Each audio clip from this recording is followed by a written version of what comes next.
Hello everyone. We hope you're doing well. We're doing great, and we truly appreciate your ongoing support. We'd like to briefly address some comments regarding our audiobook series.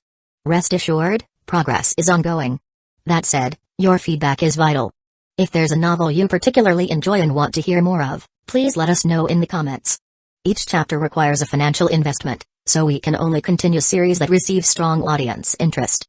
Although we retain core names and plot lines, we make significant editorial changes to enhance clarity, pacing, and immersion.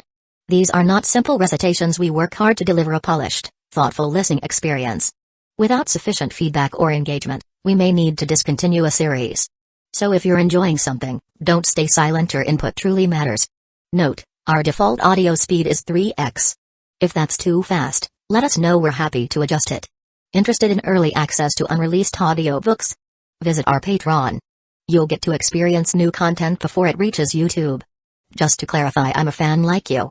I've purchased these novels and adapted them with care, while respecting all rights and guidelines. For updates, follow us on Facebook and Twitter, X. YouTube update: recently, YouTube flagged some of our content for including mature themes, realistic violence, and darker story elements. As a result, we've decided to stop uploading anything that violates YouTube's guidelines. If you'd like access to the full, uncut versions including the more intense or mature content, you can find them on our Patreon page, where we upload everything first. Available now on Patreon: Shattered Innocence transmigrated into a novel as an extra. Transmigrating over 10,000 years late, I was forced to become a mighty presence. I, the celestial dragon, rule the heavens through the double gate, reigning supreme in countless worlds with peace taming, Tower of God sequence strength, cultivation when you take things to the extreme. Naruto is an Uchiha with cyst. WTF, the centuries-old ancestor in our family take concubine again. Plus 18, Ichi, reincarnated in Bleach as a wizard. Thanks for listening and happy listening. Chapter 1, Ozaki Oyabun AD 1878. District 62, East Rukongai, Kagaurashi. The sun shone brightly, and a cool breeze rustled the leaves along the street. Two children in clean clothes walked along, enjoying the wind. Their presence stood out sharply against the harsh environment surrounding them. Ekamaru. Ekamaru, hurry up. The registration for Shino Academy is about to close. I don't want to wait until tomorrow. A lively young girl with orange hair, dressed in a white yukata, hopped and skipped ahead excitedly. Behind her, a silver-haired boy with narrowed eyes strolled at a leisurely pace. Letting out a sigh, he finally quickened his steps, clearly not used to her boundless enthusiasm. He had no choice. He hadn't known the girl for long, and they weren't exactly close. Their connection existed only because of one man. That's Rangiku Matsumoto and Jinakamaru. Shut up. Do you have a death wish? Those two aren't people you want to mess with. As the two of them walked further away, some souls hiding in the dilapidated houses let out relieved sighs, while others gazed at them with greed in their eyes. Matsumoto. I told you before we left, don't wear anything too nice. I can't guarantee you won't get stripped bare walking around like that. District 62 isn't like District 1. The souls here are either the oppressed or the downright vicious. Rangiku pouted, speaking in a casual tone. I only went to District 1 for a little while. This is where I grew up, of course I know what it's like. But this yukata was a gift from Masatsuki. The street fell into an eerie silence, and all the hushed whispers ceased. The souls around them stared at Rangiku, still pouting, with envy in their eyes. It suddenly hit them just how lucky she was. Rukongai, the first stop for souls after death, was divided into 80 districts. The higher the district number, the worse the living conditions and security. Life in the outer districts was brutal. District 1, with its safety, stable homes, and abundant food, was like paradise to those suffering in District 62. Yet this girl had been there, even stayed for a while, and now walked these streets in spotless clothing. The realization made their noses sting with bitterness. So this is what it's like to be rich? Damn it, my whole family couldn't scrape together enough for even a few coins. I'm so jealous. Boss, should we just rob her for her clothes? Shut up. Do you even know who took her in? Rangiku-san is family to Ozaki Oyabun. If he hears what you just said. They instinctively glanced around, making sure the man they feared wasn't nearby, before finally relaxing. Speaking of which, where is Ozaki Oyabun? The man referred to as boss asked. I heard people from District 63 are coming to take over our turf. Ozaki Oyabun is probably off fighting. It's already been a day. Sounds about right. Ozaki Oyabun loves to prey on the weak. The subordinates murmured among themselves, piecing together what they knew. Rubbish. Ozaki Oyabun would never do something like that.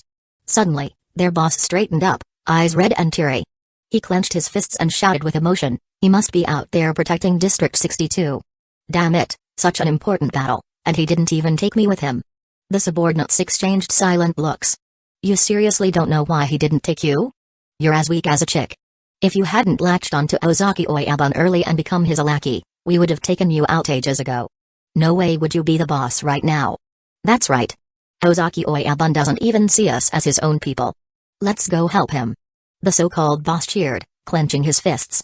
With that, the gathered souls followed behind Rangiku Matsumoto and Jinakamaru, forming a large procession as they marched toward District 63. Bang! The next moment, a ragged figure was sent flying like a cannonball, slamming into a tree before sliding down limply like a pile of broken flesh. Blood pooled across the ground. For a second, the souls froze in shock, then an earth-shaking cheer erupted. Ozaki Oyabun. In the distance, surrounded by a group of people, stood a man with black hair and dark eyes. His tall, well-defined features carried a strange mix of elegance and wildness. "Masatsuki, I'm here." Rangiku called out loudly, waving her hand at him. Hearing her voice, Masatsuki Ozaki let out a sigh and casually sent another charging soul flying with a punch. This was Soul Society, the world of Bleach. 20 years ago, he had transmigrated into this world, born into a family of swordsmen. However, he wasn't in Soul Society at first but in the world of the living, the human realm of Bleach. When he first arrived, he mistakenly believed he had been transported to a parallel world similar to the modern era of his past life. It wasn't until he witnessed wandering spirits, monsters with hollowed-out chests and white masks, and warriors wielding swords to fight them that he realized where he truly was. Then, after dying from an illness, he found himself in Soul Society, confirming that he had indeed been reborn into Bleach. Now, in the distance, Rangiku and Jin, two future well-known figures, stood watching. When Masatsuki was first placed in District 62, he had been on constant alert, wary of the souls around him. After all, the higher-numbered districts were notorious for their lawlessness and squalid conditions. But over time, he realized that this place wasn't as dangerous as he had initially imagined. Unlike other transmigrators, he had no chosen one system, no cheats. However, his spiritual pressure was naturally higher than that of the average soul, and his ability to perceive and control Rishi was sharper than most. Living in Rukongai, he had no formal method for training spiritual power. However, the key difference between a physical body and a spiritual one was that the latter was composed of Rishi instead of physical matter. That meant conventional physical training could still be effective. His past life's foundation in Kendo had also provided a significant advantage. 6 years ago, in order to survive and avoid being preyed upon, he trained relentlessly and fought tooth and nail. Through countless battles and betrayals, through bloodshed and hardship, he clawed his way to the top. From a nameless soul to the undisputed boss of Kagurashi District, he had even gained enough confidence to attempt the entrance exam for Shino Academy. Even he couldn't remember how many times he had fought, how many times he had bled. But his spiritual pressure alone was proof of everything he had endured. He became the boss of District 62 for the sake of power. Ordinary souls could sustain themselves by passively absorbing Rishi from the air, eliminating the need for food. But high spiritual power souls like Masatsuki were different. The Rishi in Rukongai's atmosphere wasn't enough to sustain him. He needed food to survive. So he fought. He defeated every opponent in his way, seized their food and weapons, and established his rule over this district. He became the boss, and his subordinates continued to plunder resources for him. Food replenished spiritual power. Swords armed himself and his men. Excess blades were sold for money. That money bought more food. And so the cycle of looting and survival continued. Chapter 2, Eastgate. All of this was just to sustain his existence and grow even stronger. Because of everything he had endured, Masatsuki Ozaki had developed a reckless indulgence toward his own desires. Rangiku Matsumoto was a soul living in Kagurashi. As someone with the potential to become a Shinigami, the Rishi in the air wasn't enough to sustain her. She had been on the verge of starving to death when she encountered Masatsuki Ozaki, who was collecting protection money on the streets. "Hey, kid. What's your name?" Masatsuki had a strange sense of déjà vu, as if he had seen this scene before. Rangiku. Rangiku Matsumoto. The frail girl spoke weakly. Without hesitation, Masatsuki used the food he had scavenged to pull her back from the brink of death, securing himself a future beauty of a wife in the process. "Aizen-sama, are you interested in that man?" Under the shade of a tree, a blind man with dark skin and goggles gazed toward the battlefield where Masatsuki was rampaging through the streets. "Interested? No. That man has been mine from the beginning." He's been quite helpful with my operations in District 62. Aizen casually flipped through a file in his hands. It was Masatsuki's dossier. Name, Masatsuki Ozaki. Age, 20. Origin, soul from the world of the living. Assigned territory, District 62, East Rukongai, Kagurashi. Spiritual pressure rank, 17. Assessment, appears easygoing and carefree, extremely self-indulgent. However, in truth, he is ruthless and ambitious. Note, displays lieutenant level potential. Tosen, this is his final evaluation. With that, Aizen picked up a pen and began making adjustments to the report. The spiritual pressure rank was changed to 16, and the note was updated to captain level potential. You seem to have high expectations for him. Are you planning to bring him to our side? Kaname Tosen couldn't see, but the tone in Aizen's voice made his stance clear. 4 years ago, I first saw him in Kagurashi.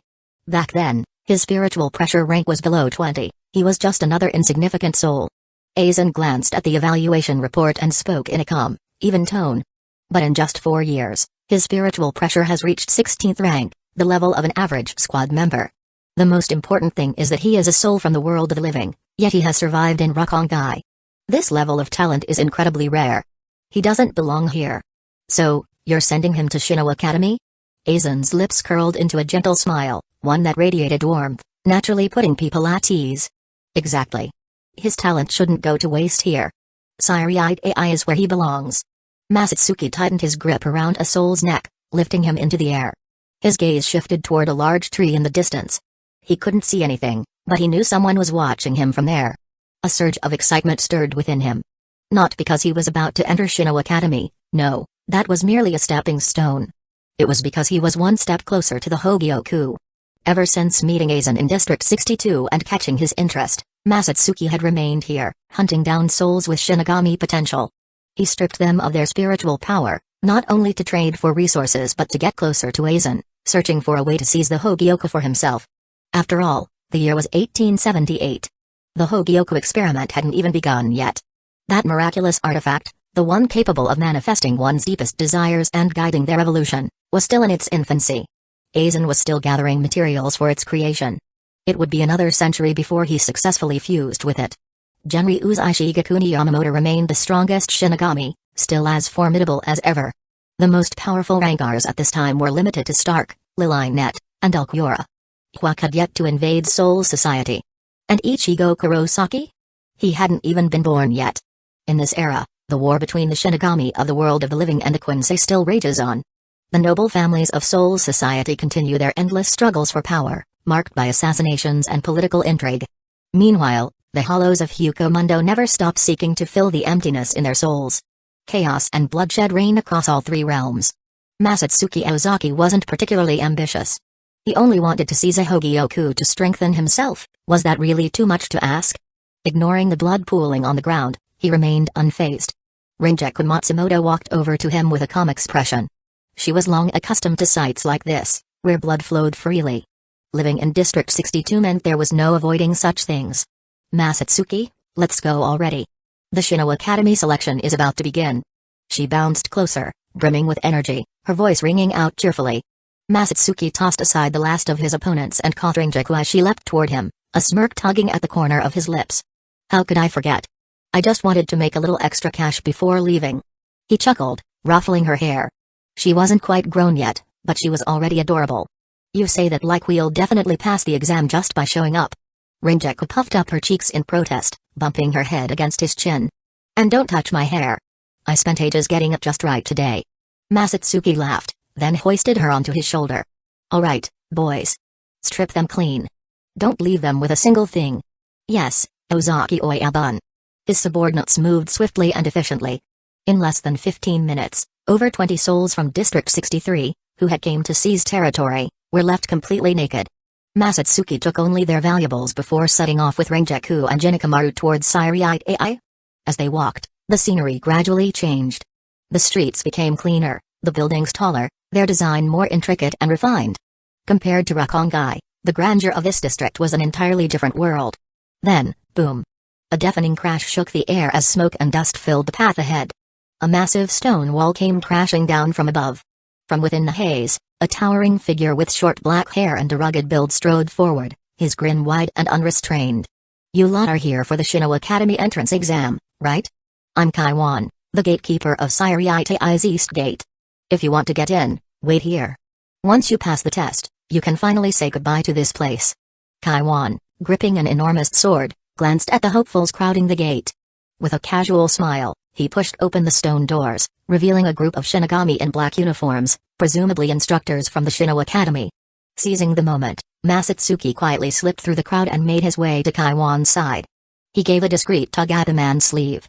Kaiwan glanced at the coins in Masatsuki's palm, quickly pocketed them, then looked around cautiously before stepping back. Masatsuki, what brings you to District 1? What kind of business are you running this time? This time, I'm not here on business, Masatsuki replied with a grin. I'm here to take the Shino Academy entrance exam. So, you've finally decided to become a Shinigami? With your spiritual pressure, you could have taken the test ages ago. I really don't get why you waited so long. Kaiwan sighed, shaking his head in disappointment. But that means no more side gigs from you. Come on, one of Seireitei's 4 great Sairemen gatekeepers complaining about money. You really need the extra cash? Don't even mention that 4 great Sairemen gatekeepers nonsense. I'm just a glorified doorman. My salary is barely enough as it is, and my wife keeps comparing herself to those noble ladies. Kaiwan sighed, shaking the coins in his hand. You're not the type to show up empty-handed? This money must be for something else, right? What kind of talk is that? Aren't we like brothers? Masatsuki grinned, throwing an arm around Kaiwan's shoulders. Honestly, I just want to make sure, this year's entrance exam isn't any different from previous years, right? Spiritual pressure rankings in this story, in the original Bleach, spiritual pressure levels were classified from 1st to 20th rank. 3rd rank and above, captain level 4th to 5th rank, lieutenant level ranks below 5th, unspecified in detail for this story, 6th to 12th rank, seated officer level below 12th rank, ordinary squad members chapter 3, examiner. That's it? You're seriously giving me money for that? Come on, don't be a stranger. That's what Kaiwan said, but Masatsuki watched as he stuffed the money into his pocket without any intention of returning it. Don't worry, the test is the same as always, spiritual pressure assessment. Honestly, even passing that part is tough enough. In Rukongai, just having enough to eat is already an accomplishment. There aren't many who have strong spiritual power to begin with. If the admission requirements get any stricter, hardly anyone from Rukongai will be able to pass. Fair point. Alright, I'll go register. Masatsuki handed Kaiwan another stack of money before turning to leave. This guy had done plenty of favors for him in the past. The nobles in Seireitei were used to their lavish lifestyles, and some had a bizarre fascination with the so-called junk from Rukongai. He and Kaiwan had made a decent fortune running that trade. Not to mention, Masatsuki had taken the opportunity to get acquainted with quite a few noble ladies and wives, engaging in some in-depth exchanges while making extra money on the side. Of course, his client selection process was as strict as his personal training regimen. Masatsuki had no complaints, he could only thank his good looks. Masatsuki. Once he becomes a Shinigami, staying right under the nobles' noses. He'll probably behave himself, right? Kaiwan thought to himself. But that was just a passing thought, he wouldn't dare say it out loud. Nobles valued their reputation above all else. If they were ruthless enough, they wouldn't hesitate to kill their own siblings. No one would care whether a mere gatekeeper lived or died. A few years ago, Tokunada Tsunayashiro from the Tsunayashiro family had tortured and murdered his own colleagues, assassinated the heir to his clan, and even killed his own wife. Captain Kyoraku had reported him, and Central 46 sentenced him to house arrest for a few centuries. But for souls who could live for 2,000 to 3,000 years, what was a few hundred years? While Kaiwan mulled over his worries, the true culprit, Masatsuki, seemed completely at ease, casually flirting with one of the female examiners from the Shino Academy. Examiner, we've been talking for a while now, but I still don't know your name. The beautiful examiner hesitated for a moment before finally answering. Lisa Yadomaru. So, Lisa, 3rd seat? I've heard Captain Kyoraku thinks highly of you. I wouldn't be surprised if you're promoted to lieutenant soon. Masatsuki grinned. You know me? Come on, don't underestimate me. I'm a businessman. I've got some solid connections in Seireitei. Masatsuki reached into his coat and pulled out a stack of cards. Here, my business card. The name's Masatsuki Ozaki. Looking forward to working with you. Lisa took one and glanced at it. Odd Jobs Agency. That's right. The Odd Jobs Agency. As long as the money's good, we handle anything. Masatsuki flashed a charming smile. Any service you need, we've got it. Any service, huh? Lisa eyed Masatsuki before scoffing, tucking the card away. Humphrey, I'm not interested in those kinds of services. But the moment she said it, a slight blush crept onto her face, tinged with irritation, perhaps even embarrassment. This bastard, Masatsuki, actually had the nerve to say that to me? For Lisa, who had spent years secretly indulging in books on certain topics, this was absolutely impossible to accept. And yet, impossible to reject. Not to mention, she wasn't just here as an examiner. She had come from the 8th Division on orders to scout potential recruits for the 13th Division of Imperial Guards. And here Masatsuki was, shamelessly flirting with her, in public, no less, right in the middle of the entrance exams. If someone like him actually became a Shinigami and joined the 13th Division of Imperial Guards, he'd need some serious discipline. Masatsuki Ozaki. A voice called from the spiritual gate, interrupting their conversation. My apologies, Lisa-san, looks like it's my turn. I'll go take the test first, let's chat again next time. Masatsuki flashed an apologetic smile before jogging toward the gate. Masatsuki Ozaki? That's me. He took the form handed to him. His name was already filled in, but the fields for age and spiritual pressure were left blank. This was his pass into Shino Academy. Step forward, it's time for your test. Understood. Masatsuki walked up to the spiritual gate, spotting Rangiku and Jin on the other side. They had already passed. This is a Kido-based test to assess your age and spiritual pressure. Just relax, the examiner said, her eyes brightening as she placed a hand on Masatsuki's back. Masatsuki merely shrugged, completely at ease. He winked at Rangiku, making the already nervous girl laugh uncontrollably. The results for Masatsuki Ozaki, the examiner announced, swallowing hard as she handed the form to her colleague. Hey, you didn't adjust the score just because he's good-looking, did you? That would be insane. Or did something go wrong with the test? The other examiner leaned in, whispering. A shameless woman. He cursed in his heart. He had seen Masatsuki's face, handsome, effortlessly charming, but to falsify his results just because of that? Damn it. I'm only a little less good-looking than him. Why didn't anyone pull strings for me when I took the entrance exam? I had to take the test 6 times before I got in. More importantly, Lisa Yadomaru is watching this kid like a hawk. Not only was she the 3rd seat of the 8th Division, but she was also practically raised as Kyoraku's daughter. That status alone. Just thinking about it is exciting. Cough. Cough. Kyoraku isn't here, right? Yui shot her colleague a glare. The glow in her hand flared up again as she rechecked the test results. Then, she sighed and shook her head with a wry smile. The examiner beside her sucked in a sharp breath. Spiritual pressure level, 16th rank. Without a doubt, Shino Academy had just struck gold. This wasn't some noble-born Shinigami raised in Seireitei and trained in spiritual pressure from childhood. He came from Rukongai. A 20-year-old with 16th rank spiritual pressure. Once he underwent systematic training, his potential was unfathomable. At minimum, he would graduate as a seated officer. Wait, did I hear that right? Spiritual pressure level? Not spiritual power? I heard most Shino Academy graduates barely hit 20th rank spiritual pressure. Are you telling me this guy is practically ready to graduate before even enrolling? The surrounding examinees murmured among themselves, their voices dripping with envy. Congratulations, you've passed. Proceed inside. The examiner filled in the form, writing 16th rank spiritual pressure, then handed it to Masatsuki. Just then, Yui cautiously stepped forward. She glanced at Masatsuki, who was still looking over his results. A hint of shyness flickered in her alluring gaze as she hesitated before whispering, Masatsuki-san, this is my address.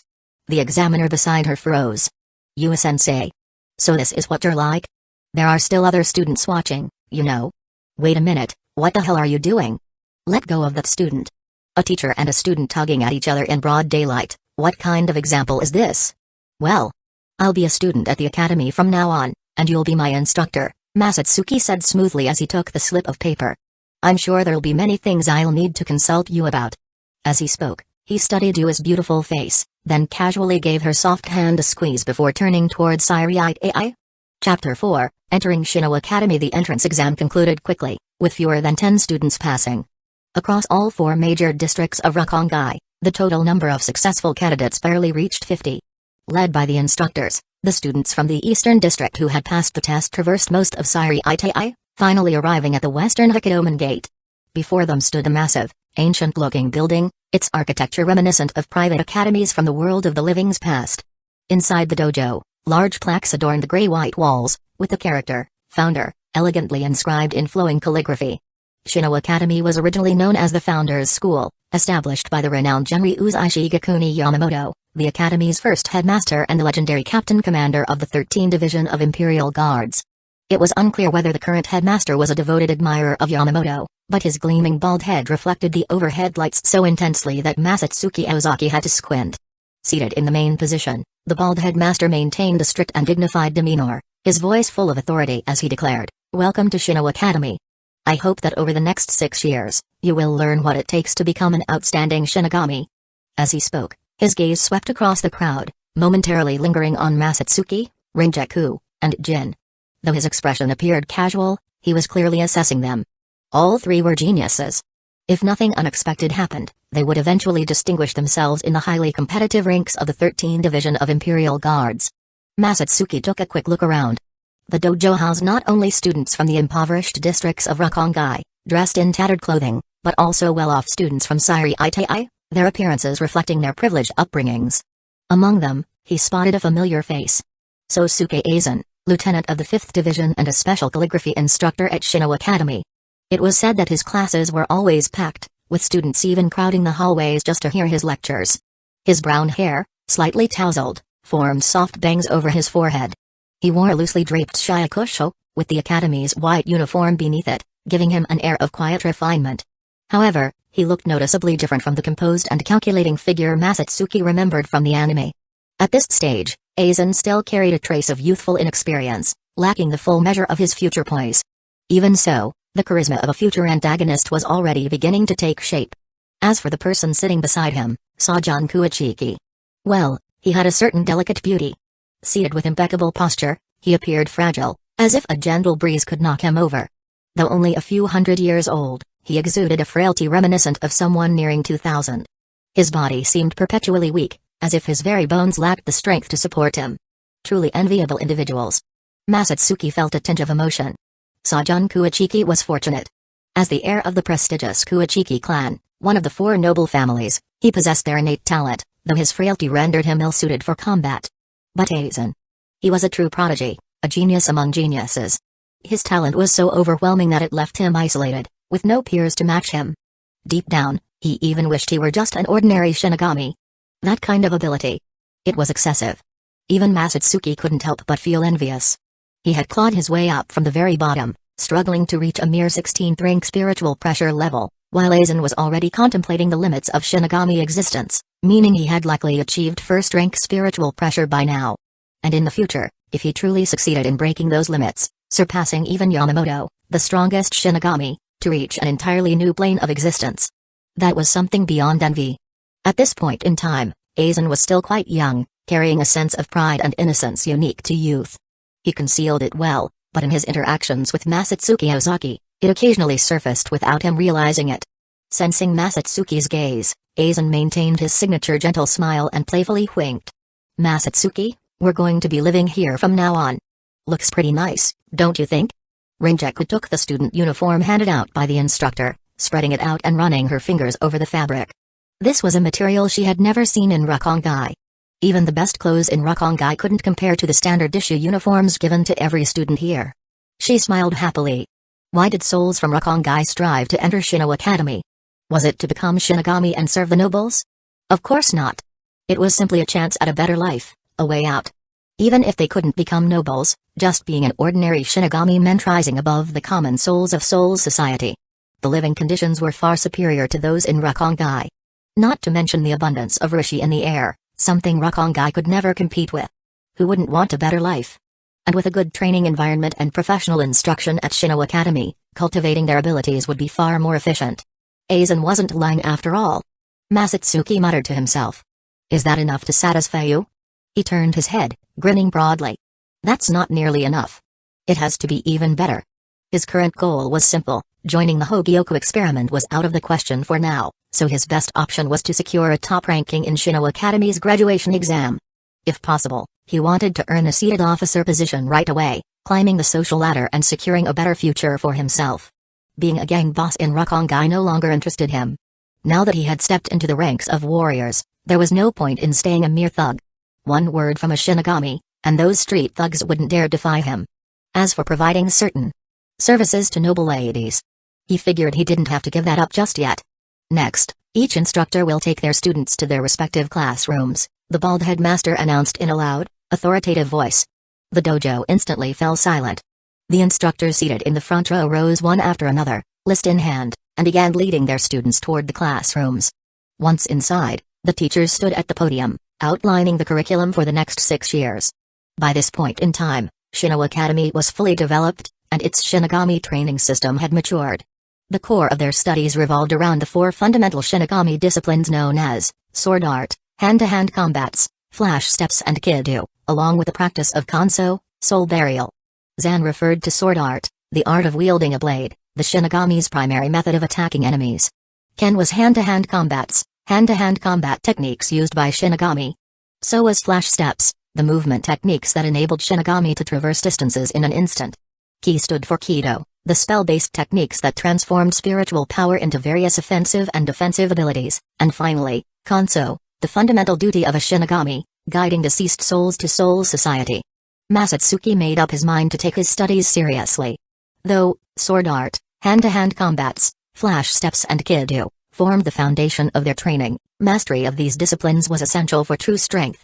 Spiritual pressure alone wasn't enough, only by refining these skills could he become a true powerhouse. After about 15 minutes, Zanpakuto finished introducing the students to the academy's structure and curriculum. As most of the students dispersed, Masatsuki, Rangiku, and Jin wrapped up their conversation and made their way to the cafeteria. Noble families in Soul Society never lacked money, so with his services to noble ladies, Masatsuki had managed to make himself a minor fortune. He quickly selected an extravagant meal for the 3 of them, filling an entire long table with food. Rangiku wasted no time digging in, her generous appetite on full display.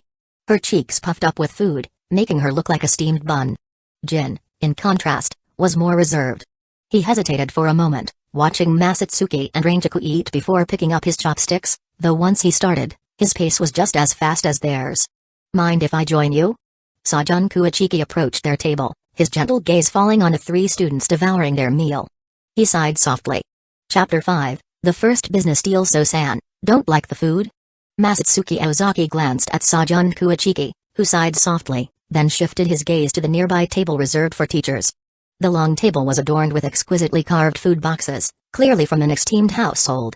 Servants stood attentively by, bowing as they carefully arranged the boxes in perfect order.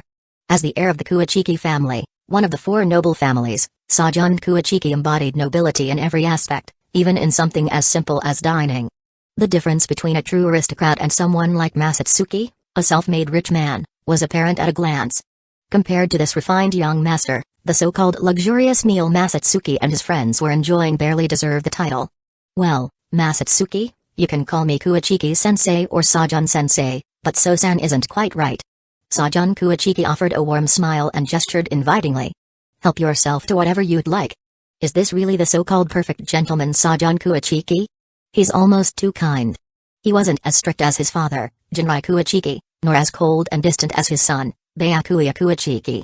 Masatsuki silently marveled at the difference but spoke with genuine admiration. "You're truly a generous person. Well then, we won't hold back." Without hesitation, he reached out and grabbed a few slices of wagyu beef, tuna sashimi, and premium sushi, acting as though he belonged at the table.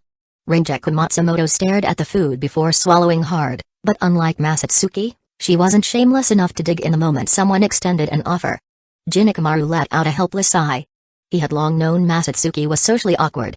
Back in Rukongai, that very trait had somehow landed Jin in the role of his reluctant subordinate. Now, even in Seireitei, Masatsuki showed no intention of changing his ways. Jin's narrow eyes darted towards Zanpakuto, subtly assessing his reaction. Seeing that the nobleman wasn't offended, he sighed in relief. Zanpakuto chuckled softly and turned his attention to Rangiku, who sat beside Masatsuki, staring longingly at the meal before her. "Matsumoto, Ikamaru, you should eat as well. With your talent, a meal like this isn't nearly enough to support your growth. You'll both become exceptional swordsmen one day, tasked with protecting Soul Society. Don't waste your potential." With that, he pushed 2 food boxes toward them. In the end, Rangiku couldn't resist and reached for the chopsticks. Jin, however, politely lowered his head and nudged the box back. "Thank you, Kuachiki-sensei, but this is already more than enough for me." "You've never had real food before, have you?" Masatsuki interrupted before Jin could finish. This stuff is even better than what I've had in the world of the living. If you don't try it, you'll regret it." Without waiting for a response, Masatsuki grabbed a grilled fish from the box and dropped it into Jin's bowl. "Oh, right. This is for you." He reached into his pocket and pulled out a business card, handing it to Zanpakuto. "As long as the price is right, I can take care of anything." "I know." The handyman, Zanpakuto, replied with an amused smile. "The admissions instructors already told me about you. They said there was a student handing out business cards to the female teachers during the exam, claiming to offer all kinds of services. Apparently, you had them all completely captivated. That was you, wasn't it?" Masatsuki gave a sheepish smile. "If nothing unexpected happened, yeah, that was probably me. Honestly, I didn't expect the teacher's demand to be so high." Then, as if realizing he needed to clarify, he quickly added, "But just so we're clear, some services are strictly for beautiful women. Don't get the wrong idea. What kind of service only caters to women?" Zanpakuto took the business card, slipping it into his pocket. For a moment, he paused, then chuckled. "Humphrey, you little troublemaker. Still, you should take on fewer of these jobs. A young man's health is important, you know. Moderation is key. You actually understand what I mean?" Masatsuki raised an eyebrow. "Understand what?" Zanpakuto blinked at him innocently. "I have no idea what you're talking about." Masatsuki was now absolutely certain. Zanpakuto knew exactly what kind of services he was offering. "Alright, that's enough joking around." Zanpakuto smiled and waved a hand dismissively. "After dinner, head back to your dorms and get some rest. If you have time, go over the spiritual power refinement jutsu that was distributed today. Since you don't have a Zanpakuto yet, this is the best way to train your spiritual pressure. Tomorrow, my sword art class is first. Don't be late. And don't wander around after dark. Seireitei isn't exactly peaceful right now." Masatsuki Ozaki's expression shifted as if something had come to mind. "The rebels are getting that bold? They'd actually go after students from the Shino Academy? Aren't they afraid that Captain Commander Yamamoto might?" He mimicked a slicing motion with his hand. Zanpakuto let out a bitter smile. "This situation is complicated and involves a lot more than you think. It's not something students like you should concern yourselves with. What you need to focus on is your own safety. Leave the dangerous matters to us." Seeing that Sajan didn't want to elaborate, Masatsuki didn't press further. They weren't close enough for that kind of conversation anyway.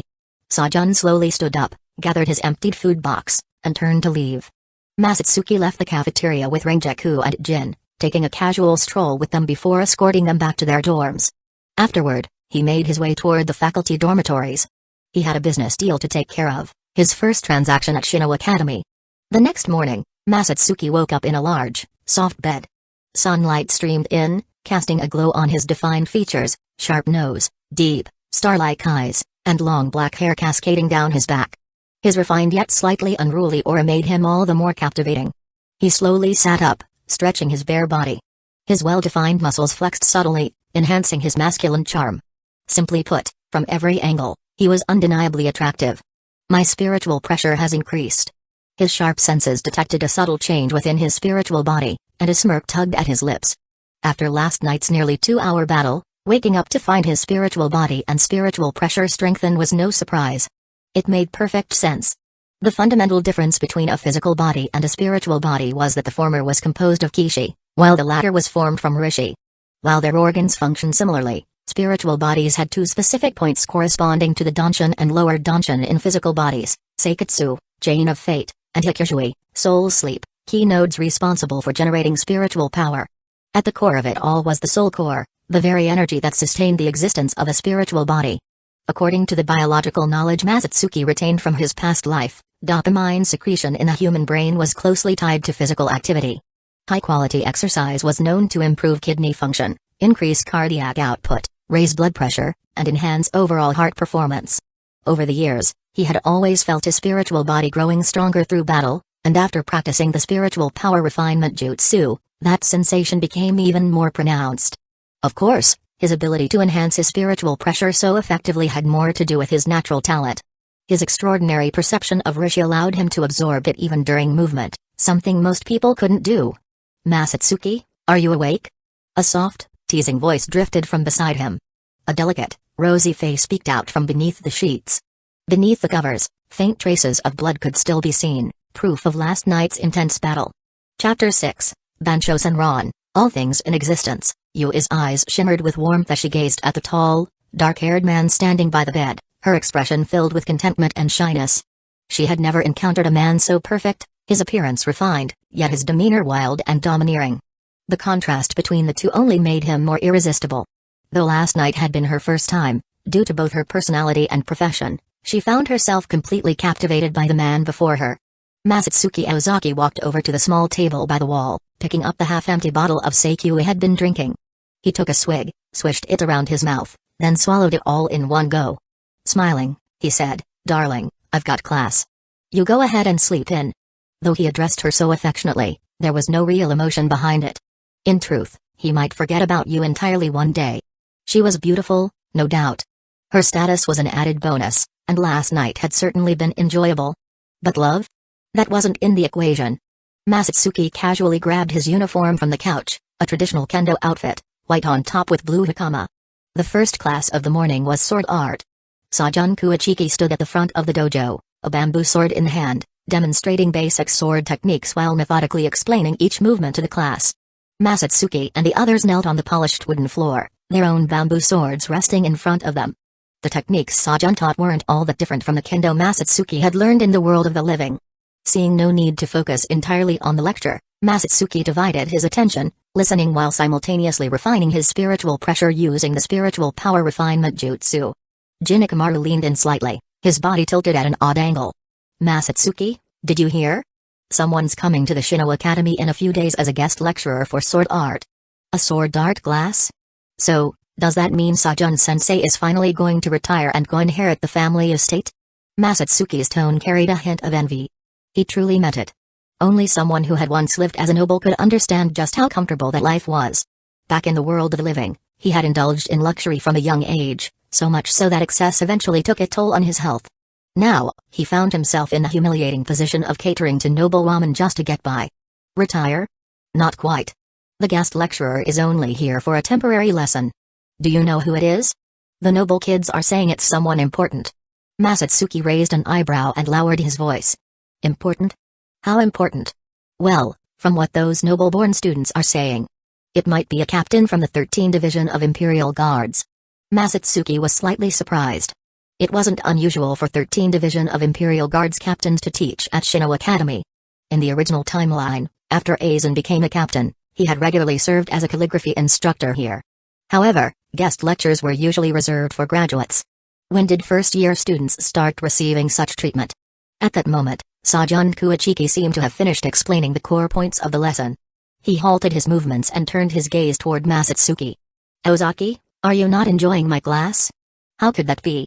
Your class is excellent, captivating, engaging, vivid, and deeply moving. But you don't seem very interested in listening." "That's not true. Actually, Jin was the one who spoke to me first. I was just trying to tell him to focus on the lesson." Jin's perpetually narrowed eyes cracked open slightly. Without missing a beat, Masatsuki discreetly pulled a small ring from his sleeve and flashed it in front of Jin. "Yes, I was the one who spoke to Masatsuki first." Masatsuki let out a quiet sigh of relief, but Sajun wasn't going to let them off that easily. "I see. But talking during class is still unacceptable. As punishment, Ozaki and Ikamaru, you two will go retrieve the Asaki for your classmates." "Wait. Are we getting our Zanpakutos?" A voice from the class spoke up, and soon, excitement spread across the students' faces. The Asaki were nameless Zanpakutos, blades that would later take shape according to their wielder's soul. A Shinigami's power came from forming a bond with their sword, learning its name, and communicating with its spirit. To receive an Asaki was the first step to truly becoming a Shinigami. Sajun Kuichiki shook his head. "Of course not. These are only lent to you for training with Jinzan, sword meditation. You won't receive your own Asaki until you graduate and officially join a squad. However, if you manage to infuse your soul into an Asaki and learn its name while training with Jinzan at Shino Academy, then congratulations, you will have earned your own Zanpakuto." As Sajun Kuichiki explained the essence of the Zanpakuto to the students, Masatsuki Ozaki and Jin Ikamaru carried in 2 large bundles of Asaki. Fortunately, since Shino Academy focuses on professional technical education and not many have the aptitude to become Shinigami, the 2 of them were barely able to carry the load. "Now, take an Asaki, place it on your lap, and sit in a meditative posture. Try to guide your spiritual power into the blade, synchronize your thoughts with it, and establish a connection. Sagan Kuachiki demonstrated by sitting cross-legged and placing his Zanpakuto on his lap. Masatsuki followed his lead, sitting down and setting the sword before him. Closing his eyes, he focused on channeling his spiritual power into the blade. The moment he did, he felt a pulling force from within the Asaki, as if it were drawing in his soul, trying to merge with it. It was an incredible sensation. His soul felt cleansed, enveloped in warmth, as if he had returned to the safety of his mother's embrace. When he opened his eyes again, he found himself in a vast, pure white space. The sky was devoid of a sun, and the overwhelming whiteness above stung his eyes. The ground appeared to be made of some unknown white liquid. As he placed his hand on it, ripples spread outward, yet despite sitting there, he did not sink. Looking up, he saw a katana embedded in the ground. It was about 1.2 meters long, with a slender blade, a grayish-white hilt, and an oval-shaped guard. Standing atop the blade was a beautiful girl dressed in a white kimono. She had the presence of a goddess, with the face of an angel and the body of a temptress. Willow-like brows, large eyes, delicate lips, and a perfectly sculpted face with wide double eyelids, a high nose bridge, and long, flowing black hair. She was the kind of beauty that seemed almost unreal, as if she had stepped out of a dream and into the real world. She smiled radiantly, and Masatsuki was momentarily dazed. "Who are you? Who am I? What are you saying?" "It's me." Static, awe. Bansho Senran, all things in existence. Masatsuki blinked, his initial confusion fading. A smile formed on his lips as if reuniting with an old friend. Bansho Senran. Though the girl's voice came through as static, the name resounded clearly in his heart. Like a playful spirit, she leaped down before him, winking mischievously. "You really can hear me. But this is just the beginning. I can't wait for the day you call my true name." The world shattered like a broken mirror, and her body dissolved into countless fragments of light. Masatsuki reached forward, trying to grab hold of her, but in the end, all he grasped was the hilt of a katana. What's happening to Masatsuki? His Asaki. It's glowing. "Kuachiki-sensei, come quickly. Something's happening to Aozaki-kun." Masatsuki opened his eyes to the concerned voices of his classmates. At some point, he had already risen to his feet, and the Asaki in his hand had transformed into the same katana from that white world. My spiritual pressure. Before he could fully process what was happening, an overwhelming surge of spiritual pressure erupted from his body. The force was so sudden and immense that he couldn't even attempt to restrain it. It gushed forth like an uncontrollable fountain. Chapter 7, 6th Class Spiritual Power. Sagan Kuachiki, who had stepped in front of Masatsuki, froze, his expression stiffening. Before his shocked eyes, a pillar of spiritual pressure shot up from Masatsuki, piercing the sky. Boom. In an instant, the force of the spiritual pressure pillar blasted away the dojo's ceiling, flooding the entire room with blinding light. The sudden surge of overwhelming spiritual pressure sent several students with weaker spiritual pressure flying. They crashed into the walls with a series of loud thuds. One unfortunate student was even flung out the door, only to be caught by a man wearing black-framed glasses. "Young man, there's such a thing as knowing your limits when practicing sword art." "Ah. Aizen-sensei, what are you doing here?" "I just finished my class." "What's going on in there?" Either way, whether it's unleashing spiritual pressure or throwing students out of the dojo, this is a bit excessive. Aizen adjusted his glasses and turned his gaze toward the dojo. Inside, Sagan Kuachiki had released his own spiritual pressure, Captain Class Spiritual Pressure of 3rd Class Spiritual Pressure rank, to forcibly suppress Masatsuki's rampaging power, preventing it from harming the other students. Through this clash of spiritual pressure, he was absolutely certain, Masatsuki's Asaki had fully transformed into a Zanpakuto. At this moment, his spiritual pressure had reached the level of a 6th class rank, just a step away from breaking into the 5th class. His first thought was to be happy for his student. But that joy was immediately replaced by confusion. Masatsuki Ozaki had enrolled from Rukongai.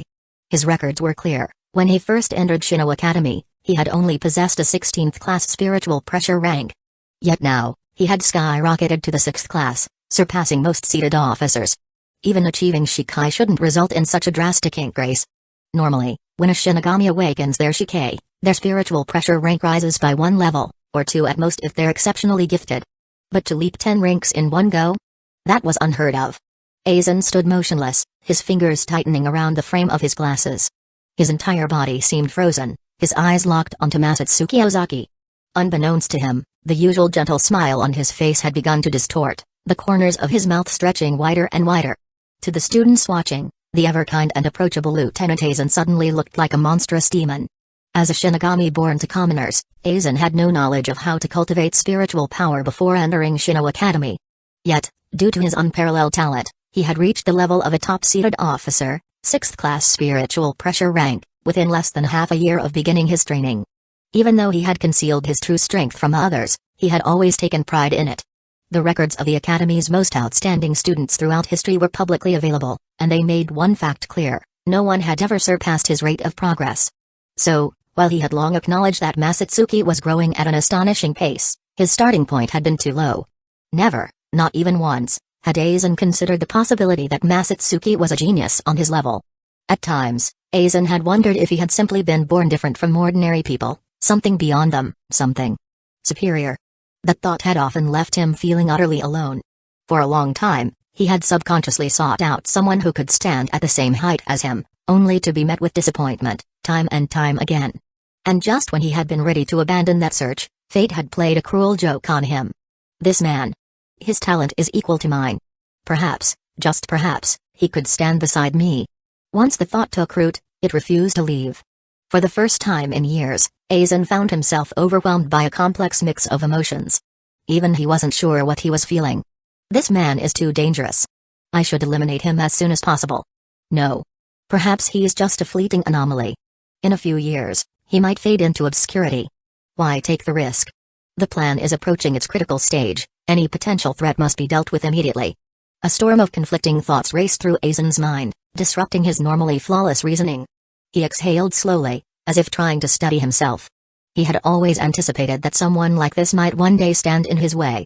Yet, strangely enough, a sense of relief washed over him. So I'm not an anomaly. I'm not alone. There truly is someone else who stands at my level. And that person is right in front of me. Let's observe for a few more years. Aizen took a few deep breaths, calming the excitement surging within him. For the first time in a long while, he felt anticipation, even though what he was looking forward to carried immense risk. Aizen-sensei, are you alright? A student asked, concern in their voice. Aizen's eyes flickered slightly before he quickly put on his usual, practiced smile. I'm fine, just felt a little unwell for a moment. Ah. I see. I was wondering why your expression looked so terrifying just now. I'm fine, but you should go check in with the 4th Division. You saw everything?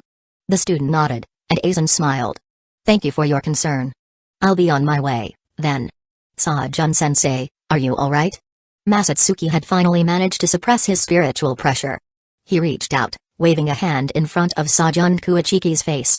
I'm fine, Sajun replied, still staring at Masatsuki in a daze. Learning Shikai and displaying the spiritual pressure of a top-seated officer, on his first attempt at Jinzen. It was only the second day of his enrollment at Shino Academy, the first day of formal lessons. This was beyond extraordinary. Even his brother-in-law, Koga Kuichiki, hailed as a once-in-several-centuries genius and now a top-ranked seated officer of the 1st Division's Special Forces, hadn't shown such an absurd level of talent when he first entered the academy. For the first time in a long while, Sajun's eyes shone with excitement, as if he were witnessing the rise of a new star. This child. He might one day become a pillar of Soul Society. His own broken body was of little use, but if he could train a Shinigami capable of protecting Soul Society, then perhaps he wouldn't have failed his father's teachings. At that thought, Sajun couldn't help but smile even more. But unlike his usual noble composure, this smile carried a trace of foolish delight. Masatsuki shook his head and coughed twice, snapping Sajun out of his thoughts. Sajun-sensei, you said before that if someone infuses their soul into an Asaki and learns its name, they will obtain their own Zanpakuto. That means I don't have to return mine to the academy, right? He slid Bancho Senron into its sheath, securing it at his waist while his fingers idly traced the hilt. As if I'd return it even if you asked. Seeing that Masatsuki had absolutely no intention of giving the sword back, Sajun shook his head with a helpless smile. Of course. It's your Zanpakuto now. But after class, you'll still need to come with me to report this to the academy. You're the best, sensei. Masatsuki cheered, jumping excitedly. Let's go now. Back in his previous life, when he had watched Bleach, he had always fantasized about having his own Zanpakuto. Now that his dream had become reality, there was no way he could stay calm about it. You brat. Sit down first. Class isn't over yet. Despite his 6th class spiritual pressure rank, Masatsuki was still easily pushed back into his seat by the seemingly frail Sajun Kuichiki. So, a Shinigami's battle is really a battle of spiritual pressure? Masatsuki muttered, gritting his teeth. Sensei looks weak, but he's got some serious strength. You sure know a lot, Ozaki-kun, Sajun chuckled. But don't underestimate your teacher. I may not be much of a fighter, but I'm still third class in spiritual pressure. You've still got plenty to learn. Chapter 8, Reflect Genius. This is true genius. The headmaster of Shino Academy gazed at the portrait of Junryu's Ishigakuni Yamamoto hanging on the office wall, his eyes welling up with excitement. His already gleaming bald head somehow seemed even shinier under the light. Not just Masatsuki Ozaki, even Sajun Kuichiki couldn't help but narrow his eyes at the display. If Captain Commander Yamamoto is watching over us from hell, then Soul Society will surely prosper for another 2,000 years. Masatsuki, who had been peacefully sipping tea, nearly choked to death. The struggle to suppress his laughter was obvious on his face. Headmaster, Captain Commander Yamamoto is still alive. Sajun Kuichiki hesitantly raised his hand. I know. It's not that he's dying. Cough cough. I meant to say, Captain Commander Yamamoto is getting old, isn't he? The headmaster cleared his throat and sighed deeply. He's spent centuries tirelessly protecting Soul Society. Finally, there's someone who can lighten his burden. Sajun Kuichiki was left speechless. Did the headmaster just curse the Captain Commander? And then backpedal so quickly? The way he could lie without hesitation was truly something. He distinctly remembered that the headmaster hadn't always been this way. Had Masatsuki's overwhelming talent shaken him that much? That was the only reasonable explanation. Otherwise, the alternative was that he was simply too overjoyed and had finally dropped his noble facade. Ozaki-kun, come, let's head to the Sword Art Dojo. Show the headmaster your shikai. The headmaster grinned, attempting what he probably thought was a kind and encouraging smile. Unfortunately, his wrinkled face had nothing to do with kindness, and the result was anything but reassuring. If anything, this was the kind of grin that could stop a crying baby in the middle of the night. Masatsuki smiled faintly and followed the headmaster and Sajun Kuichiki to the Sword Art Dojo. He let out a slow breath, his gaze flickering to Rangiku and Jin waiting for him outside the door. Then, in a steady voice, he called out, Utsuus, Bansho Senran. Reflect, all things in existence. Masatsuki slowly drew his Zanpakuto. At some point, a white ribbon had wrapped around the hilt, connected to a cross-shaped star blade ring. He slipped his fingers into the ring, giving it a gentle flick. The katana spun in place, elegantly twirling through the air. The Zanpakuto has undergone a form change. Spiritual pressure output has tripled. A direct attack type Zanpakuto, perhaps? The headmaster slowly stood up, stroking the long beard he had carefully cultivated over the years. Leaning slightly forward, he observed every detail with rapt attention. Yet, despite everything, his smile never wavered, there wasn't even a trace of disappointment. While direct attack type Zanpakuto were often seen as having a more straightforward combat approach compared to Kido-based ones, that wasn't an issue. Limitations could always be compensated for through skill and strategy. After all these years as headmaster of Shino Academy, he had finally encountered a once-in-a-millennium genius. This child. He might one day stand on equal ground with Captain Commander Yamamoto or the legendary first Kinpachi, Retsu Unohana. And when that day came, when this boy became the pillar of Soul Society, everyone would know, it was I who discovered this genius. At that thought, the headmaster couldn't help but grin even wider, his expression bordering on comical. Watching the increasingly exaggerated smile on the headmaster's face, Masatsuki Ozaki and Sajun Kuichiki both felt the same inexplicable feeling rise in their chests, a deep, overwhelming sense of helplessness. Masatsuki looked directly at the headmaster, who seemed lost in thought, and spoke calmly. Headmaster, is this enough? No problem. From this moment on, this Zanpakuto belongs to you. Masatsuki sheathed his sword, running his fingers over the hilt as a sharp glint flickered in his eyes. Only he knew the true power hidden within this blade. After exchanging a few more words, the headmaster personally escorted Masatsuki and Sajun Kuichiki out of the office. As they stepped out of the academy building, Sajun, who had been walking behind Masatsuki, suddenly paused. Ozaki-kun, you need to be especially careful in the days to come. Masatsuki glanced at him but remained silent. After a brief moment of thought, Sajun continued. Soul Society isn't as peaceful as it appears on the surface. The power struggles among the noble families are growing fiercer by the day. Each major faction is desperately expanding its influence to strengthen their position. Even the Kuichiki clan hasn't been able to stay out of it. And right now, what the nobles need most is someone like you, young, exceptionally talented. It's inevitable that you'll catch their attention. If you accept their offers, you'll become nothing more than a sword in their hands. From that moment on, your fate will no longer be your own. To them, swords are just weapons. And weapons, once broken, are nothing more than discarded scraps. They won't care where you end up. Moreover, If you align yourself with one faction, you'll become a prime target for the others. And when it comes to their enemies, nobles don't show mercy. We, the ones in high places, are stained by filth. You deserve a bright and promising future, don't let yourself be dragged into this wretched mire just for the sake of fleeting gains. As he spoke, a self-deprecating smile tugged at Sajun's lips. In truth, he had never wished to be caught in the storm of noble conflicts. But being born into the Kuachiki clan, one of the 4 great noble houses, meant he had never been given a choice. He despised this reality with every fiber of his being, yet he was powerless to change it. Sensei, you're a good man. Masatsuki shook his head and replied with unwavering seriousness. Don't worry. I have no interest in the wealth or power the nobles dangle before me. Right now, my only focus is training at Shino Academy. And that was the absolute truth.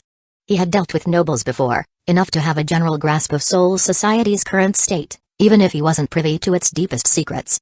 If this were an era of peace, joining a noble house might have been a path to prosperity. But right now, Soul Society was a mess. Noble heirs were dying left and right. For a commoner from Rukongai like him, joining a noble family now was nothing short of suicide. Even with his current 6th-class spiritual pressure rank, he wouldn't stand out among the assassins and elite warriors raised in noble households. Seeing the determination in Masatsuki's eyes, Sajun let out a quiet sigh of relief. The world of power and wealth was intoxicating: money, status, beautiful women. The nobles had everything in abundance. But with how resolute Masatsuki seemed, perhaps he really could resist those temptations.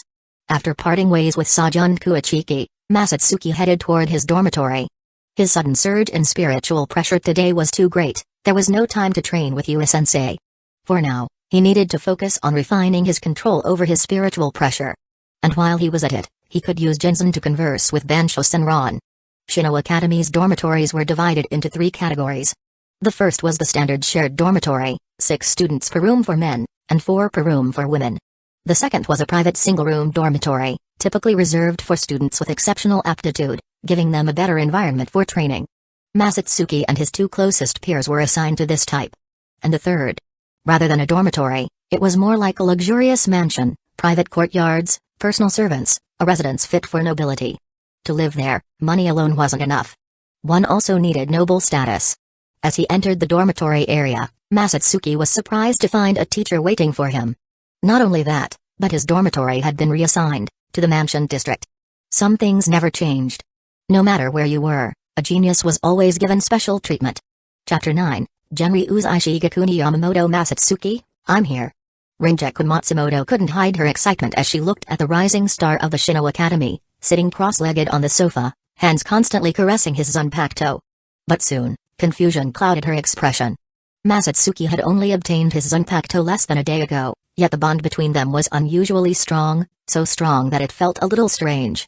She knew Masatsuki had always wanted a Zanpakuto, and she expected him to be attached to it once he finally got one. But she never imagined Masatsuki would be completely enamored with it. Masatsuki, is this what you called me here to see? I'm going to be mad. Rangiku pouted angrily and reached out to pat Masatsuki's face. I'm standing right here. I may not be fully grown yet, but that's no excuse to be fawning over a sword. As if to drive away the fox spirit that had suddenly appeared in Masatsuki's life, she deliberately settled herself onto his lap. My dear, it's me you like, isn't it? I really didn't expect that beneath Bansho Senran's pure face and modest clothing, such an exquisite figure would be hiding. Truly amazing. Ah, yes, Rangiku, it's you I like. Masatsuki, who had been murmuring absent-mindedly, suddenly snapped back to reality. His dazed gaze sharpened, and he wrapped his arms around Ranjiku's slender waist. Masatsuki, you didn't do anything improper with your Zanpakuto, did you? A Zanpakuto is the extension of a Shinigami's soul. They are 2 beings with one heart. Rangiku shot him a look of disdain. Of course I know that, but Bansho Senran's situation is unique. Unique? What's so unique about it? Isn't the bond between a Shinigami and their Zanpakuto always the same? I don't know how to explain it. I can only say that she isn't me. Nonsense. Rangiku couldn't accept such an explanation. It completely contradicted what she had learned from textbooks. She gritted her teeth and snapped, You're just trying to justify your weird behavior, aren't you? Don't think I don't know. You're full of lies. You told me you were going out to collect a debt, but you were actually sneaking off to visit the lady next door. I swear I'm telling the truth this time. I have my limits, okay? Masatsuki thumped his chest indignantly. Besides, doing something like that to yourself, no matter how you look at it, would just be too weird. Rangiku eyed him suspiciously, then suddenly froze as if realizing something. An unbelievable thought surfaced in her mind. If this Zanpakuto was independent, then could she really? No way. A Zanpakuto without a physical form, what could it even do? And wouldn't Masatsuki feel pain? Masatsuki reached out, tapped her forehead with 2 fingers, and reassured her, "Alright, if you can't figure it out, don't think about it. Even I don't fully understand it. Just focus on your training. Look at you, lazy every day, never exercising. No wonder you're not growing." Rangiku slowly leaned against Masatsuki, her small hands clinging tightly to him as their bodies pressed closely together. A faint sense of urgency welled up inside her. She suddenly wished this body would grow up faster. Seeing the gradually serious expression on Rangiku's face, a chill crept through Masatsuki's heart. Seireitei, 1st Division Headquarters. The headmaster of the Shino Academy stood at the entrance, his heart filled with anticipation as he explained his purpose to the guards. A Shinigami stepped into the headquarters to report his arrival, and before long, the headmaster was invited inside. Despite serving as headmaster for centuries, the 1st Division Headquarters was not a place he could enter at will. Though Genryu's Ishigakuni Yamamoto had once been the chief instructor of the academy and the founding headmaster of Shino Academy, the academy itself had long since become an independent educational institution, separate from the 13th Division of Imperial Guards and unaffiliated with the 1st Division. As he walked toward the captain's quarters, 1st Division Shinigami patrolled the area in every direction. Every now and then, messengers from the 2nd Division's 5th unit would appear and vanish in an instant. Whenever the headmaster passed by, the Shinigami along the path would respectfully salute him, and he, in turn, would acknowledge them with a stern nod. After all, nearly every member of the 13th Division of Imperial Guards was a graduate of Shino Academy. They were all, in a way, his students. Crossing the courtyard, he removed his shoes in front of a room and stepped onto the polished wooden floor. Approaching the entrance, he cleared his throat and called out in a steady voice, "Captain Commander, Headmaster of Shino Academy, Tosato, requesting an audience." "Enter." A deep, resolute voice responded from within. "Excuse my intrusion," the headmaster said respectfully, bowing slightly as he slid open the door and stepped inside. The room was small, its walls adorned with swords. At the center stood a wooden tea table, neatly arranged with an assortment of exquisite tea sets. Seated behind the table was an elderly man with a composed yet subtly kind expression. His half-closed eyes barely revealed a slit, and his forehead bore 2 long scars. His hairstyle matched the headmaster's, his shayakusho draped beneath a large, flowing white haori lined with imperial purple. A single, bold, ichi, was inscribed within a diamond-shaped black frame on the back of the haori. This was none other than the captain of the 1st Division, the captain commander of the 13th Division of Imperial Guards, the strongest Shinigami of the past millennium, Genryu's Ishigakuni Yamamoto. "Captain Commander." The moment he laid eyes on the old man, the headmaster did not hesitate, he dropped to one knee in respect. Only someone of his age and experience could truly grasp the ruthlessness this seemingly kind elder had wielded in his youth. "What brings you here?" Yamamoto asked. "I have discovered a remarkable talent at Shino Academy. A true genius." On his very first day, he achieved Shikai and reached the 6th level of spiritual pressure classification. The headmaster emphasized the word genius as he withdrew a document from his sleeve and handed it over. "His name is Masatsuki Ozaki. This is his profile." As the pages turned, the headmaster's heartbeat grew increasingly rapid. Is he willing to graduate early and join the 13th Division of Imperial Guards? The question caught the headmaster off guard. Why would the captain commander ask this? Masatsuki Ozaki had only been enrolled for 2 days, and today was his first actual lesson. Despite his extraordinary talent, he had yet to undergo any formal training. It was far too soon for him to graduate. Shino Academy specialized in teaching techniques and knowledge, things that couldn't simply be mastered through high spiritual pressure alone. If Masatsuki were to graduate early, he would essentially be a blank slate, untrained in critical skills. Even within the 13th Division of Imperial Guards, it would be difficult for him to acquire the necessary knowledge and techniques. After all, at its core, the 13th Division of Imperial Guards was a military organization, a profession where every Shinigami had their own responsibilities. Unlike the academy, where instructors were dedicated to teaching, no division had the luxury of training recruits from the ground up. Unless, of course, one was born into nobility. Those raised in elite households received extensive education in everything from managing a family estate to mastering Shinigami combat techniques and political maneuvering. For them, early graduation posed no real obstacle. Fortunately, with centuries of experience as headmaster, he had anticipated such concerns long before setting foot here. He had come prepared. Chapter 10, I am willing. He has no intention of graduating early for the time being. Yamamoto stared at the headmaster and slowly asked, why? Had the nobles moved so quickly? He had only just received word of Masatsuki Ozaki's talent, yet had the boy already been drawn in by their offers, choosing to reject the 13th Division of Imperial Guards? As the de facto ruler of the largest military force in Seireitei, Yamamoto was unwavering in his loyalty to the royal family and the noble hierarchy. This was common knowledge, and it was precisely this that emboldened the noble families to scheme under his very nose. He upheld the laws of Soul's society with absolute discipline, and he had no personal need to cultivate or expand his own influence. The only reason he wished to recruit Masatsuki Ozaki was to prevent such a prodigy, one who even surpassed Shunsei Kyoraku and Ukitake, from being entangled in the nobles' meaningless power struggles, reduced from a once-in-a-millennium talent to nothing more than a tool for their ambitions. So then, which family had set their sights on Masatsuki Ozaki? The ambitious Tsunayashiro clan? The Casamioji clan, desperate to rise to the ranks of the four great noble houses? Or? Yamamoto's gaze fell upon the document, scanning the section listing the boy's teachers. Or was it the Kuachiki clan, represented by Sajun Kuachiki, taking advantage of their proximity to secure him first? If it was the Kuachiki family, that would be acceptable.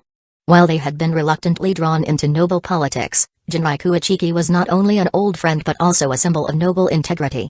The Kuachiki clan would not squander such talent. The Casamioji clan was tolerable at best.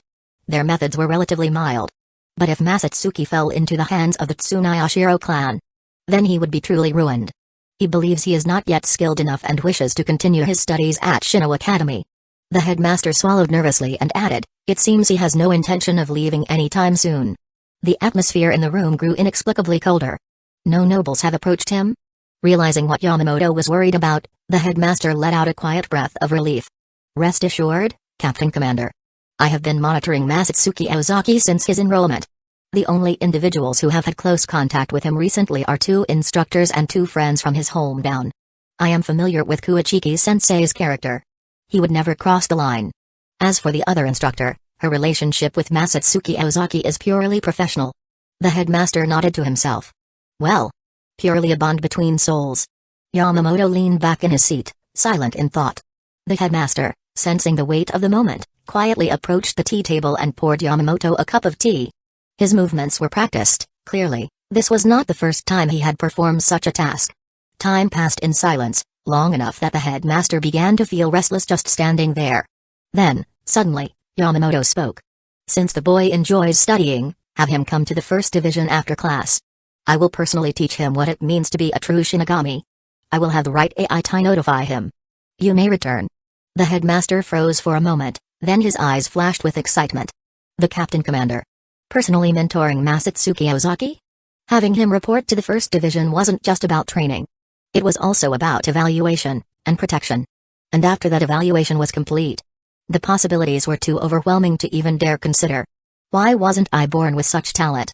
If I had been, then it wouldn't have been Chojiro Sasaki standing by the Captain Commander's side all these years, it would have been me, Sadokto. Sighing inwardly, the headmaster turned and left the captain's quarters. I will confirm this once more, Shino Academy student Masatsuki Ozaki, do you wish to go to the 1st Division to learn? I do. Masatsuki immediately gave a firm response as he looked at the right Aitai's messenger. After all, this was Genryu's Ishigakuni Yamamoto, the strongest Shinigami of the past 1,000 years, a true master of all disciplines, standing at the absolute pinnacle of the Shinigami. There was no better teacher in all of Soul's society. Not to mention, as the leader of the 13th Division of Imperial Guards, forming a good relationship with him would save Masatsuki a lot of trouble. At the very least, he wouldn't have to worry about nobles trying to drag him into their schemes. Watching the messenger disappear into the distance, Masatsuki turned back toward his dormitory. The moment he stepped inside, Rangiku Matsumoto dropped the snacks in her hands and tackled him in a hug. Masatsuki, was that the right Aitai just now? Yeah. Captain Commander Yamamoto wants me to go to the 1st Division once a week. He'll be personally guiding my training. Masatsuki made no effort to hide it, nor did he want to. The more people who knew, the less trouble he'd have to deal with. You mean Captain Commander Yamamoto took you as his disciple? Rangiku asked excitedly, bouncing on top of him. He didn't say anything about taking me as a disciple, just that he'd be instructing me in training. Lying back on the sofa, Masatsuki reached out to steady Rangiku before she got too carried away and tumbled off. Rangiku straightened up, tapped her chin in thought. then gave him a puzzled look. So, it's like extra lessons from the captain commander? Masatsuki found the phrasing a little odd. It reminded him of Yua-sensei. Still, he poked Rangaku's cheek and nodded. Something like that. That's not much different from being a disciple. You're basically an unofficial student of Captain Commander Yamamoto. Rangiku recalled the stories Masatsuki had told her about great sects and their different types of disciples. In her mind, this situation definitely counted as an unregistered disciple. If you're getting personal training from the Captain Commander, you'll be super strong in no time. That means I can slack off, right? Absolutely not. You cannot slack off in your training. Masatsuki sighed. Rangiku. Do you know why I brought you to Shino Academy? I do. Because Masatsuki is a Lilicon and can't live without me. Masatsuki rubbed his forehead, exasperated. That's part of it, but not entirely. I'm into all ages. Wait, no, that's not what I meant to say. He took a deep breath and continued. The real reason is that there's a monster in Rukongai, a man with a beast's heart. You have something inside you that's incredibly important to him. He just doesn't realize its value yet. To be safe, you must train hard. Strength is the key to survival. His tone grew heavier as he placed a firm hand on Rangaku's chest. Within the small body was a fragment of the Soul King, something the Hogyoku desperately required. Masatsuki was certain. If Rangiku Matsumoto carried the Soul King's nail, then there was no way she lacked talent. Night fell in silence. In the vast mansion, Masatsuki and the young Rangiku lay on the sofa, staring at each other wordlessly.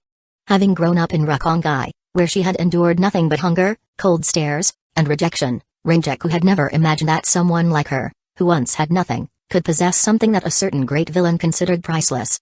For more chapters, feel free to follow me on Patreon. Chapter 11, Big Shot Shino Academy.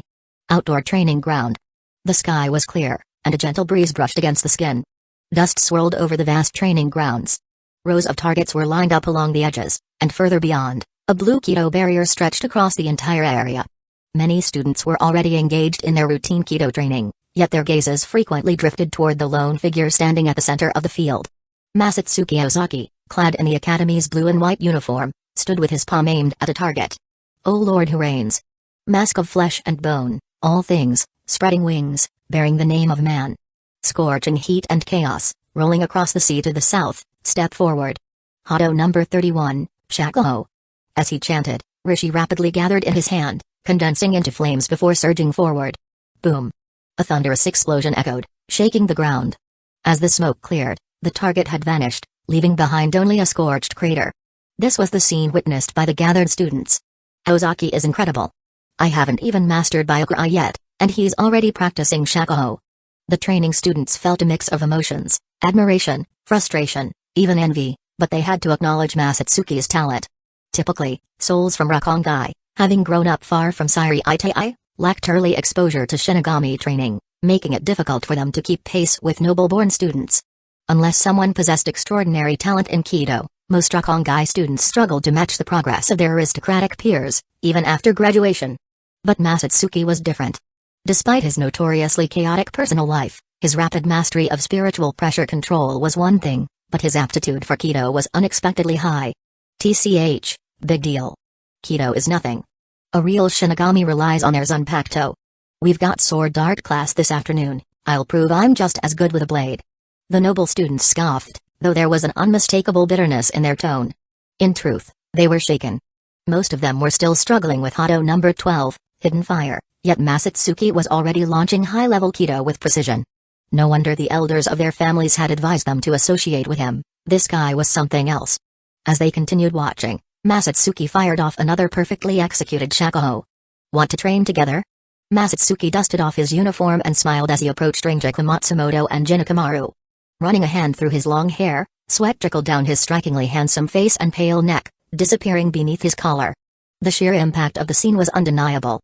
A group of female students watching from afar was already mesmerized, one even reached into her pocket, counting her allowance. Yua-sensei, their Kido instructor, blinked at the sight and sighed inwardly. Honestly, I can't even blame myself for wavering at first. She had been teaching at Shino Academy for nearly a century, far beyond the point of being swayed by mere appearances. Yet she had never encountered a young man quite like Masatsuki before. Even Kuachiki-sensei, the so-called perfectly handsome man, paled slightly in comparison. Glancing at the bald head master and then at the male students around her, some scowling in resentment, others striking forced cool poses. The difference was almost comical. Masatsuki truly was the Academy's prized star these days. Yua-sensei, is something the matter? Ozaki, today's Kido class is over, Yua said with a smile. Make sure to take a proper break and adjust your condition. This afternoon's sword art class will be very beneficial for you. Masatsuki's eyes flickered with sharpness. It seemed that the important guest arriving this afternoon was truly significant, someone with remarkable swordsmanship, worthy of Yua personally reminding him. I understand, Yua-sensei. We'll be heading off then. Masatsuki bowed slightly and left the training ground with Rangiku Matsumoto and Jinakamaru. After lunch, the three of them rested in their dorm for 2 hours. Masatsuki followed his usual habit, securing Bansho Senran at his waist. This afternoon's class was another sword art session, but this time, it was a special lecture, one taught by a distinguished figure. Someone even more prominent than 6th Division Lieutenant Sajan Kuichiki. At the very least, it had to be a captain. Among the students, sword art was the most widely practiced discipline. The Zanpakuto was a Shinigami's defining weapon, and any student with even a trace of ambition dedicated themselves to mastering swordsmanship. Of course, despite already possessing his own Zanpakuto and even unlocking Shike, Masatsuki continued to attend these lessons diligently, refining his technique. However, after waiting for quite some time, no instructor appeared. Just as Masatsuki began to wonder if the highly anticipated guest was actually Shun Sakuraku, a figure slowly stepped into the dojo. The moment he saw them, Masatsuki froze. Then his eyes widened in shock. This person was indeed important. When it came to sword art, there was no one greater. It wasn't just Masatsuki. Every student in the dojo stared in disbelief at the approaching figure. A delicate face adorned with a gentle, serene smile. Long black hair, neatly parted down the middle, woven into a braid that draped over her chest. A white houri lined with soft gray and cherry blossom pink. F4th Division. Captain Unohana? A noble student blurted out in shock. 4th Division? Many of the Rukongai-born students looked visibly disappointed. After all, while a captain was undoubtedly an influential figure in Seireitei, everyone knew that the 4th Division was the medical corps. The only exception was a student from the Tsunayashiro clan, who sat stiffly in his seat, not daring to lift his head. Masatsuki understood why. The Tsunayashiro clan controlled Soul Society's historical records, and if anyone knew the truth, it was them. Retsu Unohana had another name, Yachiru Unohana. The first Kinpachi. A legend of unparalleled brutality, an unprecedented nightmare in Soul Society's history. Calling her a merciless killer would not be an exaggeration. As murmurs spread among the students, Unohana swept her gaze over the class, her expression warm and kind. Good afternoon, everyone. I am Retsu Unohana, captain of the 4th Division in the 13th Division of Imperial Guards. Originally, Captain Ukitake was supposed to conduct today's sword art lesson, but due to health reasons, he was unable to attend. So, I will be filling in. Please do not worry. As a captain of the 13th Division of Imperial Guards, aside from Kaido, I happen to know a thing or two about sword art as well. The first Kinpachi, who knows a thing or two about sword art? Then does that mean we could train for a lifetime and still not even scratch the surface? Before we begin, I'd like to get an understanding of what you've learned in previous lessons. Unohana walked up to Masatsuki, still smiling. Would you be willing to assist me, student? Despite the warmth on her face, the moment she spoke, Masatsuki felt a bone-chilling cold pierce straight through him. He realized something, but there was no time to dwell on it. Ozaki? She called my name on our first meeting? Yeah. She's definitely here for me. Of course. Masatsuki shot to his feet, looking as if he were marching straight to his death. Chapter 12, Sparring. Retsu Unohana smiled and nodded, as if the chilling aura from earlier had nothing to do with her. Very good. Sensei likes obedient students like you, Masatsuki. Come stand here. She took a step to the side, making room for Masatsuki Ozaki. Fortunately, the so-called assistance was merely a demonstration of what had been learned. Unohana analyzed and explained the key points of each movement as she followed along with Masatsuki's actions. Under her guidance, the students rose one after another, practicing with their bamboo swords alongside Masatsuki. In this life, Masatsuki had practiced swordsmanship from a young age. After arriving in the Soul Society, he used sword art not only for training but also in real combat, killing opponents with his blade. As a result, his mastery of basic sword techniques was exceptionally refined. In truth, he would have preferred if Unohana had come to Shino Academy to teach Kaido instead of sword art. After all, the 4th Division was the medical squad, and it had the highest number of female members in the 13th Division of Imperial Guards. Even securing a seated officer position there would make for a rather comfortable life. Unfortunately, Kaido classes wouldn't start until next semester, and he had no idea if he had any talent in that field. If he did, he would have to train diligently. Unohana glanced at the other students' swordsmanship before her gaze settled on Masatsuki Ozaki, and never left him again. Unohana-sensei, Kuachiki-sensei has already taught us everything. May I leave now? Masatsuki sheathed his sword and bowed respectfully. Unohana was slightly surprised by his politeness. But the more he acted this way, the less inclined she was to let this genius go so easily. She even felt a sudden urge to push him further. Masatsuki, you did very well. However, I believe your swordsmanship still has room for improvement. How about we spar to identify any weaknesses? This will also help the other students recognize their own shortcomings. Before Masatsuki could react, Unohana had already straightened her posture and raised her bamboo sword. But you're a captain. We'll only use the techniques you've learned, no spiritual pressure involved. Masatsuki sighed. He knew there was no avoiding this. If he didn't go along with her, she wouldn't let it go. The moment he picked up his sword, his aura changed in an instant, returning to that of the dominant force he had once been in the Kagurashi district. In Unohana's eyes, he was like a drawn blade, sharp and brimming with lethal intent. Their robes fluttered in the breeze, and the wind rattled the windows. Tsunayashiro, do you think Masatsuki can win? A young student turned to Tsunayashiro, who stood with his arms crossed. Tsunayashiro, having set his bamboo sword aside, let out a sneer without answering. Winning? That was out of the question. The real question was just how badly this so-called top genius of Shino Academy would be beaten. Masatsuki gripped his sword with both hands, the blade's tip aimed directly at Unohana's throat as he locked eyes with her. To him, her one-handed stance was full of openings, but he knew better, those flaws were an illusion. As a master of sword art, Unohana was proficient in every sword style within the Soul Society, seamlessly blending different techniques. Adapting mid-battle was effortless for her. On the other hand, Masatsuki's rigid, by-the-book approach left him at a disadvantage. For 2 or 3 seconds, they locked eyes. Then, Unohana moved. With a sudden stomp, she launched forward, closing the distance in an instant, her bamboo sword slashing down from above. Pa! Masatsuki Ozaki sank his knees slightly, every muscle in his body tensing as he angled his bamboo sword in front of him. The clash of blades rang out as the two swords met with a sharp impact. Whoosh! As Masatsuki withdrew his blade, Unohana followed up immediately, fluidly swinging her arms and body through a relentless sequence, straight slash, thrust, upward cut.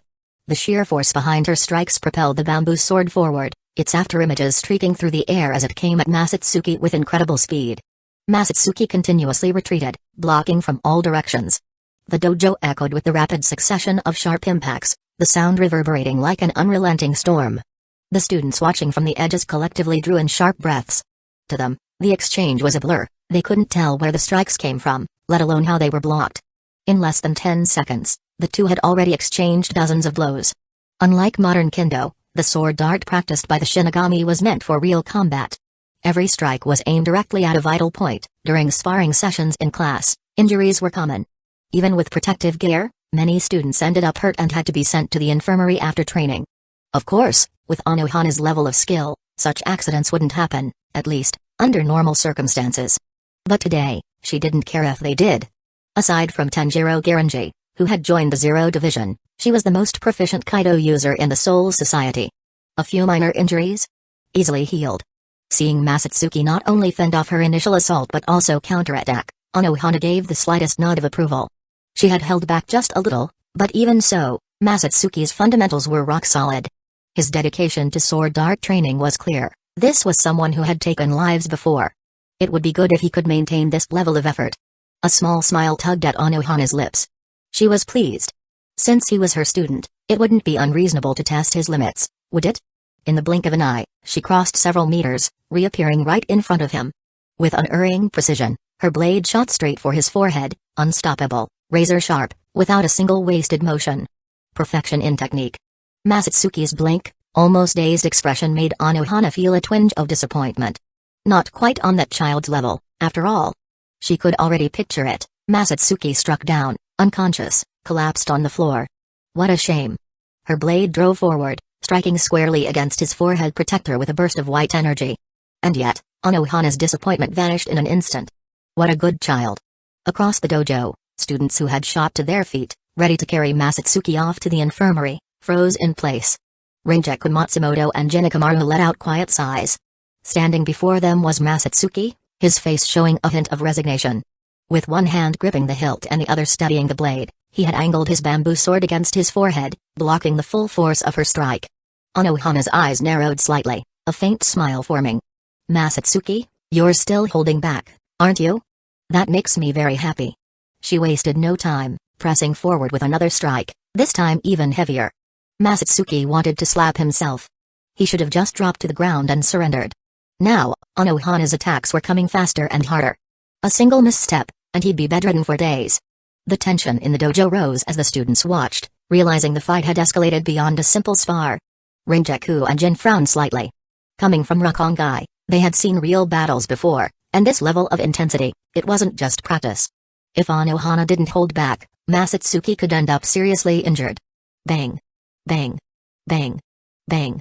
The clash of blades continued, neither showing any signs of stopping. Chapter 13, You Can't Fool Me. Nenryu, Itro, Shinro, Inro. From the world of the living to Soul Society, she had mastered every sword style across history, wielding them effortlessly. This was the woman known as Retsu Unohana. No, Yachiru Unohana. Her relentless bamboo sword strikes turned into a storm of countless afterimages, completely engulfing Masatsuki Ozaki. Blows powerful enough to shatter stone rained down on him, yet Masatsuki intercepted every strike, his own bamboo sword absorbing the impact without forcing him to retreat a single step. None of her sword techniques worked. Not only were they ineffective, he was deciphering her techniques in real time, adapting, countering, and even using her own swordplay against her. Masatsuki Ozaki stood firm, unshaken. Unohana's mindset shifted. She was no longer a teacher. Now, she was the challenger. And Masatsuki, he was the stronger opponent accepting the challenge. How is this possible? Unohana stared at him, at his calm, composed expression. His gaze was as deep and unfathomable as an abyss, and an unbelievable thought suddenly struck her. Could it be that, with equal strength and speed, I am actually weaker than him? Sword art was a killing art, designed to draw out every ounce of a wielder's power. Yet despite suppressing her strength and speed to match his, not only had he learned her techniques, he had completely overpowered her. What a monster. And yet, this is exhilarating. Masatsuki felt a thrill rising within him as well. Unohana wasn't just fighting him, she was deliberately using her attacks to correct hidden flaws in his technique. This was more than a duel. It was guidance. And under Unohana's half-instructive sparring, his swordsmanship was improving by leaps and bounds. Masatsuki realized this, and a newfound fire lit up in his gaze as he looked at her. If I can spar with her more, I'll become even stronger. At that moment, Unohana saw Masatsuki suddenly smile at her. Aren't you going to attack? Then I guess it's my turn. Unohana blinked. Then, pure, unfiltered joy surged through her, flooding her entire being. Her body trembled with excitement. What a good child. Not only did he refuse to back down, he was thrilled by the fight. A rare talent. A rare find. I can't wait to see how much stronger he will become. What kind of joy will he bring me then? I can't wait. Careful now, Unohana-sensei. The moment Masatsuki spoke, the corners of his lips curled upward into a strange smile. Cold. Fierce. A hint of delight, yet beneath it, an unmistakable trace of madness. As his excitement surged, so did the ferocity of his attacks. Sword techniques from countless styles flowed seamlessly from his hands, identical to the ones Unohana had used moments before. Their clash intensified. They continued exchanging blows, attack and defense, for another half-minute. Then, whoosh! A rough bamboo sword shot upward from below, so fast it blurred in Unohana's vision, growing larger and larger in her pupils. A simple technique. Yet in Masatsuki's hands, it had been pushed to its absolute peak, his speed, his power, everything refined to perfection through pure skill. The angle, impossible to block. All around the dojo, students stared in disbelief. Raito Tsunayashiro stood frozen, stunned. Rangiku and Jin watched, their eyes gleaming with excitement. And Unohana, she just smiled, wider and wilder than before. The tip of the bamboo sword stopped, less than half an inch from her face. Masatsuki held his position, exhaled a slow breath. And then, with the lightest touch, he tapped the bamboo sword against her forehead. Tap. The sound of the bamboo sword lightly striking her forehead echoed through the dojo. Masatsuki took a step back, made a motion as if sheathing his sword, and then bowed. Unfortunately, I wasn't able to fight until the very end. After a brief silence, Unohana lowered her bamboo sword. Her head slowly tilted downward as she stared at Masatsuki in a daze. The entire dojo fell into a deathly silence. The strike itself was light, but to the students watching, It felt deafening, the sound lingering in their minds. What did they just witness? A captain of the 13th Division of Imperial Guards had lost. Even if it was clear to anyone with a discerning eye that she hadn't gone all out, a loss was still a loss. Clap. Clap. Clap. The silence shattered. Applause erupted like a tidal wave, flooding the dojo. At that moment, every single person present watched with excitement, their hands coming together in thunderous applause. Who else could have done something like this as a student? In the entire history of Shino Academy, there was only one. Masatsuki Ozaki had just carved his name into the Academy's history, and they were here to witness it. Masatsuki Ozaki. Sato, who had rushed over just in time to see the scene unfold, paled in shock.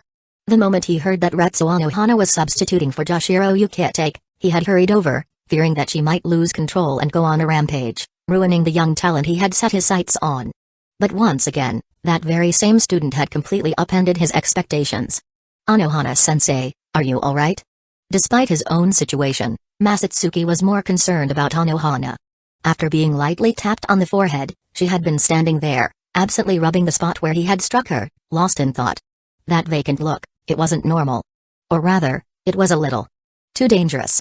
Sure, he had technically won just now, but if Unohana hadn't suppressed her power, no one here would have walked away unscathed. Even the academy headmaster, who was standing in the doorway grinning like an idiot, his bald head practically glowing, wouldn't have had a chance to escape. Unohana slowly came back to her senses, licked her lips, and smiled, soft, warm, yet unmistakably intrigued. Her gaze met Masatsuki's, filled with unmistakable admiration. I'm fine. Masatsuki, keep working hard. I look forward to the day when we can fight. Without holding back. But I don't even like fighting. You don't have to pretend in front of me. I know what you are. You can't fool me. Your sword exists to kill. I can feel it. This woman doesn't listen to anyone. Masatsuki sighed helplessly. Yes, he had killed a lot of people. His swordsmanship had been forged in battlefields drenched in blood. But that didn't mean he enjoyed it. It was a means of survival, not something he would ever take pleasure in. Masatsuki, you really are something. Unohana blinked, then slightly raised her voice. Please take care of me from now on. Wait. Did Captain Unohana just invite Ozaki to her squad? But he hasn't even learned Kaido yet. This must be what it's like to be a genius. I'm so jealous. The students, who had finally snapped out of their shock, turned their gazes to Masatsuki, eyes filled with envy. This wasn't just an invitation to join her squad. It was an invitation to fight. Hearing Unohana's words, Masatsuki immediately understood what she meant. A wry smile crept onto his face. Compared to you, I don't think I'm all that impressive. He chuckled, then glanced down at the bamboo sword in his hands, split from the force of their battle. Chapter 14, Fear of Death. Retsu Unohana was really being petty. He had only lightly touched her, yet she went and broke her own bamboo sword. If that spiritual pressure had been aimed at me, yeah, I'd probably be lying on the ground right now. Well done. Sparring with Masatsuki was quite enjoyable. Retsu Unohana turned and walked toward the far end of the dojo. The warm-up is over. Now, we officially begin class. Masatsuki? He was completely bewildered. That exchange just now. I definitely landed a hit on her. Couldn't she at least acknowledge that? Oh, right, it was my sword that broke. Never mind then. Just as the students were marveling at Retsu Unohana's composure, a sudden burst of sharp, piercing sounds echoed from a short distance away. The air inside the dojo trembled. Sensing something amiss, they looked up. The sight that met their eyes left their minds blank. In the center of the dojo, Captain Unohana, who had just been so warm and approachable, had drawn her Zanpakuto. Its blade was more curved than most Zanpakuto, gleaming coldly as it sent ripples of force through the air. The students turned to Sato with pleading expressions. As the headmaster of Shino Academy, he couldn't just ignore their hopeful gazes. Adjusting the hem of his robe, he put on a resolute, righteous expression and, despite his reluctance, marched toward Retsu Unohana. Unohana-sensei. Yes, headmaster? Retsu Unohana remained focused on her sword swings, casually adding a few flourishes. Sato hesitated, glancing back at the students. Their expectant stares suddenly filled him with courage. Captain Unohana, actually. I just checked, and the instructor for the next hand-to-hand combats class has taken a leave of absence. Would you happen to have time to substitute? Coward. The students were instantly outraged, their glares practically ready to swallow up their spineless headmaster. Sato maintained a blank expression but inwardly praised his own quick thinking. Retsu Unohana and the captain commander were both terrifying individuals, but completely different. As long as you didn't provoke the captain commander, he wouldn't bother with you. But even if I don't provoke Retsu Unohana, she might cut me down anyway. You clueless brats have no idea. But I'm not very skilled in hand-to-hand combats. What should I do? Then why not switch it to a sword art class instead? That works. I happen to be free. I'll substitute for the next class as well. In that case, after this class, there will be no break. We'll have 2 sessions back-to-back. That one sentence sent Masatsuki spiraling into memories of his past life in high school. His former teachers would probably be proud. Hearing Tosato's words, a few hot-tempered students from noble families had already rolled up their sleeves, ready to charge in and beat him up.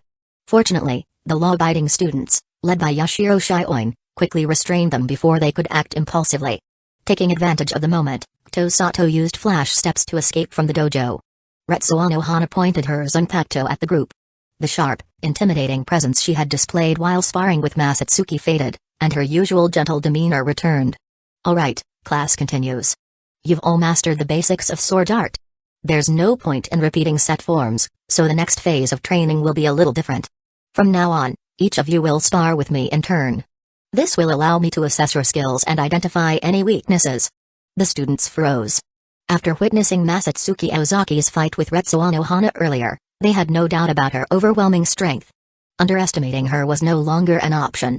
Now, their only concern was, how were they going to survive this? That gleaming Zanpakuto was seriously terrifying. Let's start with the student sitting closest. Before the students could react, Retsu Unohana was already smiling as she looked at a white-haired student in a blue and white academy uniform. Jinakamaru froze for a moment, but under the encouraging gazes of his classmates, he picked up his bamboo sword and stepped forward. After a dozen or so exchanges, there was no bloodshed, no severed heads, just Jin being sent flying. As he slowly got up from the ground, his expression calm, Retsu Unohana gave him an approving look. Your fundamentals are solid, and you adapt well. You have traces of Masatsuki's style, but his approach to sword art relies too much on raw talent. It's not suitable for you. You should focus on finding your own path. Blind imitation won't get you far. Jinakamaru glanced at Masatsuki, who was currently teasing Rangiku Matsumoto, then gave a slight bow. Thank you for your guidance. Seeing Jin unharmed and hearing Unohana's evaluation of him, the students looked visibly surprised. So Captain Unohana really was teaching them, not trying to kill them. And as for Jinakamaru, who had always followed Masatsuki Ozaki around like a sidekick, no one had expected him to receive such high praise. They had long given up on the idea of surpassing Masatsuki Ozaki, that was the realm of monsters. But hearing he has traces of Masatsuki's style was already an incredible compliment in their eyes. Next, Rangiku Matsumoto stepped forward, gripping her bamboo sword. After 4 or 5 exchanges, she was defeated. Your sword stance isn't quite right, and your attention to detail is lacking. You also don't focus enough during practice. However, your footwork is well executed. There's a saying, 3 parts technique, 7 parts footwork, and you've got that down. Rangiku blinked in surprise and sneaked a glance at Masatsuki Ozaki. She did occasionally slack off during sword practice, and even Sajun Kuichiki hadn't caught on. Masatsuki was skilled in sword art, but there was a difference between being a master and being a teacher. She hadn't expected her flaws to be spotted after just a few brief exchanges. Seeing the sharp look in Masatsuki's eyes, she had a sinking feeling, her poor backside was in trouble again. Rangiku quickly bowed. Thank you for your guidance. One by one, the students stepped up, only to be swiftly defeated. But each of them received precise, targeted feedback. Under their tense gazes, Retsu Unohana crossed her arms and nodded slightly. That concludes today's special lesson. It was an honor to spend these 2 classes with you. I look forward to teaching you again. With those words, the gentle yet formidable captain cast a meaningful glance at Masatsuki before slowly walking out of the dojo. Watching Unohana's retreating figure, Masatsuki Ozaki shook his head. He had a bad feeling that things were only going to get more troublesome from here on out. Rangiku, after school, we're doing extra practice. If Captain Unohana hadn't pointed it out, I wouldn't have known you dared to slack off. This time, I'm personally overseeing your training, one-on-one. Rangiku pulled a long face and nodded. Got it. She wanted to slack off, but when it came to Masatsuki Ozaki, she really had no choice. Chapter 15, The True Power of Bansho Senran. After making a name for himself in sword art class, Masatsuki Ozaki's daily life didn't change much. He continued attending classes at Shino Academy and the 1st Division barracks as usual. Except for sword art class. According to Tosato, Sajun Kuichiki believed there was nothing more he could teach Masatsuki in sword art. As a result, Shino Academy made a special request to the 13th Division of Imperial Guards' 4th Division Captain, Retsu Unohana, to personally tutor Masatsuki one-on-one. In response, Masatsuki sincerely expressed that as long as Captain Unohana didn't get too carried away during lessons and accidentally cut off his head, he had no objections. During his free time, Masatsuki either sparred with Rangiku Matsumoto and Jinakamaru or sought out matches with his instructors and noble ladies. Either way, his training never fell behind. Days passed like this, one after another. Before long, Shino Academy grew lively as the annual Kanso training period arrived. On this day, 6th-year students would travel to the world of the living for training, and those who passed would finally achieve their dream of becoming Shinigami. Whether or not they actually needed the training wasn't important. Masatsuki was focused on something else entirely. Because today was also the day that the 5th Division's Lieutenant, Sosuke Aizen, would demonstrate his Shikai to the students. And it was the day Masatsuki had decided to unlock the true power of Bansho Senran. By the way, isn't Lieutenant Aizen a little too approachable? He actually demonstrates his Zanpakuto's abilities at Shino Academy every year. Jinakamaru hesitated for a few seconds before voicing his doubts. At the center of the training grounds, Sosuke Aizen stood with his usual warm smile, slowly raising his Zanpakuto. Maybe he just wants to help more students understand their Zanpakuto.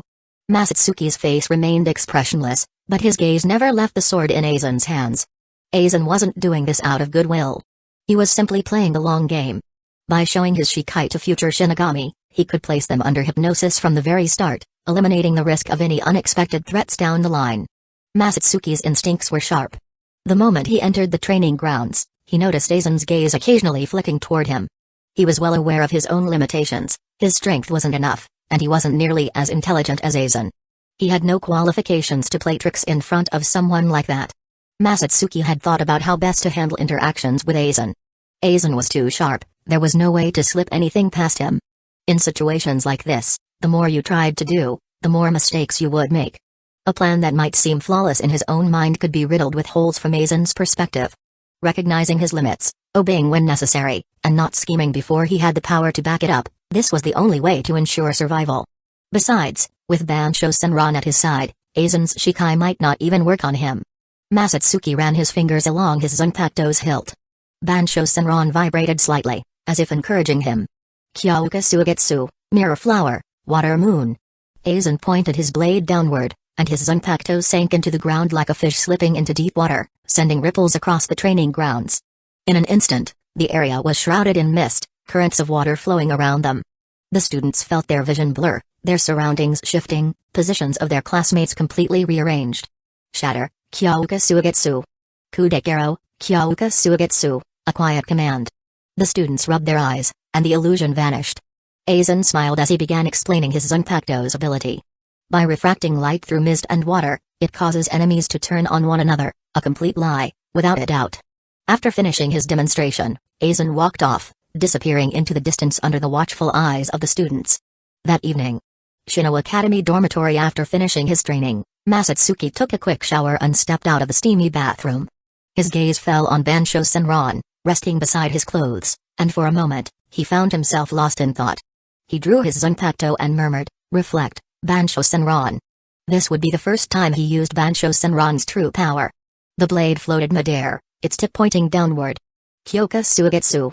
Masatsuki looked at Bansho Senran, unchanged, and the corner of his lips lifted slightly. It was only natural that nothing had happened. Kyoraku Suigetsu Shikai had no outward transformation, just a ritual gesture. But the moment he spoke the name, he knew. Bansho Senran had changed. He could now wield Kyoraku Suigetsu's ability. This was Bansho Senran's true power, the ability to mimic the Shikai of others Zanpakuto. During use, he could switch between Shikai abilities, though they couldn't be stacked. Their strength depended entirely on his own spiritual pressure. The only condition for replication, he had to witness a Shikai firsthand. Just as Masatsuki was about to enter Jinzan, a black butterfly fluttered into the room. Academy student Masatsuki Ozaki, remember to report to the 1st Division barracks for class this week. Masatsuki flinched before realizing what it was. It was a Jigakucho, carrying a message from Yamamoto. Jigakucho were Soul Society creatures tasked with guiding Shinigami between realms and delivering messages. This old man really has no sense of timing. Sending a message at this hour? Doesn't he know young people are fragile in the evenings? He sighed, sitting cross-legged with Bansho Senran resting on his lap. His brow furrowed slightly. With his enrollment at Shino Academy and the guidance of top instructors, he had been steadily shaping himself into a well-rounded fighter. Retsu Unohana taught him sword dart and Kido. Genryu's Ishigakuni Yamamoto reinforced his sword dart and Kido while also instructing him in hand-to-hand combats. That meant he had the best teachers for 3 of the 4 fundamental Shinigami. Skills: sword art, sword, hand-to-hand combats, hand-to-hand, and Kido, demon arts. The only thing left was flash steps. He hadn't neglected flash steps either. Both Unohana and Yamamoto were excellent teachers in that area. But mastering it was one thing, becoming the best was another. And when it came to flash steps, no one could surpass Yoruichi Shioin, the future goddess of flash. His interactions with Yoruichi had been minimal so far. She hadn't yet become the 2nd Division captain, and her true strength remained unknown. For now, he needed to maximize his current resources, learning everything possible before officially becoming a Shinigami. With 2 top-tier instructors guiding him, he could avoid unnecessary detours in his training. On that foundation, he would push his strength as far as it could go. Until he obtained the Hogyoku, the best way to grow stronger was through spiritual pressure, refinement and mastery of the 4 Shinigami disciplines. Masatsuki knew he wasn't a prodigy like Sosuke Aizen, nor was he a naturally overpowered anomaly like Ichigo Kurosaki. So, he trained harder than anyone. And from his assessment, among the current seated officers of the 13th Division of Imperial Guards, there wasn't a single one who could be his match. Of course, that excluded the veteran schemers who intentionally hid their true power. But once he reached 5th rank spiritual pressure, even without Bansho Senron's special ability, he would be unmatched within his level. He was getting closer to that goal, closer to absolute dominance. Yes. Masatsuki Ozaki had chosen the path of ultimate power. Strength beyond all peers. A flawless strength. A terrifying strength. A strength that would drive others to despair. Chapter 16, The Tsunayashiro Clan. The idea of surpassing opponents far above his level, a trope seen in countless novels, wasn't something Masatsuki Ozaki was focusing on for now. In the world of Bleach, fighting above one's rank was incredibly difficult. A Shinigami's combat strength was fundamentally tied to spiritual pressure. No matter how refined one's techniques were, without sufficient spiritual pressure, they were meaningless. Of course, there were exceptions, special cases like Genryu's Ishigakuni Yamamoto, whose Zanpakuto was simply too overpowered. Even at the time of his death, his spiritual pressure had never exceeded the boundaries of what a Shinigami could achieve, yet the sheer destructive power of his Zanpakuto was enough to reduce everything to ash. Masatsuki didn't know how his own talent compared to Sosuke Aizen's. But he believed that with the talent acknowledged by both Retsu Unohana and Yamamoto, coupled with their personal guidance, he would one day reach the pinnacle of what a Shinigami could be. Knock, knock, knock. A sudden knocking pulled Masatsuki from his thoughts. He casually threw on a yukata and walked over to open the door. Masatsuki. Standing outside was Jin Ukamaru. Captain Unohana sent over some sword dart manuals. Masatsuki nodded and smiled. Thanks for the trouble. Jin signaled to the 2 4th Division members behind him, and they quickly carried in several large wooden crates filled with books. Creak, the crates were placed inside in one swift motion. The 2 4th Division Shinigami cast Masatsuki a look of admiration before respectfully taking their leave. Masatsuki, unconcerned with formalities, plopped down on the wooden floor, flipping open a book from one of the crates. As he skimmed through it, he casually asked, "How's Rangiku doing?" Jin glanced at the immaculately clean floor, as if debating whether it had been wiped down. Or if Masatsuki had simply sat it clean. At Masatsuki's question, a peculiar smile crossed Jin's face. Not sure what got into her, but she's training in the dojo right now. Masatsuki blinked, then let out a chuckle. Looks like little Ranjiku's finally growing up. Then again, he supposed it made sense. Rangiku wanted to improve, but she was just too prone to slacking off. Now that she was feeling the pressure, it was only natural she'd start putting in effort. Jin's expression turned serious. But Masatsuki, the noble sent someone to find me again today. Are you sure that continuing like this won't cause problems? Masatsuki half closed his eyes. My situation at Shino Academy isn't exactly a secret from the 13th Division of Imperial Guards. As long as those nobles don't want to drag me down with them, they won't touch you. Captain Commander Yamamoto and Captain Unohana personally instructing me? It's not just about teaching, it's a form of protection. Jin was silent for a moment. I still feel like your situation is dangerous. It won't be long before the 13th Division of Imperial Guard starts digging deeper. Masatsuki shook his head with a smile. Jin, don't overestimate how noble the Captain Commander and Unohana are. And don't assume they're blind, either, they know exactly who I am. To them, human lives mean nothing, let alone some back alley street fights in Rukongai. That was just a struggle for survival. The Captain Commander won't blame me for something like that. As for my dealings with the nobles, that's even further outside his concern. Masatsuki paused, then changed the subject. I heard Lieutenant Aizen came looking for me recently. Jin nodded. Yeah. He showed up while you were in sword art class. Apparently, he hopes you'll consider joining the 5th Division after graduation. Masatsuki let out a cold chuckle. If Lieutenant Aizen comes looking for me again, pass along a message, tell him I'll seriously consider his offer. But my decision will be based on the Captain Commander's opinion. Aizen was still in the early stages of his plan, gathering spiritual pressure from souls with Shinigami potential, laying the groundwork for the Hueco. According to the original timeline, in a few more decades, he'd begin hollowifying Shinigami for his experiments. Right now, what he needed most was manpower. That's why he was so eager for Masatsuki to graduate quickly, to officially obtain Shinigami status. Which division he ended up in didn't really matter. Because ultimately, the Captain Commander had the final say on that. For most recruits, Yamamoto wouldn't interfere. But Masatsuki? Masatsuki was half his student. Jin nodded slightly but hesitated, as if there was something else he wanted to say, yet in the end, he held his tongue. Is there anything else? Masatsuki glanced at him. Jin carefully considered his words before speaking slowly. Raito Tsunayashiro sent someone earlier, inviting you to his mansion. He's already pulled several classmates to his side, and the Tsunayashiro clan is expanding fast. It's said that families opposing them have been severely weakened by the rebels. He took a deep breath, his expression growing serious. Some students from noble families say the rebels are connected to the Tsunayashiro clan. Most think it's just a rumor, but I doubt it's that simple. Tsunayashiro clan? Hearing the name, Masatsuki paused briefly before an odd expression crossed his face.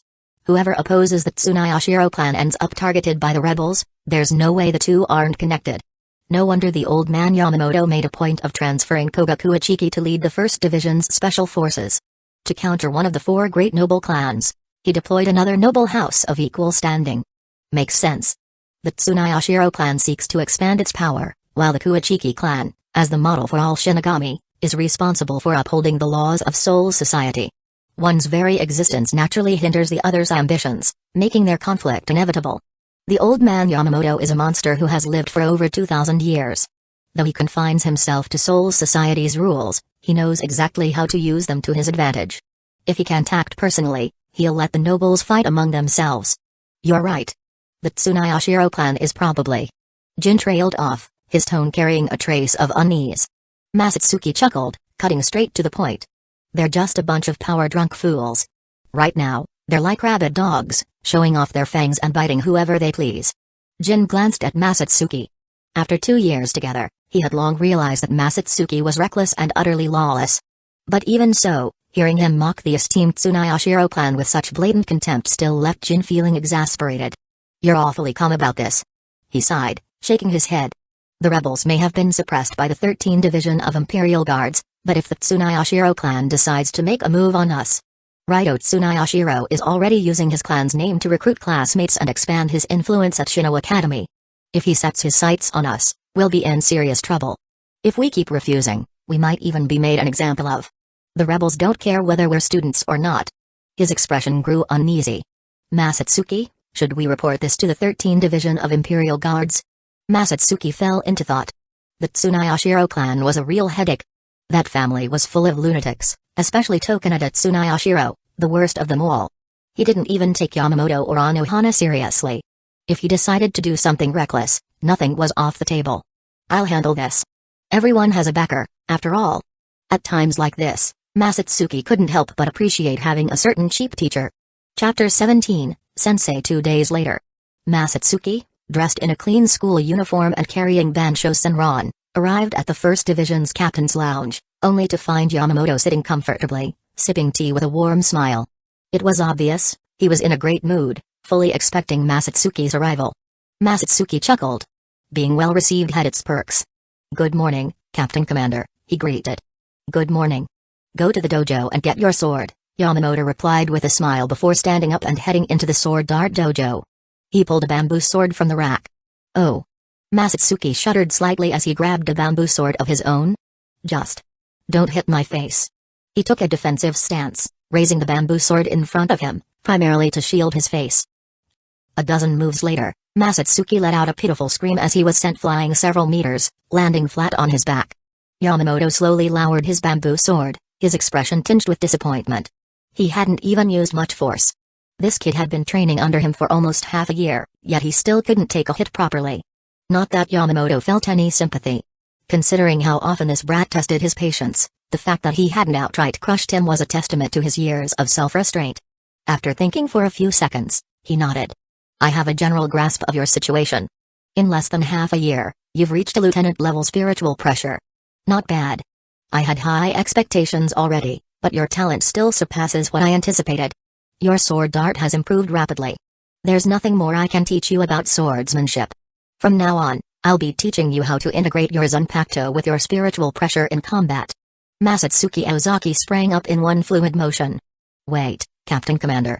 I just broke through to the 5th rank of spiritual pressure yesterday. If you're not going to congratulate me, fine, but I'm lying here injured, and the first thing you think of is giving me a lesson. Yamamoto's forehead twitched as he looked at Masatsuki, completely unharmed. I even brought you a gift, and this is how you treat your student? Truly heartbreaking. Masatsuki Ozaki sighed, rummaging through his clothes before pulling out a cloth bag. This old man was way too hot-tempered. Being his disciple was a real challenge.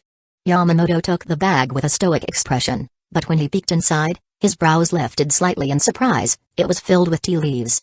His favorite tea leaves. Clearing his throat, he casually placed the bag on the table, as if it didn't matter. Since your Zanpakuto is a direct attack type, we'll start with a technique similar to Kido. Shinigami and hollows alike possess special abilities to some degree.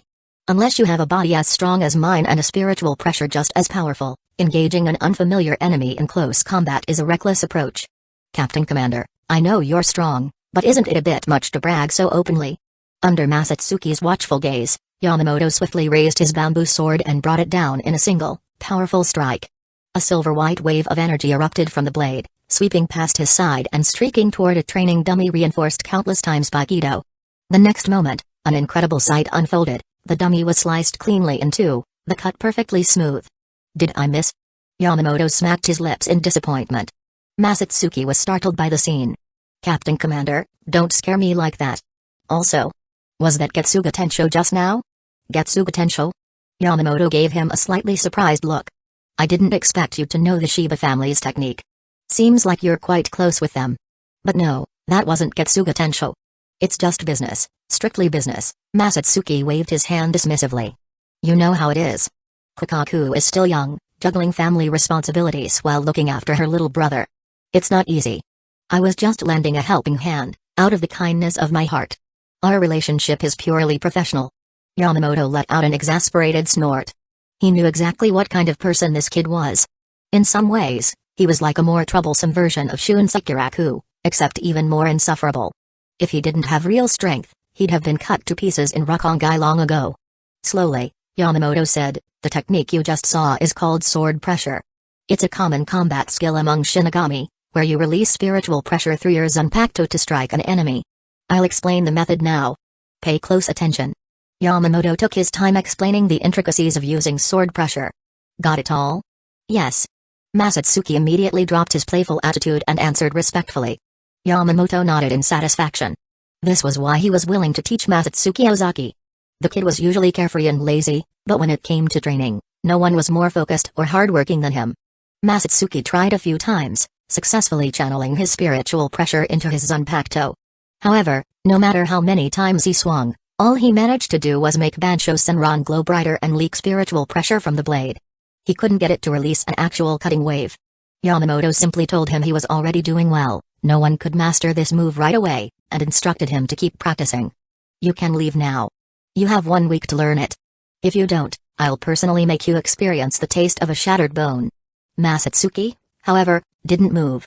Instead, he walked over to the tea table and poured a cup, his tone suddenly turning fawning. Sensei. Spit it out, Yamamoto said, accepting the tea. Whenever this brat called him sensei, it meant trouble. What now? As expected, I can't hide anything from you, sensei. Actually, I wanted to mention the Tsunayashiro clan. Lately, they've been harassing me, and I've heard whispers that they might be involved with the rebels. I'm worried. Masatsuki, don't spout nonsense. How could the rebels be connected to one of the 4 great noble clans? Yamamoto gave him a casual glance. Understood. But the rebels are indeed becoming more aggressive. Fine. Go back. The 13th Division of Imperial Guards will handle this matter. Many thanks, Sensei. Don't worry, I'll never forget your kindness. 100 years from now, I'll personally take care of you in your old age. As he spoke, Masatsuki tilted his head slightly, his expression full of emotion. Surely, Yamamoto would be touched beyond words, knowing he had such a devoted and sentimental disciple. Yamamoto took a deep breath, then roared, "Get lost. Or I'll make sure you experience what it's like to have two broken bones right now." Before Masatsuki could say another word, Yamamoto sent him flying out of the dojo. Bang! Masatsuki stared at the closed doors of the sword dart dojo, shaking his head in disappointment. This old man. He had wasted his pure and heartfelt sincerity. During the 1,000-year blood war, he definitely wouldn't be the one to send him off. Just as he was about to leave, Masatsuki's expression suddenly changed. A voice sounded right beside his ear. "Masatsuki-kun, care to explain what happened to my tea tree?" "What tea tree?" "I have no idea." Masatsuki tensed in shock. Turning his head, he saw a middle-aged man with white hair and a small mustache, smiling at him. Chapter 18, Black Cat. "Masatsuki, what's wrong? You could barely keep your eyes open in class. Did you stay up too late training? You need to take care of yourself, too." Rangiku Matsumoto looked at Masatsuki Ozaki, her expression serious as she took in the dark circles under his eyes. Masatsuki glanced at her, waved a hand dismissively, and said, "Don't worry, I was just up all night learning how to cultivate tea trees. It's nothing serious." "The captain commander knows how to grow tea trees?" Rangiku asked, puzzled. "This has nothing to do with the captain commander. It was Lieutenant Sasaki who taught me," Masatsuki replied with a bitter smile. "All that trouble over picking a few tea leaves, and he ended up stuck in tea cultivation lessons the whole night. Next week, he was definitely going to complain to Yamamoto about this. I'm skipping training today. Gonna head back and catch some sleep." Seeing how exhausted he looked, Rangiku nodded. "Alright, get some rest." As their conversation ended, the two went their separate ways, and Masatsuki made his way toward the dormitory. The moment he opened the door, his expression changed. There was an unfamiliar pair of shoes in the entryway, ones that didn't belong to Masatsuki Ozaki's group. Masatsuki glanced around warily, moving swiftly along the wall as he advanced, carefully scouting for any intruders. As he crept forward, he suddenly felt something soft and furry brushing against his leg. At the same time, a rough voice spoke from below, "What do you think you're doing? Ghost?" Masatsuki's heart nearly jumped out of his chest. He quickly looked down and saw a black cat grinning at him in an almost human-like manner. Masatsuki jolted in shock. This wasn't just any black cat, it was an exceptionally cute black cat. But that wasn't the issue. The issue was that this cat could talk. After all his training under top-tier instructors, Masatsuki had honed his spiritual pressure perception to an extraordinary level. A regular Shinigami wouldn't be able to approach him unnoticed. Even members of the Onmitsukido's patrol squads would have a hard time sneaking up on him. And yet, this talking black cat had gotten right up to his feet without him realizing it. Seireitei was home to all sorts of strange beings, but in all his years here, he had never encountered a talking black cat that could move this stealthily. There was only one possible explanation. "Yoruichi Shioin?" The cat's eyes widened slightly in surprise, and its tone softened. "You know me?" "Not personally, but a certain Shioin classmate has mentioned you before." "Shioin classmate? Yashiro Shioin? That kid really does tell everyone everything." Yoruichi sighed, a hint of exasperation in her voice. Her little brother was far too naive, completely lacking in subtlety. Snapping back to the present, she suddenly noticed Masatsuki had already moved toward the living room, cautiously checking each room one by one. Without hesitation, she followed after him. "Relax, there's no one here but me." Yoruichi Shioin circled around Masatsuki Ozaki, her golden eyes filled with curiosity. "If I'm not mistaken, this is Masatsuki Ozaki's dorm, right? You're wearing a Shino Academy uniform, got a Zanpakuto on your waist, and, well, you're pretty good looking. You must be the so-called genius, Masatsuki Ozaki." Masatsuki sat down on the sofa, glancing at the two pieces of clothing lying beside him. He nodded. "I'm Masatsuki Ozaki. Are these yours?" "Yep. This secret technique was just completed, but I haven't figured out how to transform clothes along with me yet." Yoruichi tilted her head up at him. Masatsuki rubbed his chin thoughtfully. "So, in other words, you're completely naked in front of me right now?" Yoruichi cocked her head, pondered for a moment, then declared confidently, "Of course not. A cat's fur is its clothing. So technically, I'm dressed." Masatsuki shot the black cat a surprised look. Was it just him, or did she actually look embarrassed? Was she more reserved at this age compared to how she'd be in the future? Seeing Masatsuki close his eyes, Yoruichi asked curiously, "What are you doing?" "Sleeping, obviously. I'm exhausted. I came all the way here to protect you, and you just wanna sleep?" Yoruichi huffed. "Protect me? The Shioin clan would actually send their precious heiress to protect me? More like you snuck out for some fun. How did you know?" Yoruichi froze for a second. Then, quickly correcting herself, she said, "No, I'm a member of the Onmitsukido. I heard the captain commander give the order and came out on a mission, so this doesn't count as sneaking out." Alright, I get it. You're very capable," Masatsuki said, giving her a look of exaggerated pity. "But a cat isn't exactly great protection. You might as well use this time to quietly transform back and put your clothes on. I promise I won't peek." Why does she seem a little dumb and adorable right now? Shame I didn't set up surveillance Kido in my room. That would have made this an entirely different experience. Yoruichi? Just earlier, she'd noticed someone sneaking toward this dorm. Her first thought? This was a perfect target for a prank. She had intended to transform into a cat and scare them. But the moment she saw the academy uniform and a Zanpakuto at Masatsuki's waist, she hesitated. A Shino Academy student. A Zanpakuto. Putting the clues together, she immediately guessed his identity, Masatsuki Ozaki. A Rukongai commoner born in the world of the living, admitted to Shino Academy less than half a year ago. He had already attained Shikai and received direct guidance from both Captain Commander Yamamoto and Captain Unohana. Just yesterday, Yamamoto even confirmed that he had reached a lieutenant-level spiritual pressure. This was definitely his dorm. But why did he look so suspicious sneaking into his own room? After thinking about it, she decided to reveal herself and startle him a little, maybe even use the chaos to get a better read on him. And the result? He was just sleep-deprived? Did the Captain Commander not even let his students sleep? As if sensing her confusion, Masatsuki forced himself to stay awake and said, "Yoruichi Shioin, you haven't been to the backyard of the 1st Division barracks in the last 2 days, have you?" Yoruichi blinked, then nodded. "No, but I was in the front yard." "Then that explains it." Masatsuki sighed in relief, licked his lips, and said slowly, "Yesterday, I went to see old man Yamamoto for training. On my way through the backyard, I spotted his favorite tea leaves. I, Masatsuki Ozaki, have always respected my teachers. I would never keep something that good to myself, so I gifted the tea to the Captain Commander. And the reason I didn't sleep last night? That bastard Chojiro Sasaki bullied me just because he could." Masatsuki's tone turned indignant. Old man Yamamoto drank the tea. If he has a problem, Sasaki should take it up with him, not me. Watching Masatsuki spin nonsense so earnestly, Yoruichi couldn't help but laugh. This guy was kinda fun.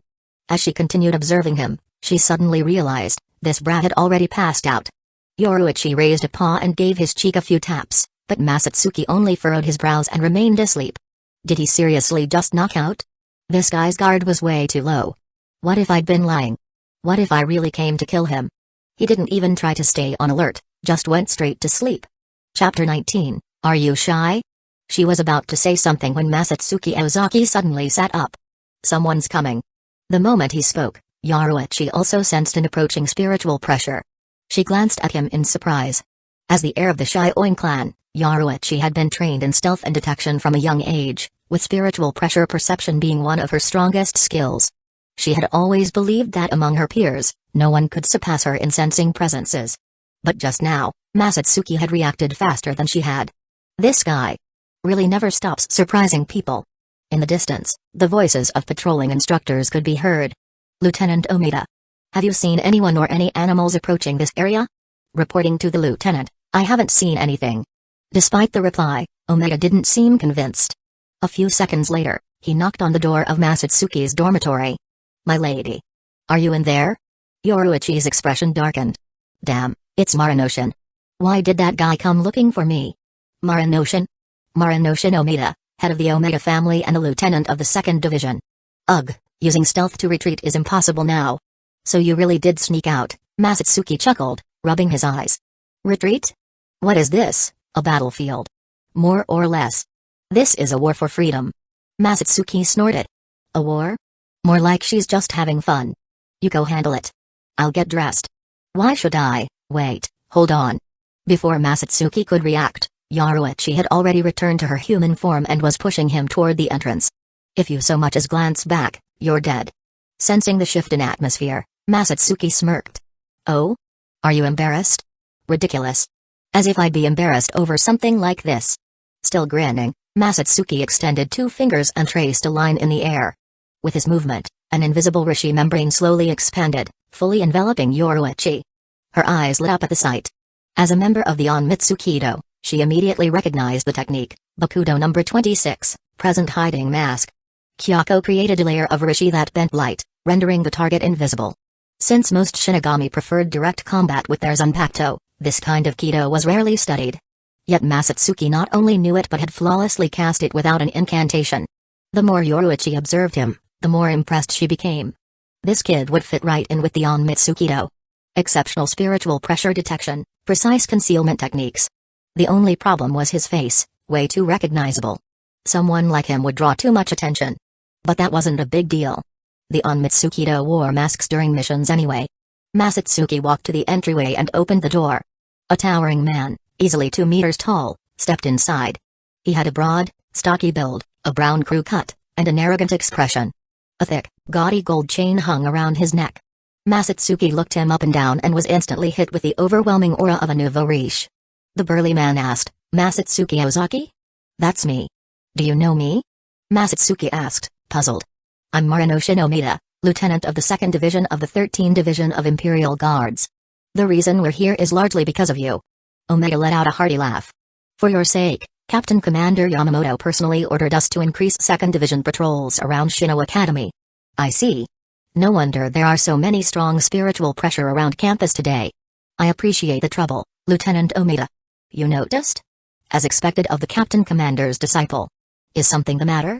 Masatsuki glanced at the 2nd Division squad members working behind Omida and asked with a calm expression. Amused by Masatsuki's flawless performance, Yoruichi shot him a mocking grin. Omida crossed his arms. "We're searching for someone. Have you seen a crazy weirdo around the dorms?" "Crazy weirdo?" Masatsuki stole a glance behind him. Hidden within Kyoraku, Yoruichi gritted her teeth, shaking her fist in silent rage. "How dare you call me that? Just wait until I become captain, I'll make sure you regret this." Masatsuki casually replied, "No. That's strange. Someone clearly saw the young lady heading this way." His gaze sharpened, and he started walking toward Masatsuki. Yoruichi tensed up like a startled cat. Masatsuki's lips curled slightly. At that moment, he felt more awake than before.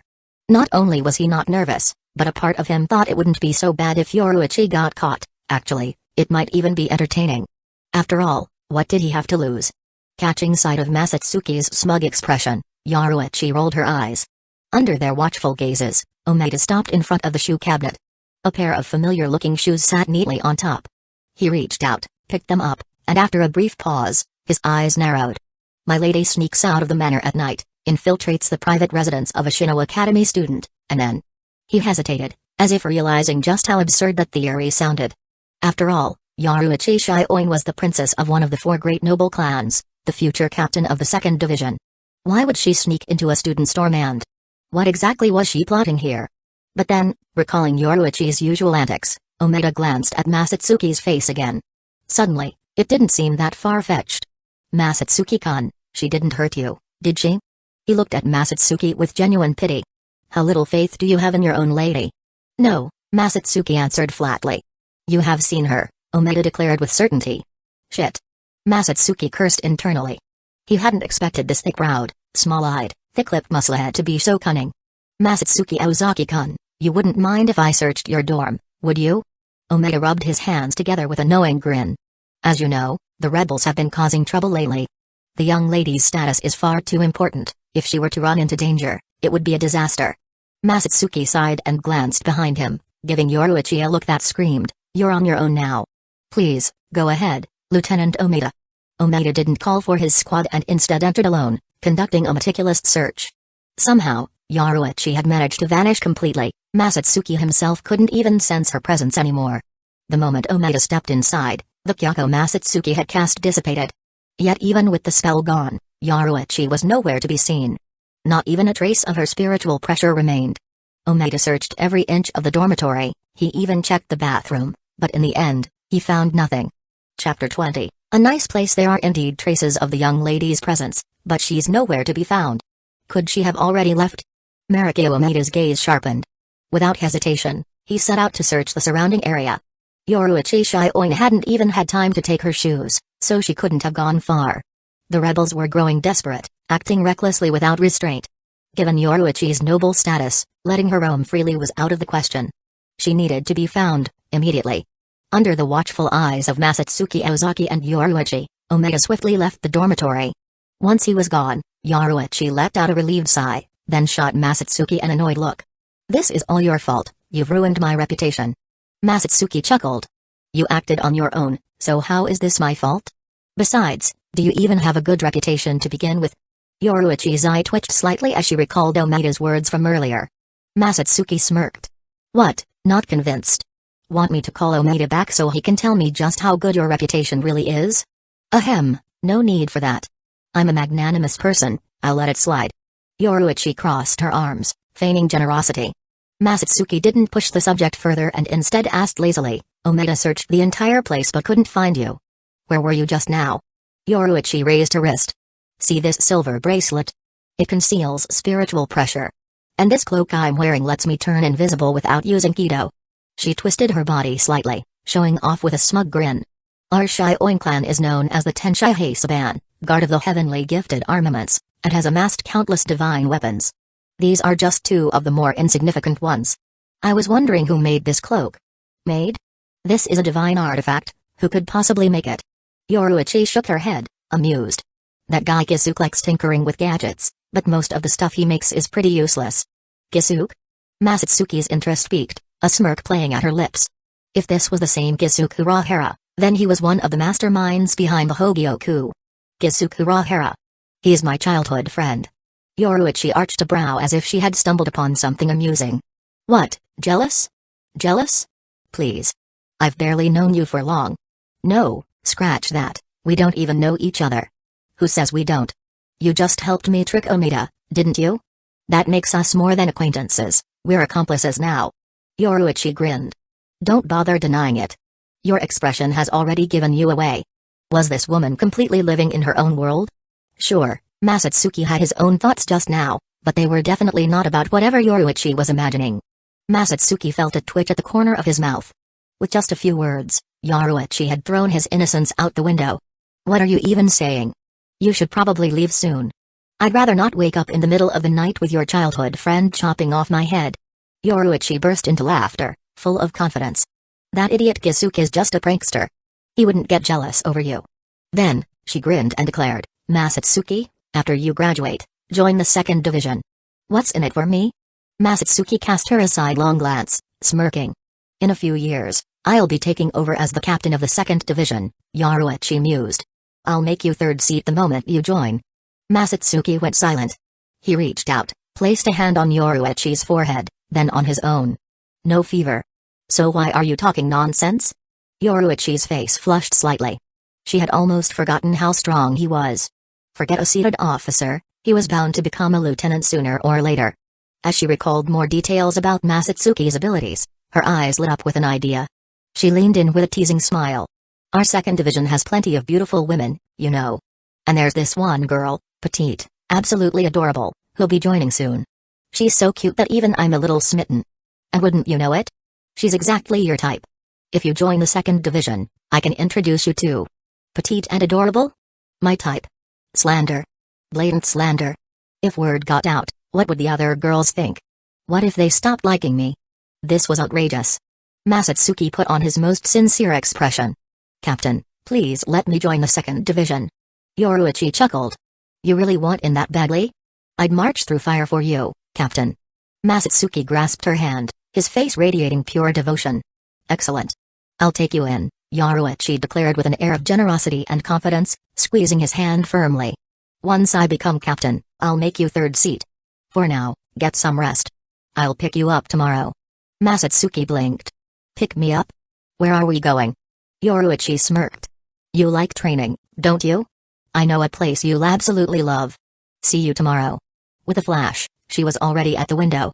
As the darkness deepened, she vanished into the night. Masatsuki shook his head, shut the window, and collapsed into bed. Unnoticed, the crescent moon faded away, giving way to the rising sun. Morning light spilled over the ancient buildings, their rooftops gilded in gold by the dawn. Masatsuki groggily opened his eyes, only to find a petite girl curled up on top of him. He stared, momentarily entranced by her soft, delicate features. The sun's up. Time for class. Masatsuki lifted the small, sleepy girl from the blankets, then quickly scanned the room, looking for something, anything, to preserve what little dignity he had left. He spotted some clothes on the floor and, while he was at it, helped Rangiku Matsumoto into her uniform. Thanks to Yoruichi's antics, it wasn't just one or two on Mitsukido squads hiding within Shino Academy.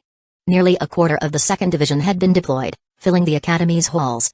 At this point, Shino Academy was arguably the safest place in all of Seireitei, aside from the 13th Division of Imperial Guards' barracks.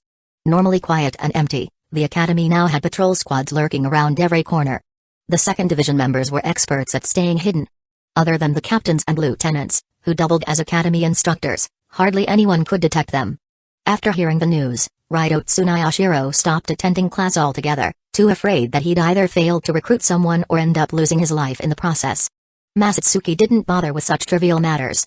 His mind was on Yoruichi. Or, more specifically, the training ground she had mentioned. As night fell, the streetlights flickered on one by one. Masatsuki returned to the dormitory, where Yoruichi was already waiting. So, where are we going? Will this place really help with my training? Just follow me.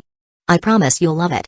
Yoruichi's tone was confident, but there was the faintest hint of guilt beneath it. Masatsuki arched a brow. Oh? For a second there, I thought you. Thought what? Yoruichi huffed. Don't tell me you don't trust me. I am the future head of the Shioin clan. Do you think I'd lie to you? She raised a fist as if to make her point very clear.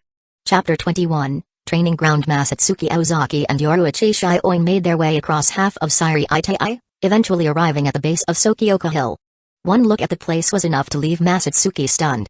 The underground beneath Sokioka Hill had been completely hollowed out by two incredibly audacious individuals. The space was packed with an assortment of training equipment, clearly meant to serve as a training ground. Damn you, Yoruichi. You were the one who wanted to build this place, so why am I the only one doing all the work? Yoruichi was enthusiastically showing Masatsuki around when a lazy, disgruntled voice interrupted her. The source of the complaint was a man with messy, light blonde hair that curled slightly at the ends. His military green eyes held a perpetual look of exhaustion. That guy over there is my partner, Kisuke Urahara. Yoruichi pointed toward the slouched figure before suddenly raising her voice. Oh? I could have sworn I just heard someone bad-mouthing me. Kisuke, are you slacking off? No way, can't you see how much fun I'm having? Kisuke grinned as he continued digging with a shovel in hand. Masatsuki stepped closer and asked, Urahara-san, what exactly are you digging? I'm making a big pool for a hot spring, Kisuke replied matter-of-factly. Why not just use Kido? Isn't there a barrier set up outside? Masatsuki asked, puzzled. Kisuke chuckled. Well, large-scale Kido is too noisy. If we use it, the barrier outside might not hold up, and then we'd have a problem. I see. Urahara-san, you're quite cautious, Masatsuki remarked with a nod. Kisuke paused mid-dig, his expression shifting. Wait a second. Who are you? Masatsuki blinked. You don't know me? Only now did he realize that Kisuke had no idea he was coming. He turned to Yoruichi. You didn't tell him? Yoruichi scratched the back of her head and laughed. I forgot. But it's fine, you two seem to be getting along just fine. Seeing Yoruichi play innocent, Masatsuki couldn't help but chuckle.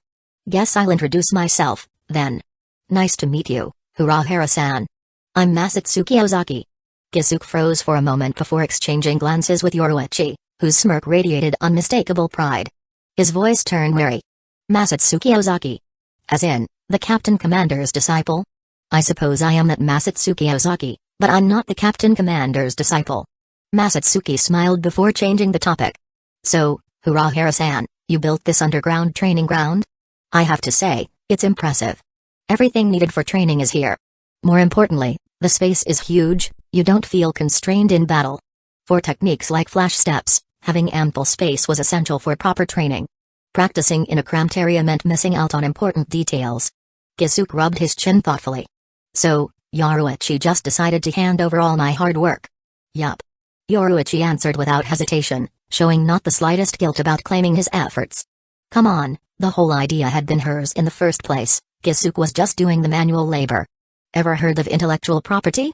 She turned back to Masatsuki. No need to be polite. You can use this training ground however you want. If anything breaks, Kisuke will fix it.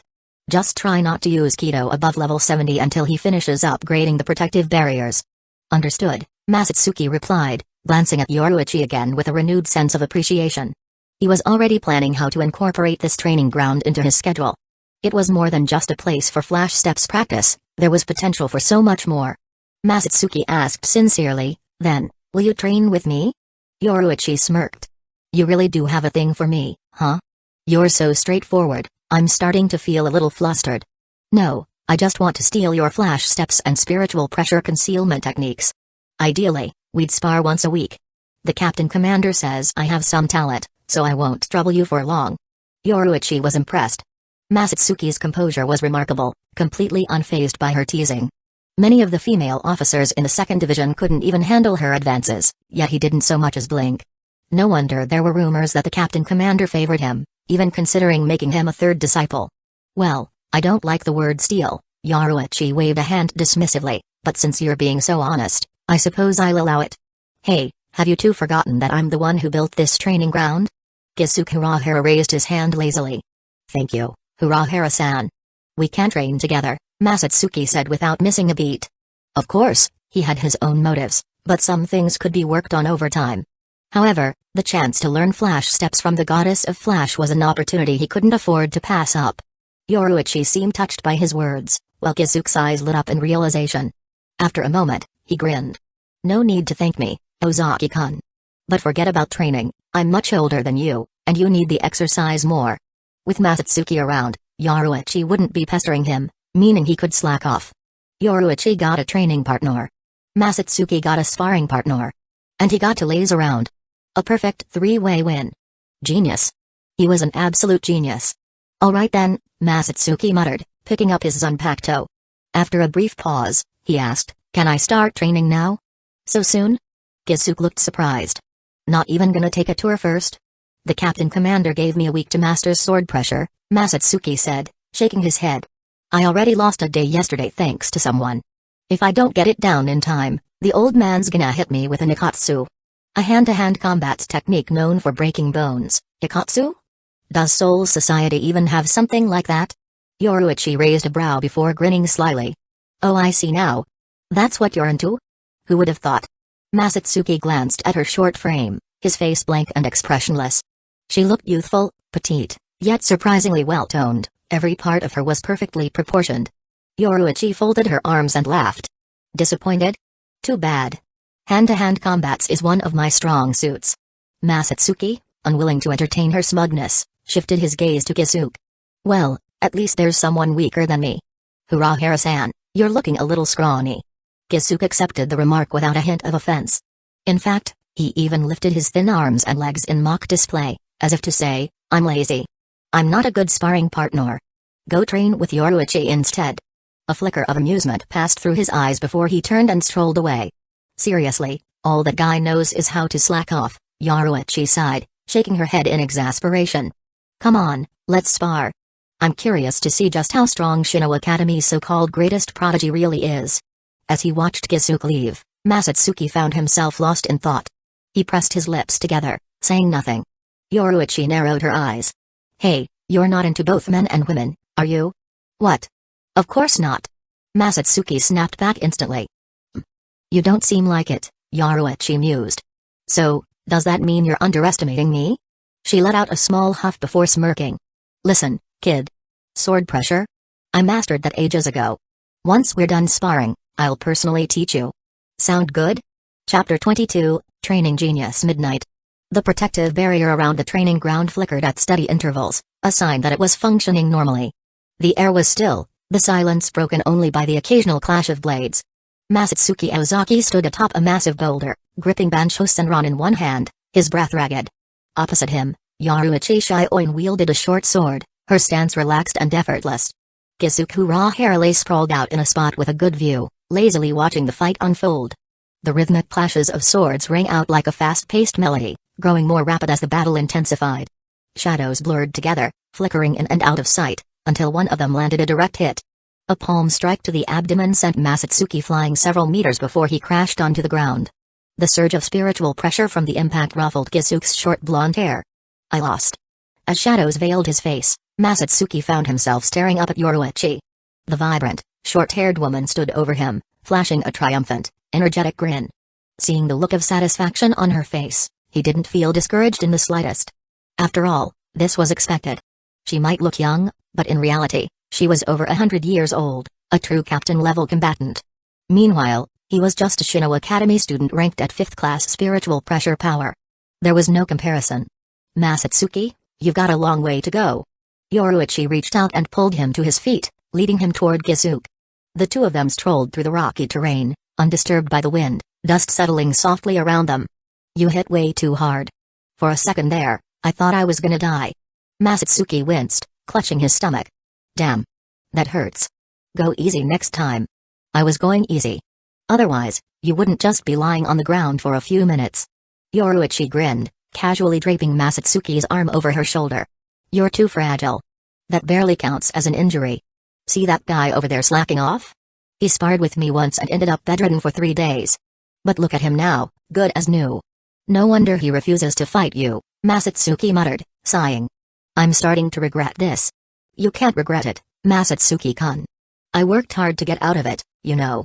Kisuke, having somehow acquired a folding fan, fanned himself leisurely as he watched the scene unfold, completely at ease. Masatsuki shot him an unimpressed look, while Yoruichi clicked her tongue in annoyance before smacking Kisuke over the head. A faint wisp of smoke curled up from the impact. Enough nonsense. Hand over those pills you made. Alright, no need to get violent. Kisuke muttered, pulling a small pill bottle from inside his robes and tossing it to Masatsuki. Take one every hour. It'll help speed up your recovery. Masatsuki took one pill and swallowed it, feeling the pain gradually fade. Kisuke, meanwhile, rubbed his chin, deep in thought. From the moment he learned of Masatsuki's background, one question had been nagging at him. A student from Shino Academy. But before that, he had been surviving in Rokongai's 60th district, a place most never climbed out of. Yet, somehow, he not only established himself there but thrived. Then, on his first day at the academy, he shot to fame, quickly becoming its greatest prodigy in history. He had already built strong ties with 2 captains and was now getting close to Yoruichi as well. Someone like that. How could he be so naive? Kisuke's expression darkened slightly. No matter how he looked at it, this guy was full of mysteries. And anyone who got too involved with him was bound to be dragged into something troublesome. His gaze drifted to Masatsuki, who was now chatting and laughing with Yoruichi, seemingly carefree. Forget it. Yoruichi had brought him here, after all. He'd keep watching for now, but if things got dangerous, he'd make sure to stay far, far away. With that decision made, Kisuke let out a quiet chuckle, feeling oddly relieved. But just then, an unsettling feeling crept up his spine. Masatsuki suddenly turned to look at him, holding out the pill bottle. At that moment, a realization struck him. Masatsuki had just remembered something, Kisuke's talents. The man wasn't just the creator of the Hogyoku. He was capable of far more than that. Wasting his skills solely on making the Hogyoku? That would be a terrible waste. He could be put to much better use. A chill ran through Kisuke's body. Masatsuki's gaze held something indescribable, an intent that sent an unsettling emptiness through him. Like he had just lost something precious. And he didn't even realize yet that he was slowly being pulled further and further away from his beloved lazy, carefree life. Alright, Masatsuki, let's go. Yoruichi clapped him on the shoulder, pulling him along. Don't forget why we came here in the first place. In the sword art dojo, Masatsuki Ozaki repeated, word for word, the key points that Captain Commander Yamamoto had explained to him 2 days ago. Hearing Yamamoto's explanation of sword pressure, Yoruichi Shioin's expression turned thoughtful. After a moment, she nodded. As expected of Captain Commander Yamamoto. His teaching of sword pressure is incredibly detailed, there were even some nuances I had overlooked. This technique is crucial for Shinigami who haven't awakened their Zanpakuto, those whose Zanpakuto specialize in direct attacks, or those who lack offensive capabilities. Before I developed Shanko, this was my go-to combat technique as well. Masatsuki feigned curiosity. Shanko? What kind of ability is that? Yoruichi hesitated, debating whether to reveal the truth. But after a moment of consideration, she saw the sincerity in Masatsuki's expression and finally answered. It's a combat technique I created. My Zanpakuto isn't suited for battle, so I combined hand-to-hand combats and Kido to develop this secret art. To train in this technique, you need to master both Kido and hand-to-hand combats. If you ever get the chance in the future, I'll teach you. But for now, you're not ready. Don't get ahead of yourself, focus on refining your sword pressure first. The Captain Commander's fists are not something you want to experience firsthand. Masatsuki nodded, saying nothing more. Not ready yet, huh? Hearing those words, he let out a quiet sigh. There was a tinge of disappointment, but also a sense of relief. He hadn't been training in these arts for long. He had made steady progress, excelling in many areas, but compared to the true masters of these disciplines, he still had a long way to go. Did I come down too hard on him? Yoruichi glanced at him, catching the hint of disappointment on his face. She watched him for a moment, her gaze slowly losing focus, her thoughts drifting. If Masatsuki had looked up just then, he would have seen that Yoruichi's attention was completely fixed on him. But he didn't dwell on the thought of being inadequate for long. He didn't want his emotions affecting those around him. So, instead, he smiled. The Captain Commander did say I need more time to develop. I'll keep working at it. Let's continue training sword pressure. Yoruichi blinked, momentarily caught off guard. You really had me worried for a second. I thought a single sentence had completely crushed you. If the Captain Commander found out that I broke his prized student with just a few words, he'd probably come after me. For a brief moment, an unfamiliar emotion flickered within her, a faint sense of pity. But it quickly shattered. She shook her head, her smile turning into something between exasperation and amusement. After taking a moment to regain her composure, she chuckled. But you are a natural when it comes to training. Even without all that raw talent, I doubt you'd ever fall behind. Chapter 23, Fireworks. Masatsuki Ozaki spoke calmly, maybe. All I know is that this world is dangerous, and I need to get stronger. Whether my talent is good or bad, that's no excuse to give up. Well said. I like you more and more, Yoruichi Shioin chuckled. Unlike Gisuke, he's got talent but refuses to train. Masatsuki remained unbothered. Urahara-san is talented, but I don't think it's just laziness. He's simply not interested. He's highly motivated when it comes to research. Those medicines, the training ground equipment, none of that happens without effort. Yoruichi's eyes lit up as she considered this. You've got a point. Having known Gisuke for years, she was well aware of his genius. He had a knack for invention, constantly coming up with new creations. So, his usual laziness wasn't because he lacked discipline, he just wasn't interested in training. Invention was his true passion. Captain Garyo Hikaifune of the 12th Division focused heavily on scientific research and encouraged her squad to innovate. That settled it. Once she became a captain, she'd recommend Gisuke to the 12th Division. Coincidentally, her family had recently mentioned that Captain Hikaifune was developing new technology and might be promoted to the Royal Guard in the next few decades. With Gisuke's abilities, he might reach captain level and achieve Benkai before then, perhaps even take command of the 12th Division himself. As she mapped out Gisuke's future in her head, an odd sense of pride welled up within her, like a parent watching their child finally grow up. She unconsciously straightened her posture. I need to become a captain soon and send Gisuke to the 12th Division, Yoruichi murmured. Not far away, Gisuke felt an uneasy jolt in his chest. He knew Yoruichi was just speaking on impulse, but even so, his heart started racing. Masatsuki, on the other hand, turned serious. After a moment of silence, he said, it's still better to ask Urahara-san what he wants. No matter what we say, it should be his decision. Gisuke's throat tightened, his lips pressing together. The doubts he had harbored toward Masatsuki only moments ago faded, replaced by an unexpected sense of gratitude.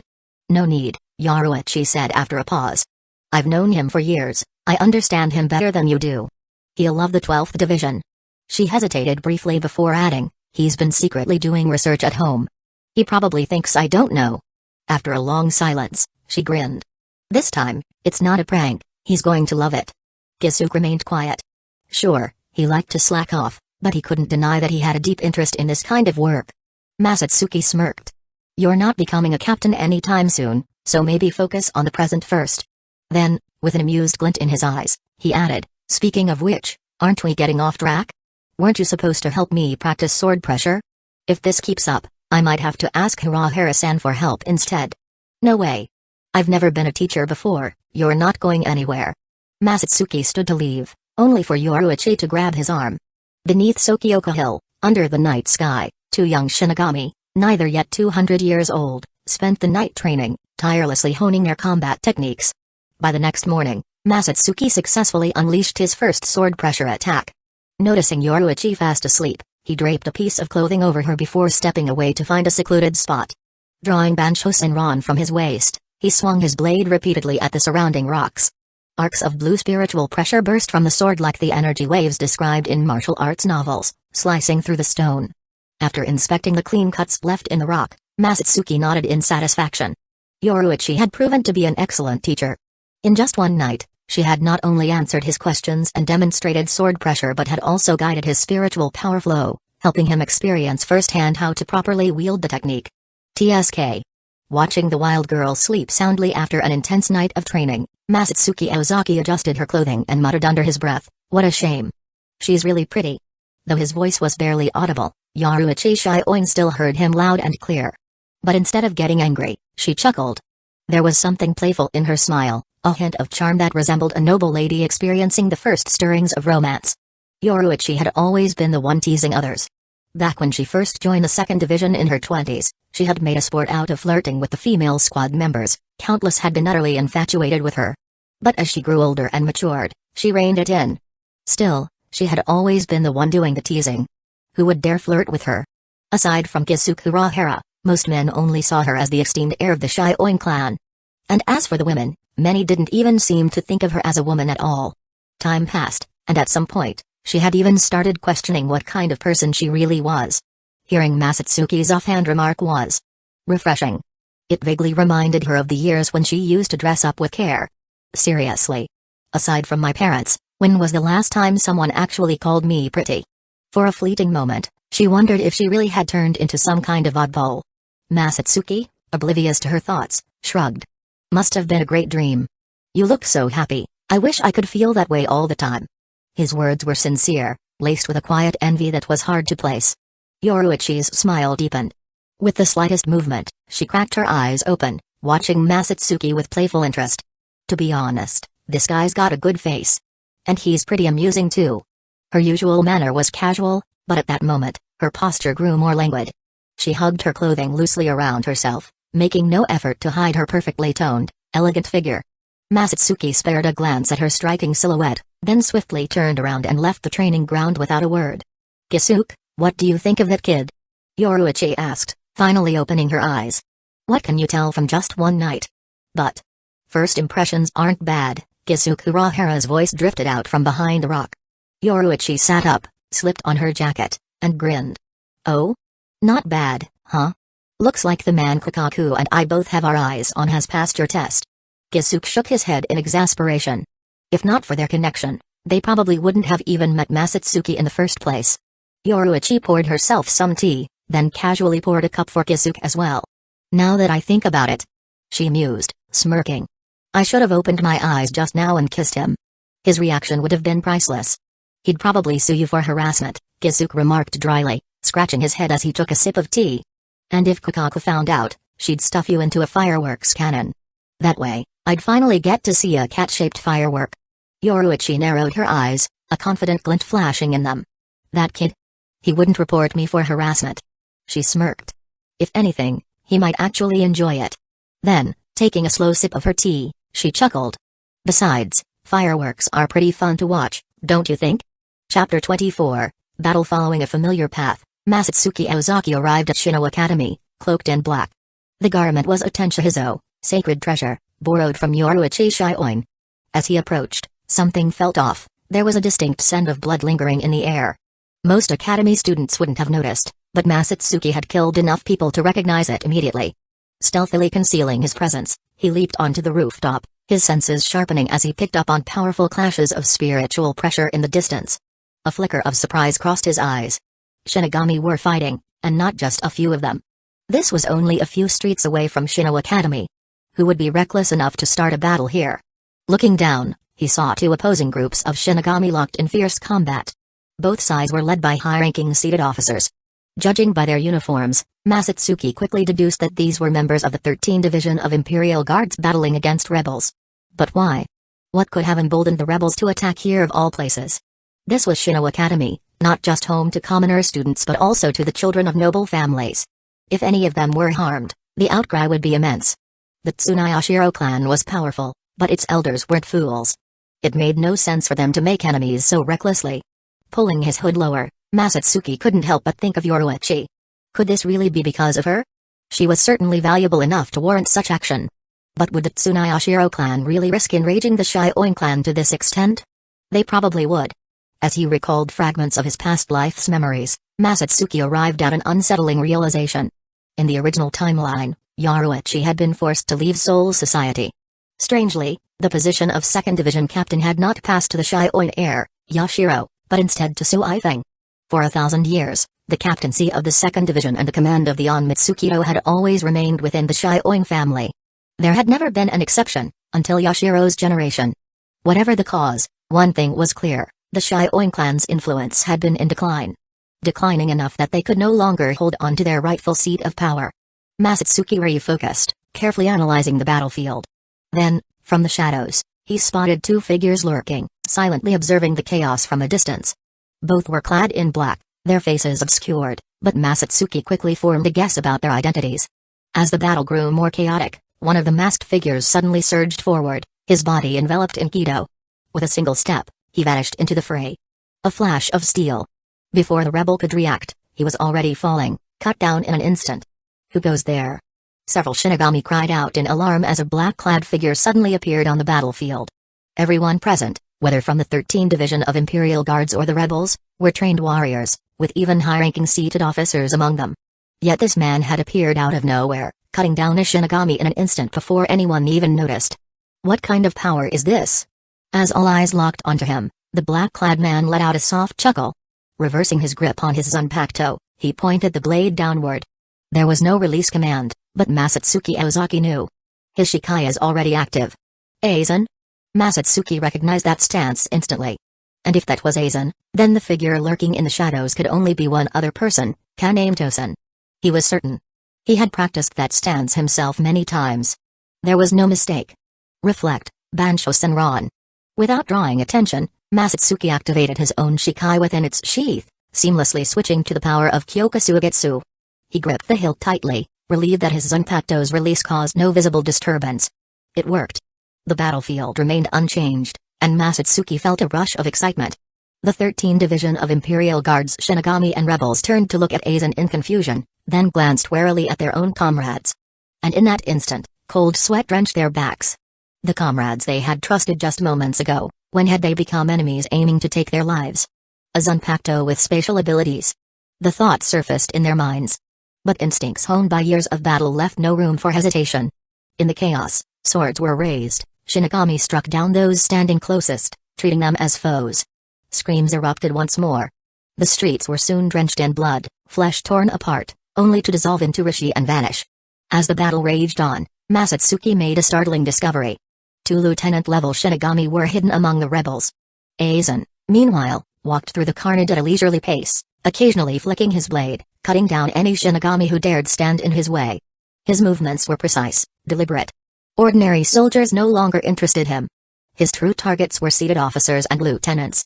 In less than 10 minutes, the battlefield was littered with corpses. The bodies of weaker Shinigami disintegrated into rishi, leaving no trace behind. Only the strong are worthy of leaving a corpse in Soul Society. Watching the endless cycle of enemies falling and new ones rising to take their place, the seated officers and lieutenants on both sides were nearing their breaking point. Masatsuki, perched on the rooftop, stared in stunned silence. Aizen moved with effortless grace, walking through the blood-soaked streets, harvesting Shinigami one by one. Their anguished screams rang out as their spiritual power was drained away, their strength vanishing in an instant. Even those who had seemed powerful, lieutenant-class Shinigami, were unable to react before Aizen cut them down like insects. Masatsuki swallowed hard. Imagining Aizen's power was one thing. Seeing it firsthand was something else entirely. The sheer difference in strength was overwhelming. Those 2 lieutenants had possessed spiritual pressure levels far above his own, yet they had been slaughtered in an instant. Soon, the battlefield fell silent. Only one figure remained standing. Shing. Without a word, Aizen flicked his Zanpakuto, shaking off the blood before smoothly sheathing it. His gaze swept the surroundings before he vanished in a flash. Masatsuki remained completely still, lying on the rooftop, not daring to move until nearly 15 minutes had passed. Finally, he slid down and slipped into a narrow alley. A pressing sense of urgency gripped his heart. The battle had confirmed something for him. Ordinary Shinigami were no longer useful as test subjects. Aizen now only targeted seated officers and lieutenants. This could mean one of 2 things. First, Aizen's experiment had advanced, requiring higher quality subjects to continue. Second, and perhaps even worse, his experiment had stalled. If the latter were true, then he was desperately seeking new materials to further the development of the Hogyoku. Masatsuki leaned against the wall, exhaling slowly.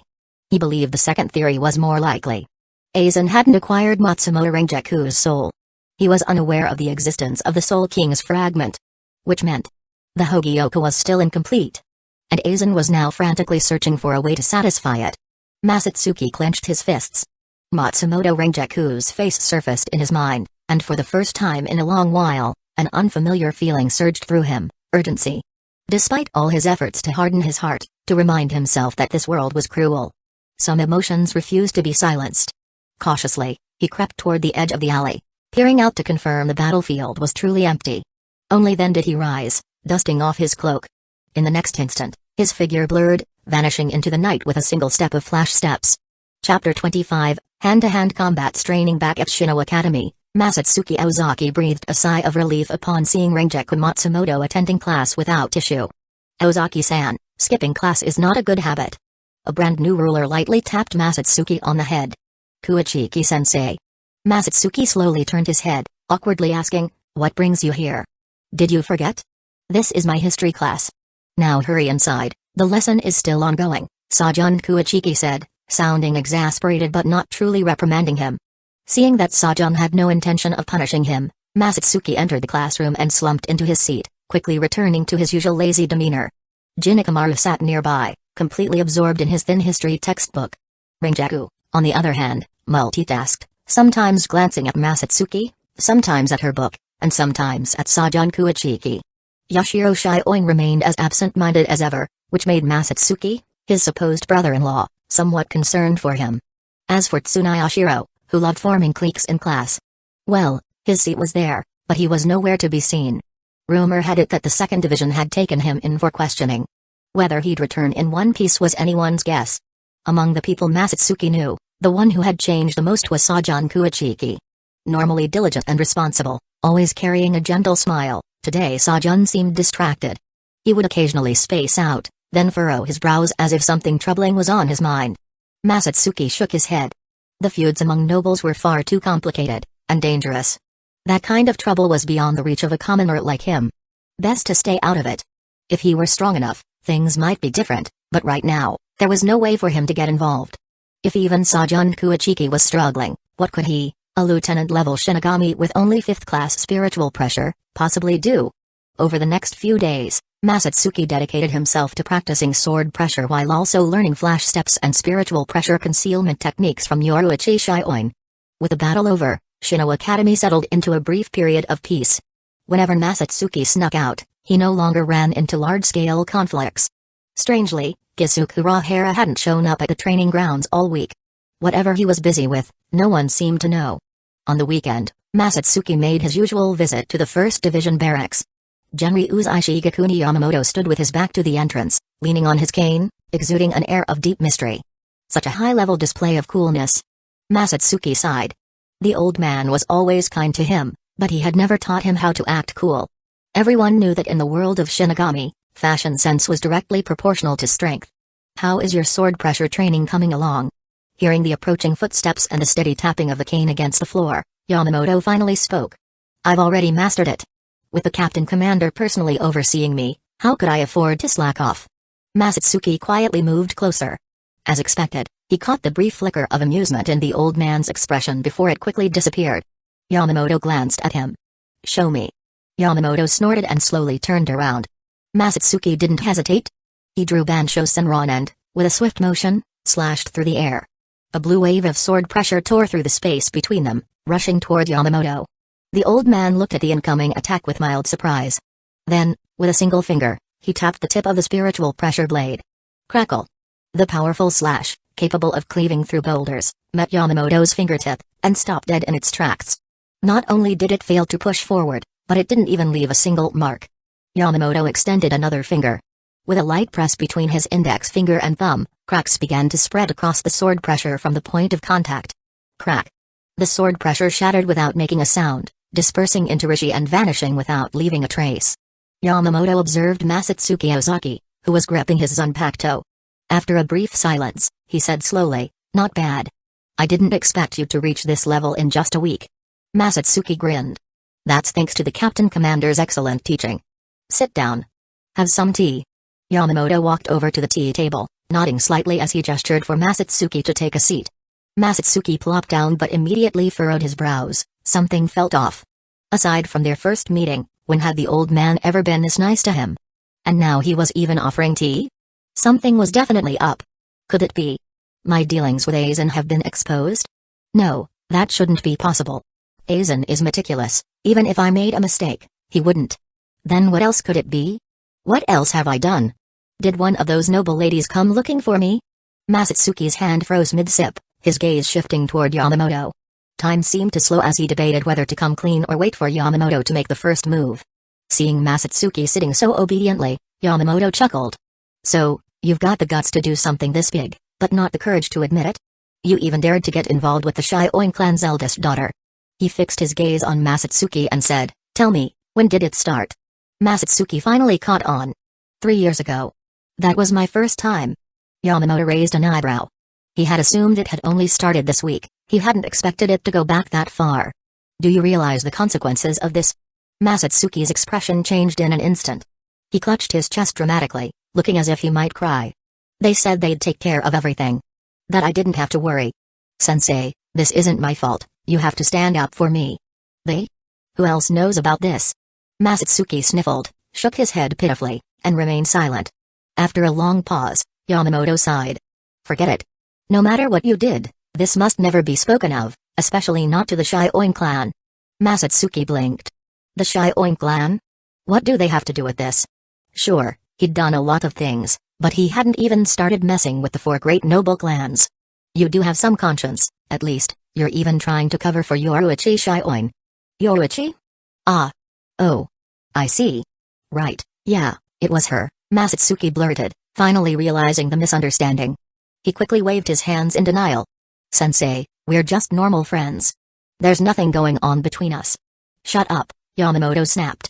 Whether there's something or not isn't up to you to decide. His sharp gaze locked onto Masatsuki, but after a moment, he seemed to calm down. His eyes flickered with thought, as if weighing his next words carefully. This matter must not spread. Leave the rest to me. A long silence followed before Yamamoto spoke again. Your sword pressure training is impressive, but it's still not enough. You need to keep practicing. Today's lesson will be hand-to-hand combats. I will teach you the combat techniques I developed. Masatsuki's eyes lit up. Wait, do you mean Nikatsu and Sokatsu? He was always interested in hand-to-hand combat techniques. Yamamoto's mastery of hand-to-hand combats was fully demonstrated in Bleach. With a single punch, he shattered Wonder Wismarjla's abdomen, and with 2 more, he obliterated his entire body except for his head. And Wonder Wish wasn't just any opponent, his spiritual pressure was on par with the Espada. Even Kensaimuguruma, using his Benkei, couldn't accomplish such a feat. But Yamamoto did it with his bare hands. Today, we start with the fundamentals, Yamamoto said flatly. With your current level of hand-to-hand combats, it's far too early to learn Nikatsu and Sokatsu. Hand-to-hand combat is a discipline of continuous refinement. You must build your foundation step by step. Only by staying grounded can you truly go far. If you chase strength recklessly and fixate only on powerful techniques, you'll be like a castle in the sky, impressive in form but empty inside. In the end, you'll only lead yourself astray. Chapter 26, What do you want to do?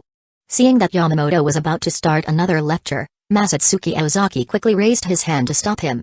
Training was fine, but listening to long-winded speeches? No thanks. Captain Commander, you've said all this so many times that my ears are getting calluses. Let's just start training already. You insolent brat, daring to interrupt your elders. Yamamoto's irritation flared. This kid was just like Shun Sakuraku, and that alone was enough to make his blood pressure rise. Fortunately, he had plenty of experience dealing with disobedient students. Raising a fist, he gave Masatsuki a firm knock on the head. Instantly, the boy straightened up, much more obedient. Seeing Masatsuki lower his head and rub the sore spot, Yamamoto nodded in satisfaction. After all, his teaching methods had been perfected through years of dealing with Shun Sakuraku. A single punch, just painful enough to be effective, yet harmless to the body, ensured that discipline was maintained without disrupting training. With that settled, Yamamoto patiently imparted his knowledge of hand-to-hand combats to Masatsuki, explaining each concept in detail. Masatsuki, in turn, switched into serious training mode, absorbing every word. So, If I master all these basics, does that mean I can learn Ikatsu and Sokatsu? Yamamoto responded, it's not that simple. Ikatsu and Sokatsu are my exclusive techniques, not something I teach lightly. To this day, I have only passed them down to my disciple, Shun Kyoraku, captain of the 8th Division. As he spoke, Yamamoto couldn't help but sigh, his thoughts drifting to another of his disciples. He cared for them both, but there was no denying that Jushiro Ukitake's weak constitution made him unsuitable for this technique. What? Then if you don't take me as a disciple, I'll never get to learn it? Masatsuki asked, his disappointment evident. To him, this was the pinnacle of hand-to-hand combats, he genuinely wanted to master it. Yamamoto frowned slightly. There was no doubt that Masatsuki was a genius. Among the 4 fundamental disciplines of sword art, hand-to-hand combats, flash steps and Kido, his talent in sword art stood out the most. He could pick up any sword technique with a single glance and quickly master it, something even Retsu Unohana had praised. That didn't mean his other abilities were lacking. On the contrary, he excelled in all areas. However, the remaining 3 disciplines required time, spiritual power, and spiritual pressure to fully develop, so his growth in those aspects wasn't as immediately apparent. Only someone as accomplished as Yamamoto, who was a master of all disciplines, could see the terrifying potential Masatsuki truly possessed. It was enough to make even him reconsider. If the boy's character proved solid, taking him as a disciple might not be a bad idea after all. With that thought, Yamamoto nodded and said, if you can master these foundational techniques, then I won't rule out the possibility of taking on another disciple and teaching you Ikatsu and Sokatsu. But if you don't intend to train seriously, then I won't waste my time. He deliberately pushed the boy to keep striving forward, he wouldn't allow him to become complacent. He was still young, the perfect age to refine his skills. The last thing Yamamoto wanted was another Shun Kyoraku on his hands. If he ended up raising another lazy troublemaker, he'd have to question not just his own teaching methods, but whether founding the Genryu School and Genji School had been a mistake to begin with. Masatsuki Ozaki agreed without hesitation. Captain Commander, that's a deal, you can't go back on your word. But I'm still a little worried. How about this? Swear on one arm. The instant Masatsuki changed his expression, Yamamoto had the sudden urge to kick him. And he fully intended to do so. Get out. On it. Noticing the slight movement of Yamamoto's right foot, Masatsuki reacted instantly, bolting out of the dojo without a second's pause. Hey, if it isn't my dear Ozaki? Hearing the voice, both Masatsuki and Yamamoto turned toward the entrance. There, a lively girl with dark skin and violet hair strolled in with a playful grin. Before Masatsuki could react, she threw an arm around him, pulling his head under her armpit in a seemingly affectionate gesture. Masatsuki let out a wry chuckle, caught between amusement and discomfort. While his face was resting against something undeniably soft, the height difference made the position anything but comfortable. Yoruichi burst out laughing. It's been so long. Did you miss me? We saw each other just yesterday. Feeling the pressure around his neck tighten, Masatsuki muttered, I missed you. Yoruichi Shioi? Yamamoto narrowed his eyes at the grinning girl before shifting his gaze back to Masatsuki. So this is your so-called ordinary friend? Do you even know how to tell the truth? Behind Yoruichi, a few Onmitsukido members stood guard. Yamamoto's voice turned stern.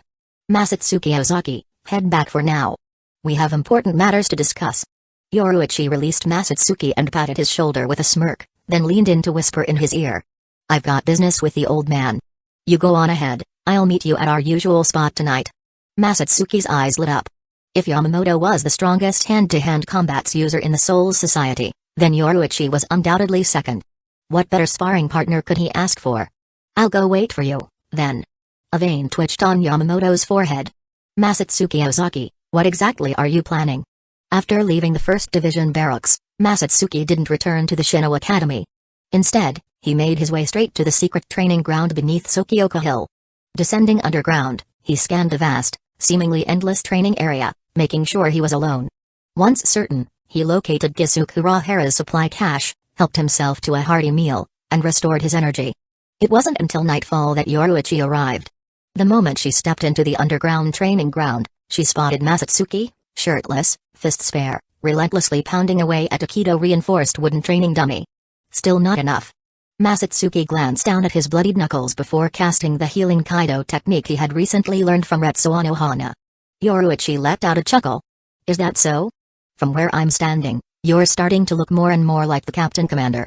Especially that bad habit of training shirtless, definitely picked that up from him. Masatsuki wiped the sweat from his face and shot her a teasing grin.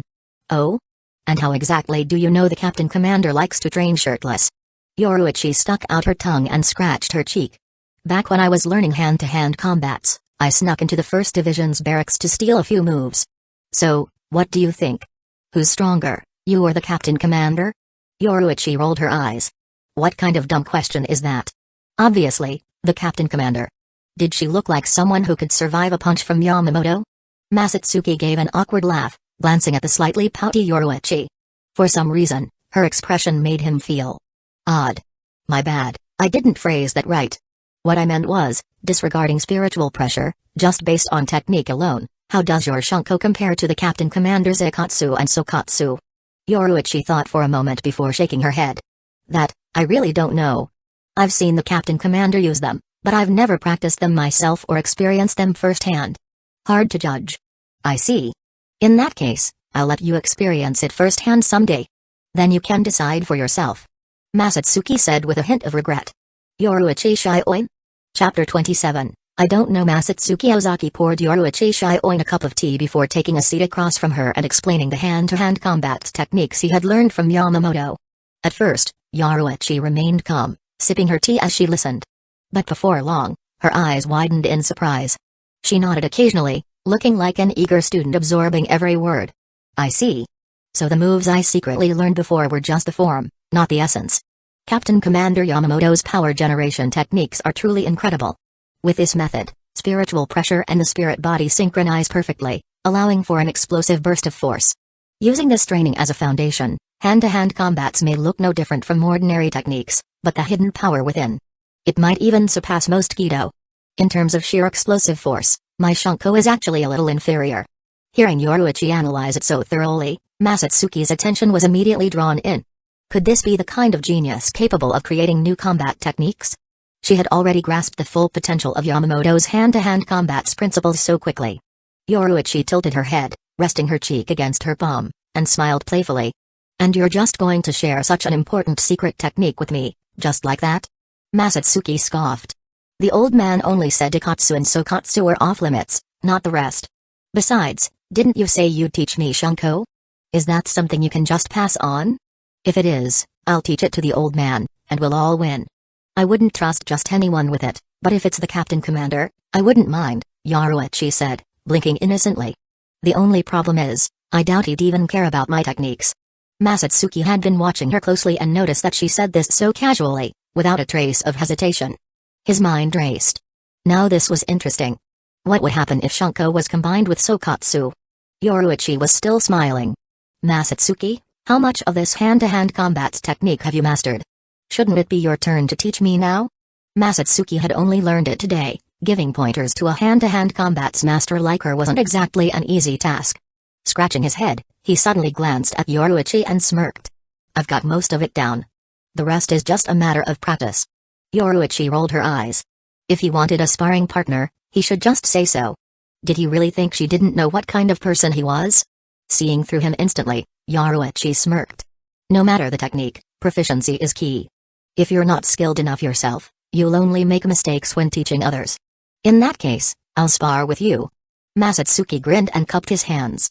Then I'll have to thank you, Princess Yoruichi. Yoruichi, known as the Princess of the Shioin clan, was technically a noble, so the title wasn't inaccurate. She paused for a moment before her smile grew even wider. Seeing the slight blush on her face, Masatsuki suddenly chuckled. You're pretty cute. Before he could finish, Yoruichi slammed her teacup onto the table. Shut up and drink your tea. When you're done, we're sparring. After finishing their tea, the two headed to the hand-to-hand combat's dojo, changed into training gear, and began practicing Yamamoto's techniques. At first, Yoruichi struggled slightly. She couldn't quite time her spiritual pressure release correctly. But with Masatsuki's guidance, she quickly got the hang of it. Pa! With a serious expression, Yoruichi suddenly struck, and the air around them shifted. A streak of blue light shot forward like a falling star, cutting through space in an instant. Masatsuki wasn't about to back down. Releasing his spiritual pressure, he threw a punch straight into the incoming attack.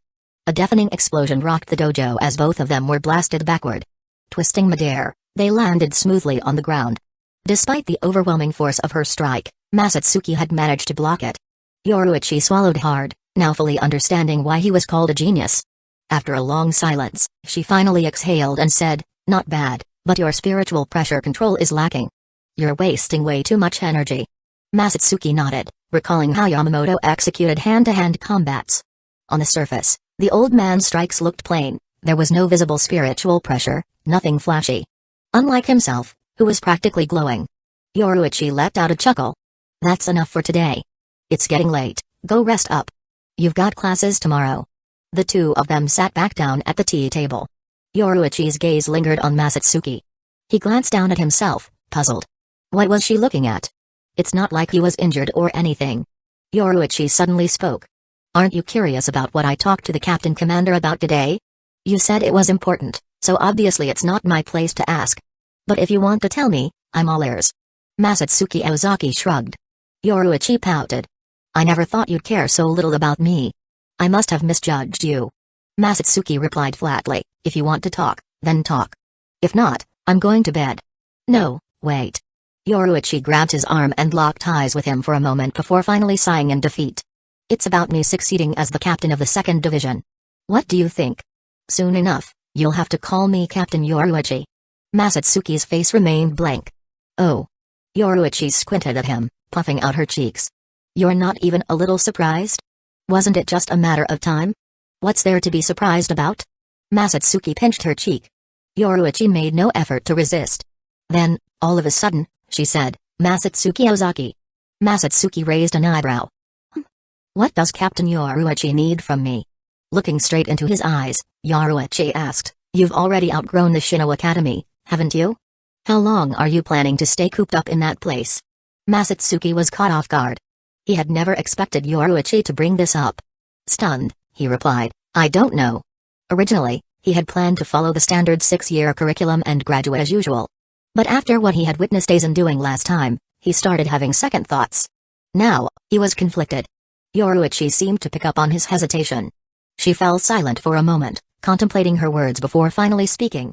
Your future is something only you can decide. Don't let unnecessary worries hold you back. At most, you have 5 years left at Shino Academy. 5 years isn't that long. And the 2nd Division's doors will always be open for you. Masatsuki couldn't help but smile, nudging closer to Yoruichi. Oh? Our princess sure is subtle. If you want me, you don't have to use the 2nd Division as an excuse. Yoruichi smirked and pressed a hand against his face, pushing him away. Just go to sleep, you brat. Chapter 28, Ikatsu. In the time that followed, aside from necessary training and lessons, Masatsuki dedicated most of his energy to practicing the hand-to-hand combat techniques Yamamoto had taught him. Shinigami primarily relied on their Zanpakuto in battle, but they couldn't afford to depend on them entirely. After all, Masatsuki Ozaki wasn't just someone who had crossed into this world. His instructor at Shino Academy was Sajun Kuichiki, whose brother-in-law was Koga Kuichiki. He would never overlook the existence of beings like Muramasa, a Zanpakuto that could sever the bond between a Shinigami and their sword. Beyond that, during the 1000-year Blood War, the Quincy of the Wandenrook would use their medallions to steal Bankai from the Shinigami. If, by then, he hadn't acquired the power of the Hogyoka or attained holification, he would undoubtedly be in extreme danger. This was where the importance of alternative combat techniques became evident, and hand-to-hand combats was one of them. Hand-to-hand combats was an arduous skill to refine. Its true power could only be unleashed by those with exceptional spiritual body conditioning. And improving one's spiritual body wasn't something that could be achieved overnight, it required relentless training. Masatsuki had spent nearly half a year on it, and only now was he beginning to grasp its deeper principles. In between his own training, he often sparred with Yoruichi Shioin. After becoming captain, Yoruichi had recommended Gizuku Urahara for the 12th Division. Masatsuki had initially planned to use this as an opportunity to subtly inquire about Urahara's research progress. But after meeting more than a dozen times over the past months, one thing was certain, Urahara's Hogyoku experiment had yet to begin. Masatsuki wasn't too concerned. If he couldn't obtain the Hogyoku just yet, building a good relationship with Urahara was still beneficial. And so, time continued to pass. Rainy days are such a hassle. Yoruichi strolled through the mountainous outskirts of Rukongai, holding a white umbrella as she glanced around. She was always full of energy.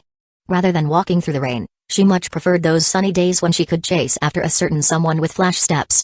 I actually like light rain, Masatsuki remarked, tilting his head up. Of course, only when it's light.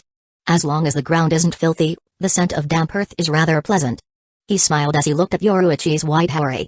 Under her gaze, he took a deep breath, clenched his right fist, and drew it back to his waist before suddenly thrusting it forward. His movement wasn't particularly fast, but Yoruichi instantly felt as though she was staring down a wild beast. She kept her eyes locked on him. Dodging his punch would be easy, but she was more interested in seeing just how much force it carried. Boom! The waterfall in front of Masatsuki exploded, scattering apart under the rain. The impact sent rocks crumbling from the cliffside, leaving a massive crater in its wake. Shattered debris splashed into the pool below. It took a while for the waterfall's flow to return to normal. Yoruichi's eyes widened at the sheer force behind his strike. On the surface, Masatsuki's punch looked simple, like something any trained hand-to-hand combat practitioner could replicate. But the sheer power behind it far exceeded what someone of his spiritual pressure level should be capable of. She had caught the key moment, when his fist met the waterfall, a terrifying burst of spiritual pressure erupted. By layering the strength of his spiritual body with his spiritual pressure, he had channeled the force through the flowing water, shattering the rock face. Masatsuki stood calmly beneath the waterfall, looking down at his hand. Ikatsu. He had tested this move a few times before Yoruichi arrived. The broken trees scattered around were all proof of that. After nearly half a year of refining Yamamoto's hand-to-hand combat's fundamentals, he had finally unlocked this technique just the night before. Yoruichi snapped out of her daze and hurried over. Masatsuki, are you alright? She hadn't forgotten, Yamamoto had yet to officially take him as a disciple. And yet, this guy had managed to comprehend Ikatsu purely through his own training and instincts. That was terrifying. I feel pretty good. Masatsuki Ozaki shook his wrist and smiled. Why are you here? Obviously, I am here to remind you to get to class. If you're late again today, the captain commander will definitely make you pay for it, Yoruichi said casually. Class again. Masatsuki sighed, then smirked. I really envy a certain captain who can dump all her duties on her lieutenant and run off to play. Yoruichi's expression stiffened slightly before she huffed. I only left Marinotion in charge so I could come pick you up, alright? Oh? Is that so? Masatsuki couldn't be bothered to argue. After spending so much time with her, if there was one thing he knew for certain, it was that Yoruichi hated dealing with paperwork. If she ever voluntarily sat down to handle squad affairs, now that would be strange. She wasn't the type to enjoy management, and despite being captain for 4 or 5 months, it was questionable whether she had even spent 2 of those months inside the 2nd Division barracks. As Masatsuki thought back on their time together, he couldn't help but wonder if she even considered herself the 2nd Division's captain. Honestly, the Shino clan's decline might have had something to do with her. Yoruichi tossed a set of clothes his way with a teasing grin. You shameless rogue, don't tell me you're planning to walk back to Seireitei like that. Hurry up and change. Masatsuki glanced down. His pants were completely soaked, and what should be hidden was already more or less visible. You could at least turn around. Yoruichi huffed, the corners of her lips curving upward. I've seen everything already, now you're getting shy? Masatsuki replied flatly, that was an accident. And don't forget whose fault it was. The accident he referred to happened 2 months ago when Yoruichi had personally demonstrated Shanko to him. During their sparring session, the lightning-based spiritual pressure from her technique had accidentally torn his clothes to shreds. With no other choice, Masatsuki had ended up showing her his flawless physique. Though, if he was being honest, he suspected it wasn't an accident at all. More likely, it was one of Yoruichi's pranks, done on purpose just to mess with him. So, refusing to give her the satisfaction of seeing him embarrassed, he had boldly refused to cover up. Since no one else was around, he had simply let her look. And aside from calling him a shameless pervert and peeking through the gaps in her fingers, she hadn't done anything else. Normally, something like that would have earned him a solid beating, but strangely enough, he had been spared. Which only made Masatsuki more convinced that his suspicions were correct. Under Yoruichi's feigned indifference, Masatsuki changed into dry clothes. Then, the two of them headed towards Seireitei together. You look cute when you blush, Masatsuki suddenly leaned in close and teased. I don't need you to tell me that. I'm always cute, Yoruichi shot back stubbornly before quickly asking, what are you up to? Nothing at all. I was just stating a fact, Masatsuki said, unconcerned. She always teased him, so of course, he had to return the favor when given the chance. Besides, it wasn't a lie. She really was cute. Her smooth brown skin, sharp yet delicate features, and well-proportioned figure were undeniably attractive. And with that faint blush on her cheeks, she had a charm that was even harder to ignore.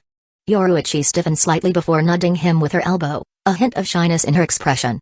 If anyone else had seen this, they would have been dumbfounded. Who would have thought that the carefree, mischievous princess of the Shino clan could actually get embarrassed? Chapter 29, Senpai Masatsuki Ozaki and Yoruichi Shioin entered Seireitei through the eastern Shuriman Gate. The moment they stepped inside, Masatsuki noticed several people casting surprised glances their way.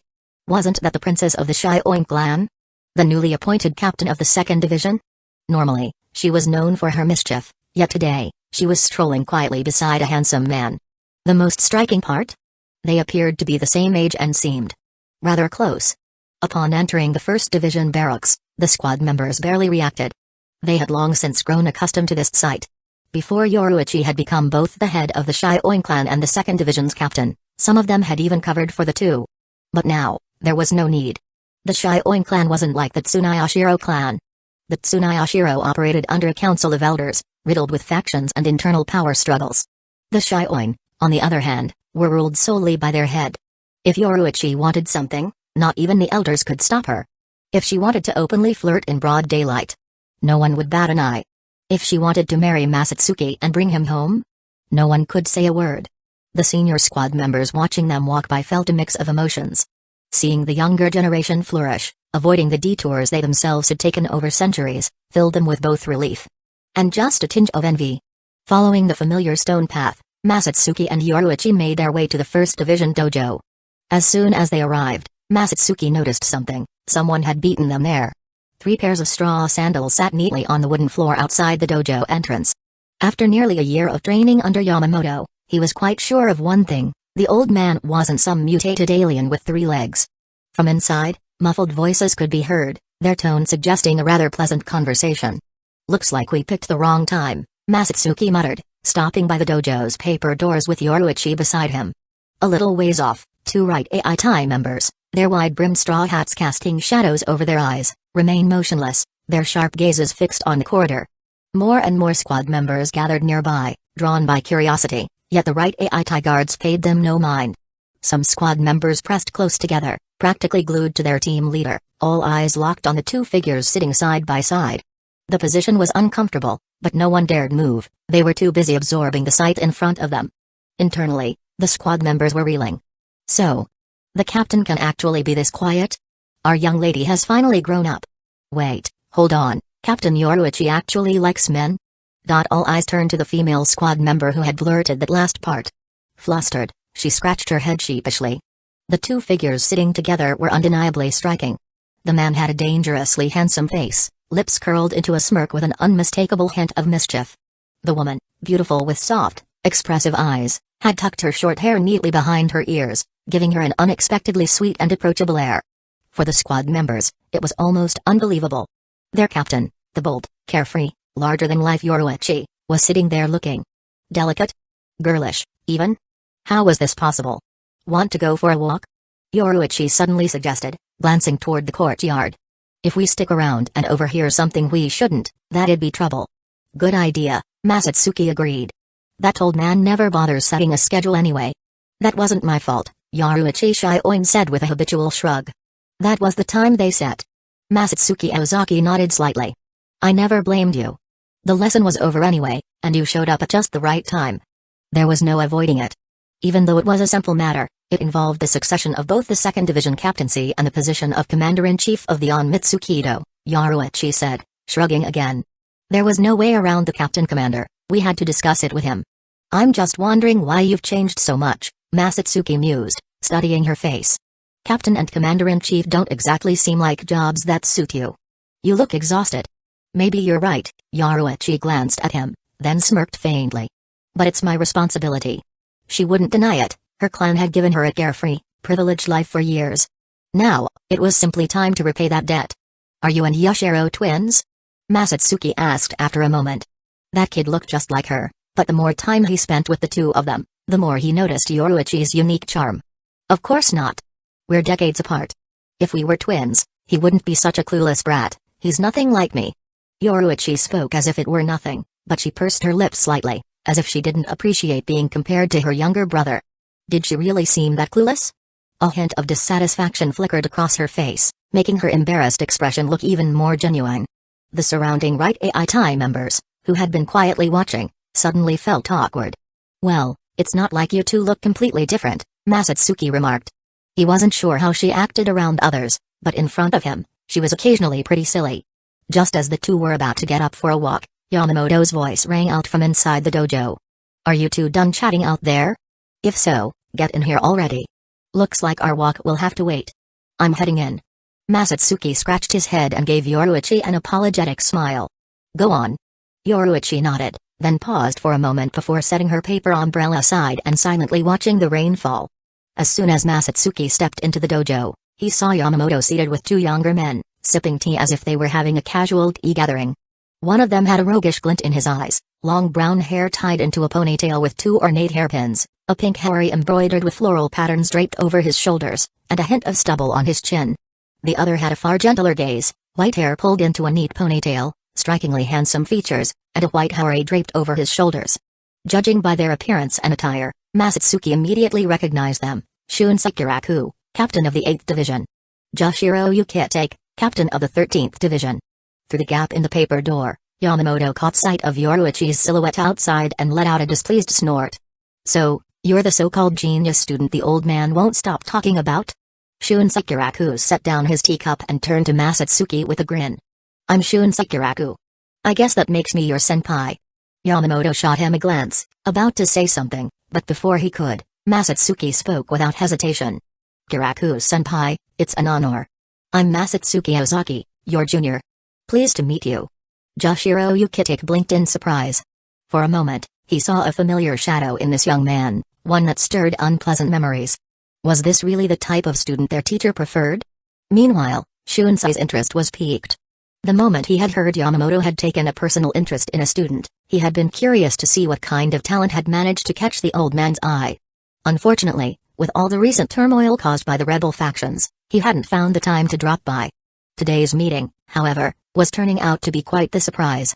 Yamamoto hadn't even officially taken Masatsuki as his disciple yet, and here he was, boldly calling Shunsei-senpai right in front of him, without a hint of hesitation. And that talent of his?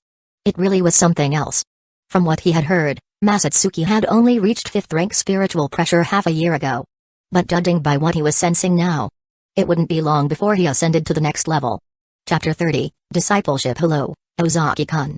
I'm Joshiro Ukitake, also a disciple of Master Yamamoto. Nice to meet you.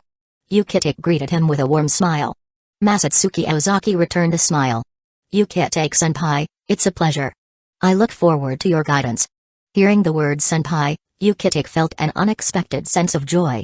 His smile widened, his face even gaining a bit of color, and he was about to nod in acknowledgement when Yamamoto suddenly stood up, his expression turning solemn.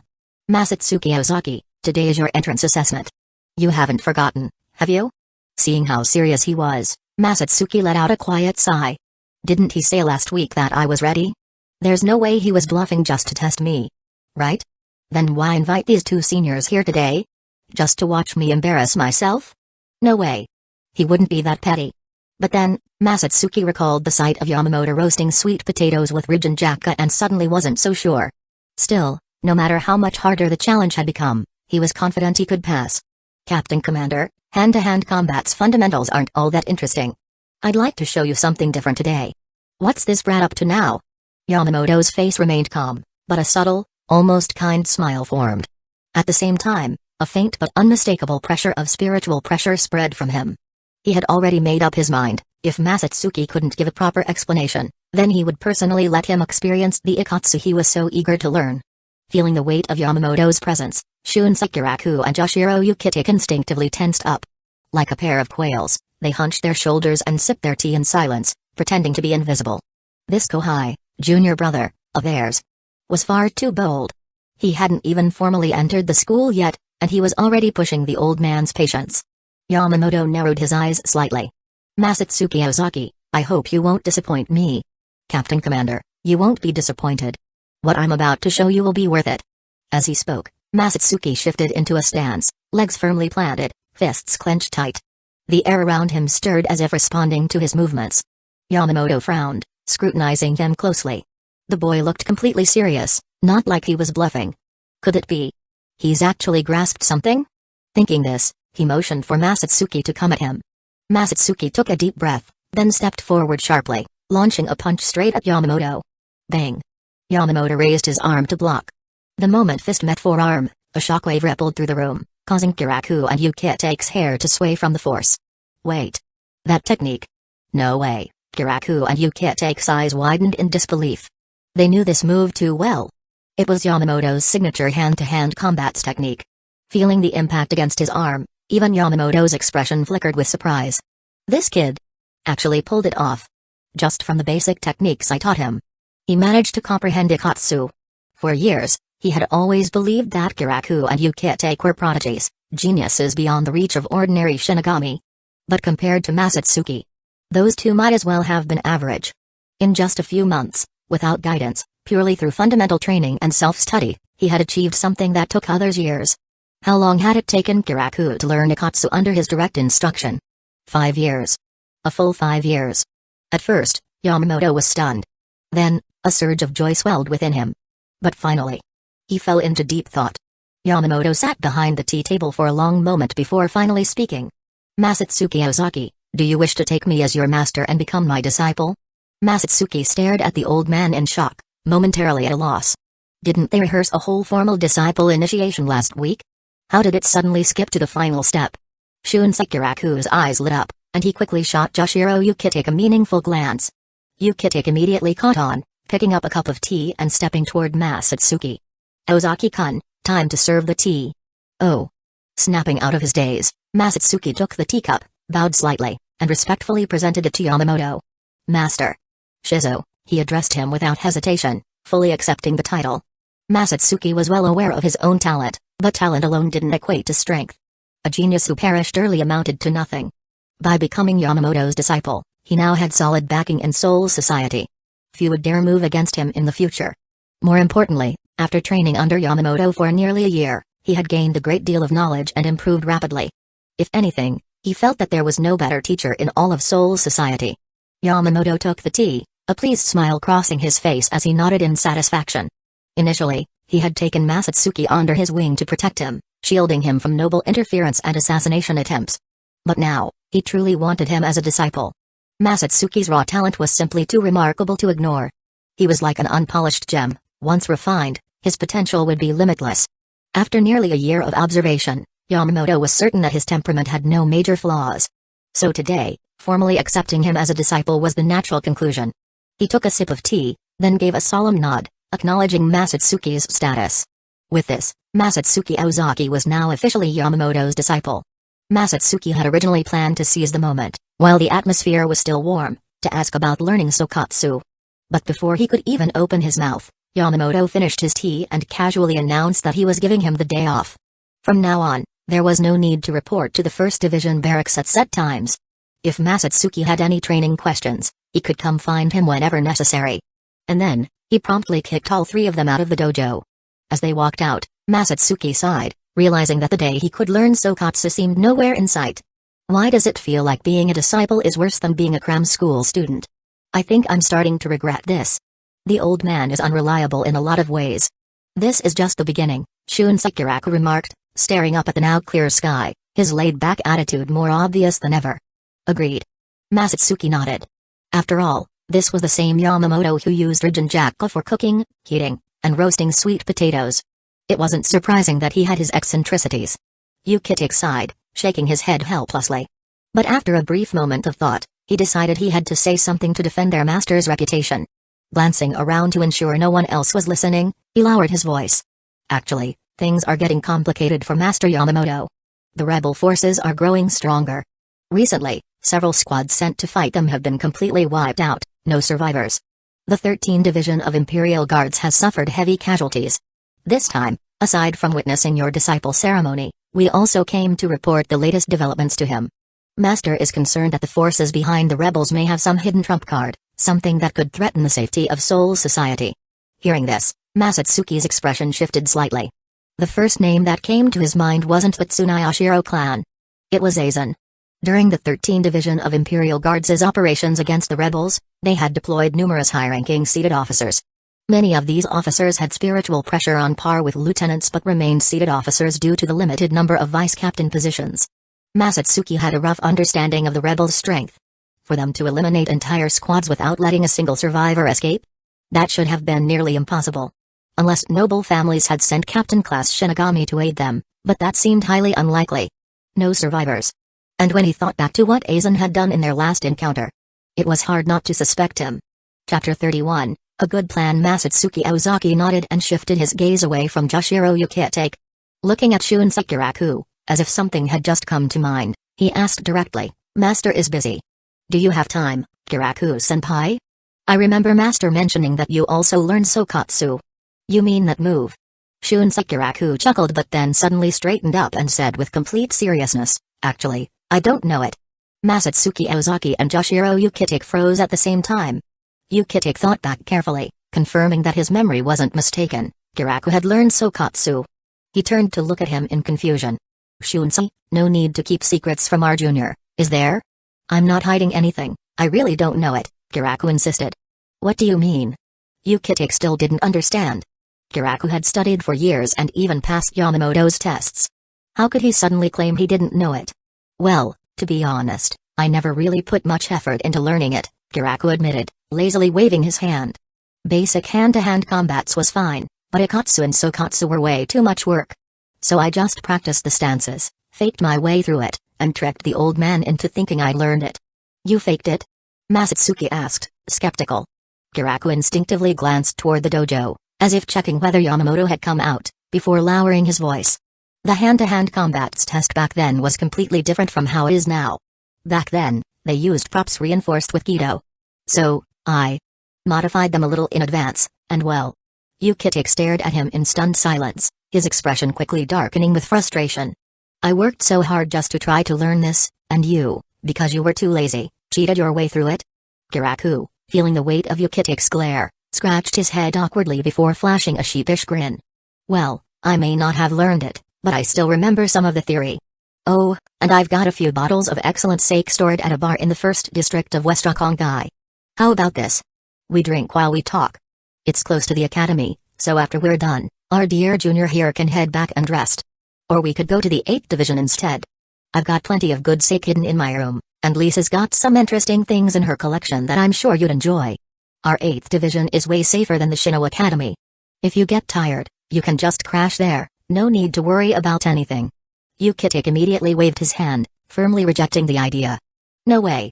If you practice hand-to-hand combats the wrong way, it'll definitely cause long-term damage to your body.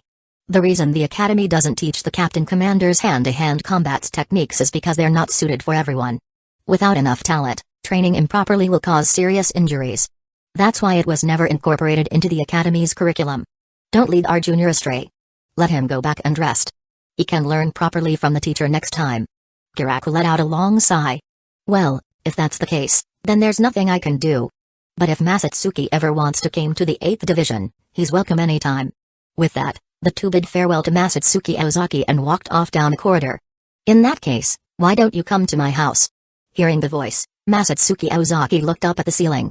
A short-haired girl leaped down from above. "You've been waiting for me?" Masatsuki asked thoughtfully. "That's right," Yaruichi Shion admitted casually. "I didn't have anything better to do, so I wandered around the 1st division while waiting for you to finish class." Masatsuki frowned. "Why were you waiting for me?